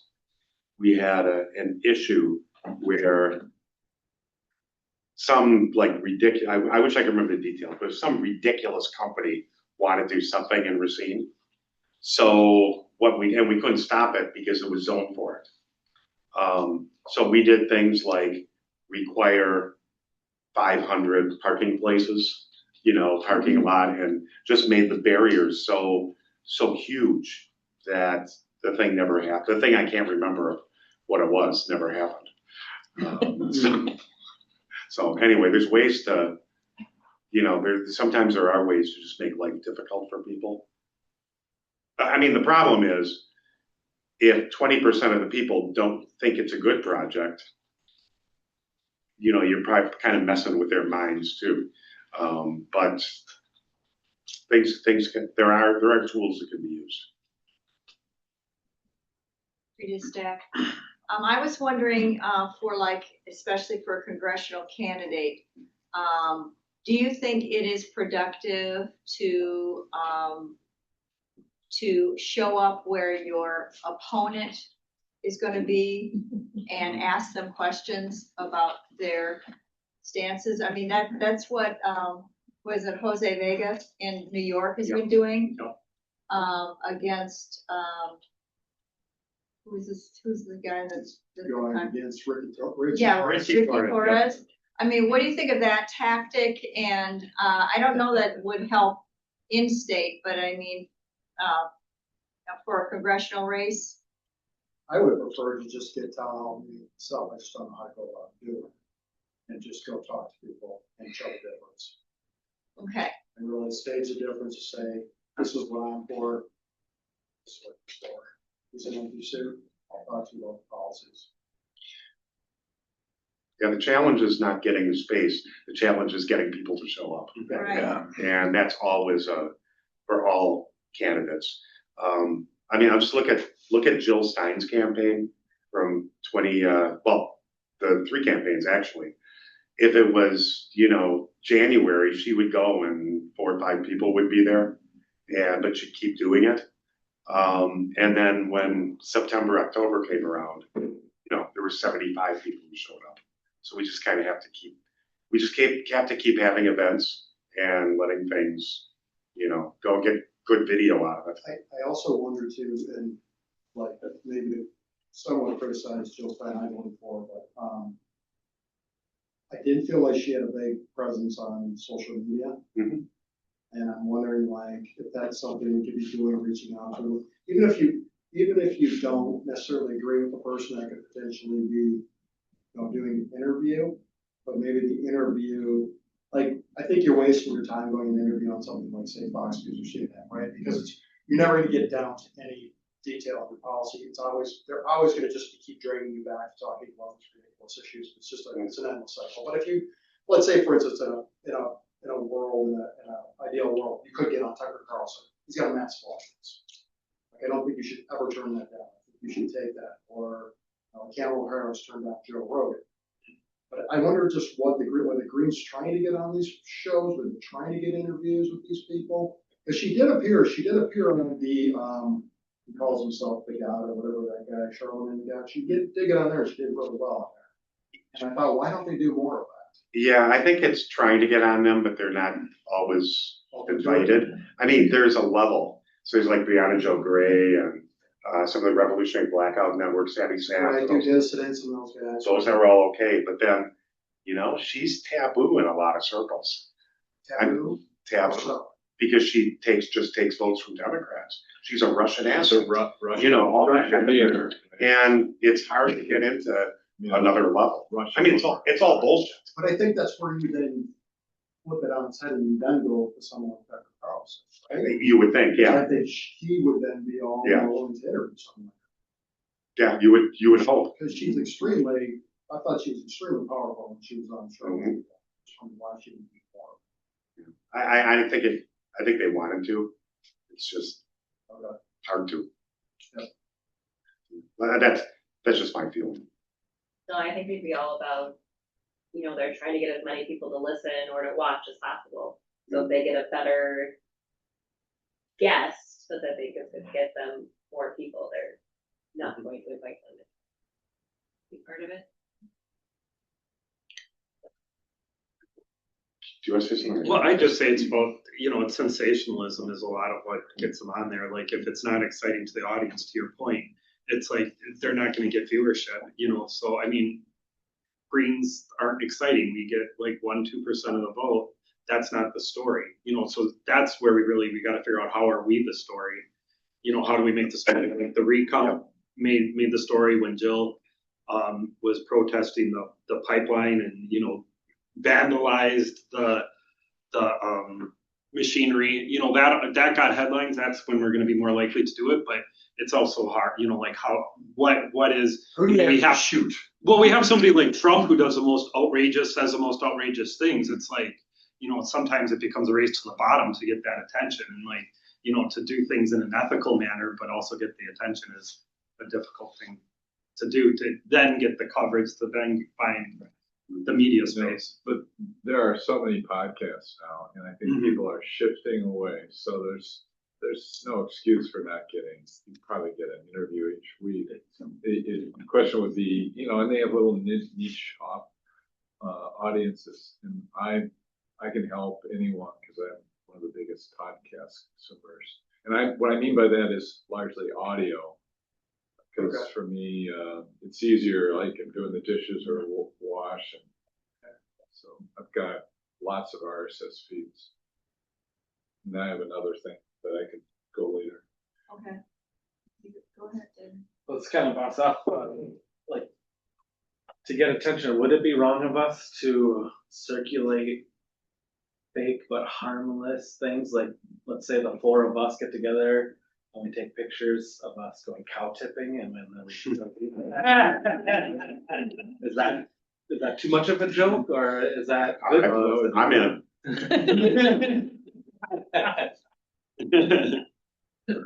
And you know what? We could do a lot of things. I mean, just even if we don't want to, tip a cow, we could, you know, all wear the same bowling shirts, you know, and go, I mean, there's things we could do that would be kind of fun. Yeah. Videos of this stuff, video works amazing. I mean, I know our metrics on our videos are so much higher than just when we post a picture or words. It's crazy.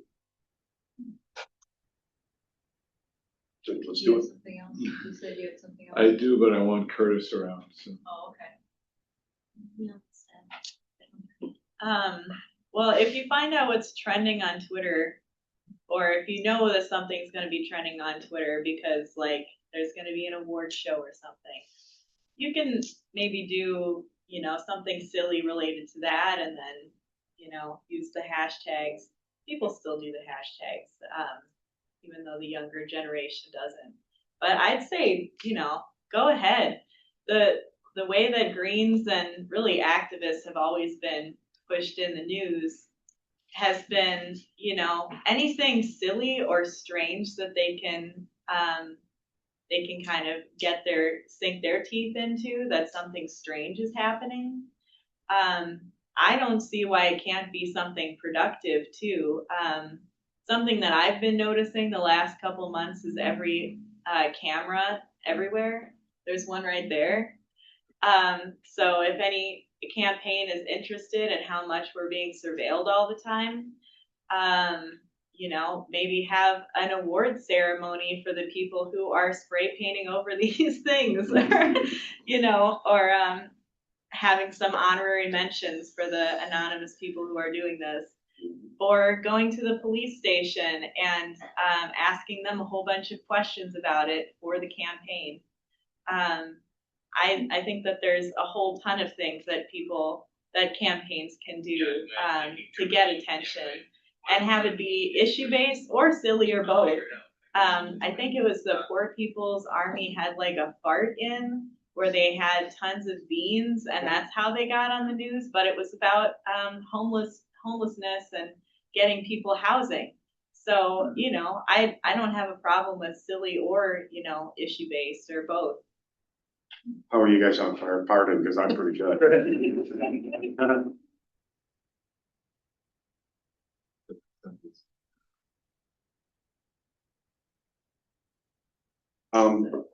Back? Yeah. Okay. We have about 10 more minutes and then we got to start cleaning up because we're supposed to. Okay. 5. So just something kind of away from campaigns, but something about focus of the Green Party, of the state Green Party. Sometimes when we do get involved in issues, we're like, pick the issue of the day, or we pick a lot of things. It would be nice to have like a strategic meeting to talk about what we're going to focus on. I mean, one idea would be climate change. Because do you remember when the Democrats used to talk about climate change? Because I kind of remember, but I'm not too sure. And you know, the Republicans just never, a lot of them don't even believe in it. But there's a path. That people still care about the environment and about climate change. There's a lane there for somebody to take, and maybe we should take that, so that we actually do press releases, we do protests, we, you know, in any other form, and we take the lead on it. And it doesn't have to be climate change. They've done that on, you know, there's all sorts of issues that we could do that on. But I think it would be interesting to have a small committee at least talk, and then bring it to a larger group and talk about what we should focus on. And then not just say we're going to focus on it, but actually do it and make ourselves known and make us the climate change or whatever other issue it is party. So people listen, because Democrats are just stupid. I mean, they don't say shit anymore. I agree with you, Pete. That's why it was my campaign, except from the beginning, we focus on environmental issues, period. And everything is going to be seen through this lens. If I guess asked other questions, it's going to be, well, how does this affect the environment? That's the focus. And although there's other opportunities to get distracted, certainly, but for me, that's the focus. And I think in my district anyways, that's a winning issue. I think it's But one I issue everywhere. totally agree with you. You know, pick some 2 or 3 key issues, focus on them. Keep the focus on them. Angelica suggests economy and labor, that's in the chat.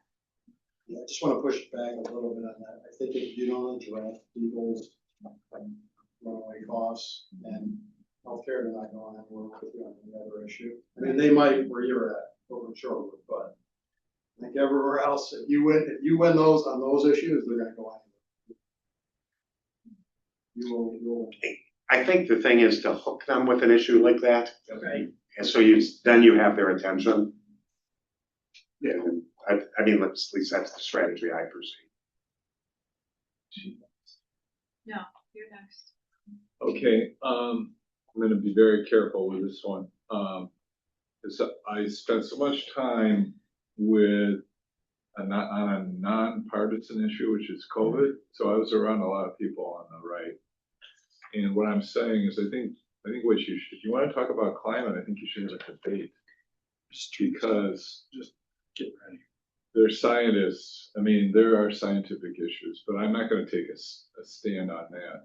The thing, what I wanted to bring up was a procedural thing. Can we review the procedure for how we replace, like, we have open positions at the steering committee level, right? At the coordinating council. So just because we don't have an election, if people are in a position, are they not to, like, we have a person that wants to. Yeah, I don't know that it's that well defined. Okay, I mean, but other than the coordinating council can nominate people, but I So can you would address rather the- not do that. address the situation right now. I don't remember the guy's name, but What, Chris Paulus? yeah, and he's here, he's in the meeting, so I was thinking if he's gonna run, he should say something, but I can't seem to, I don't know. He's already on the coordinating council. But it just in the membership meeting, we're just supposed to affirm him being on the coordinating. Is that the process? Yeah. Yes. Well, it was before we did the online voting, we'd always just at a meeting be like, hey, this is who it is, and everyone agreed, but now it's gotten complicated with some of that online So we don't know voting what to we're do gonna things do. like this. Right, but I think the coordinating council does have the ability to, nominate people to an open position. My thing is that it'd be nice if they had some kind of support, so it doesn't look like it's. What kind of support? I'm just saying, I'm not saying he doesn't. Okay. I'm just saying, rather than the coordinating council saying, this is who it is, it's like, there should be some show of support for the people he's going to be representing, that, yeah, we want this guy to be our representative. Well, he's It already can't on- just be the coordinating council just doing it. Hello? He's already on the coordinating council. All right, so we don't have No, to, but I need a vote. Yeah. Angelica's Well- on staff. Go ahead, Well, yeah, Angelica. but yeah, but he's like a member volunteer to the coordinating council. He was approved to be in our communications committee, but doesn't to be like a full member of the CC, doesn't he have to be like voted by his own chapter? Doesn't the chapter have to have some elections? So technically, the CC can place anybody on the coordinating council in an open position. But at the next membership meeting, in order for them to maintain that position, it has to go to a vote to affirm it. So the membership does have to vote to affirm Chris as so why to don't we- continue on the So membership. this is the membership. Correct. So we'll have to send out Well, online votes to, and the question is he running at large? And we placed him in an at-large position, so this would be confirming him to that at-large position. so how Then- statewide? So people statewide need to know who he is, and we're in a statewide meeting. So it would have been nice if you had been able to say so. 4-minute warning. Chris, you want to say something? Say why you want to be on the coordinating council? If you're there, you can unmute. You can text him. Then we can also provide, because he gave us a If he statement. wants to do a statement, we can send it out. Oh, he did a statement. Yeah, okay. All right, we can send that out with the ballot. Yep. All right. I guess it's talking strategy. It doesn't seem like it should be this hard for somebody that wants to get involved to be involved. Like, that might have been a bylaw thing we were talking about on last fall, but like, all of the people that are involved right now, we're the ones that are driving all of this. So if we all give a consensus vote and say it's on, like, I don't see why we have to go and send it out to online to a bunch of people that are just gonna read the statement. Well, you also don't want the coordinating council just to place anybody without Sure. membership approving it. All of us have to go through that But voting. this is an open thing where everyone, we should have, 61 people paying attention today, right? We have a third, which is pretty damn good when you think about All of the Northeast Wisconsin chapter members. it. 100% attendance. Is it time to do the door prize? Hell yeah. All right. do it. Hi. All right, everybody get your agenda and look at the number you have on your agenda. I'm gonna generate the first number. Wait, what about me? Number 6. What about it? You have to be present in the room. Read it. I'm in the room. Yeah, that's. Number 6. I discussed this, Angelica. Aw. She said you had to be here. Yep, be you part do. of it. Who has number 6? And the winner. Yay, okay. Choose which one you want. Almond, coconut, or mint? Sorry, Angelica. I just got my deed. All right, next one. You what? 15. You need to know 15. Coconut or mint? Supposed to be on a diet. Coconut or mint? Oh, good. You need a One, pledge. Oh. What have you got? Yeah. I don't like it. Okay, last one. Yeah, 16 was that? 15. 50. 60. Oh, Eh. 11. Who Hey. has 11? I got number 11. Mint crunch. There you go. Thank you so much. All right, and then you We want got dessert, Fred. Yeah, we can. We got chocolate. No, you were wanting to. So- we have to do that. Yeah. I won the door Mark prize. knows it by heart. Right? We got Mark dessert knows prize. it by heart. You want to lead us in the pledge? You want to lead us in the pledge? You know it by heart. Turn that coconut butter. We all know parts of it. Yeah, we all started, I think. I think so too. We're doing the pledge. I would prefer to have it anyway, or not. Oh, Barbara's gonna, she's got it. So who's doing it? Go ahead, Barb. Oh, me? Yeah, go ahead. I'm the one leading the meeting. All right, I the know. camera's right there. You got it right there. Everybody will hear you. All right. All right. Oh, pick the thing out a second.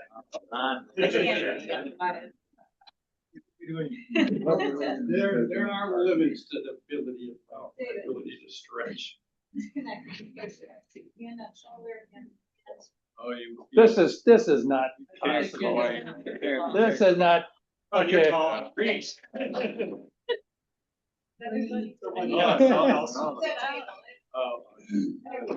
Way to go, way to solve the problem.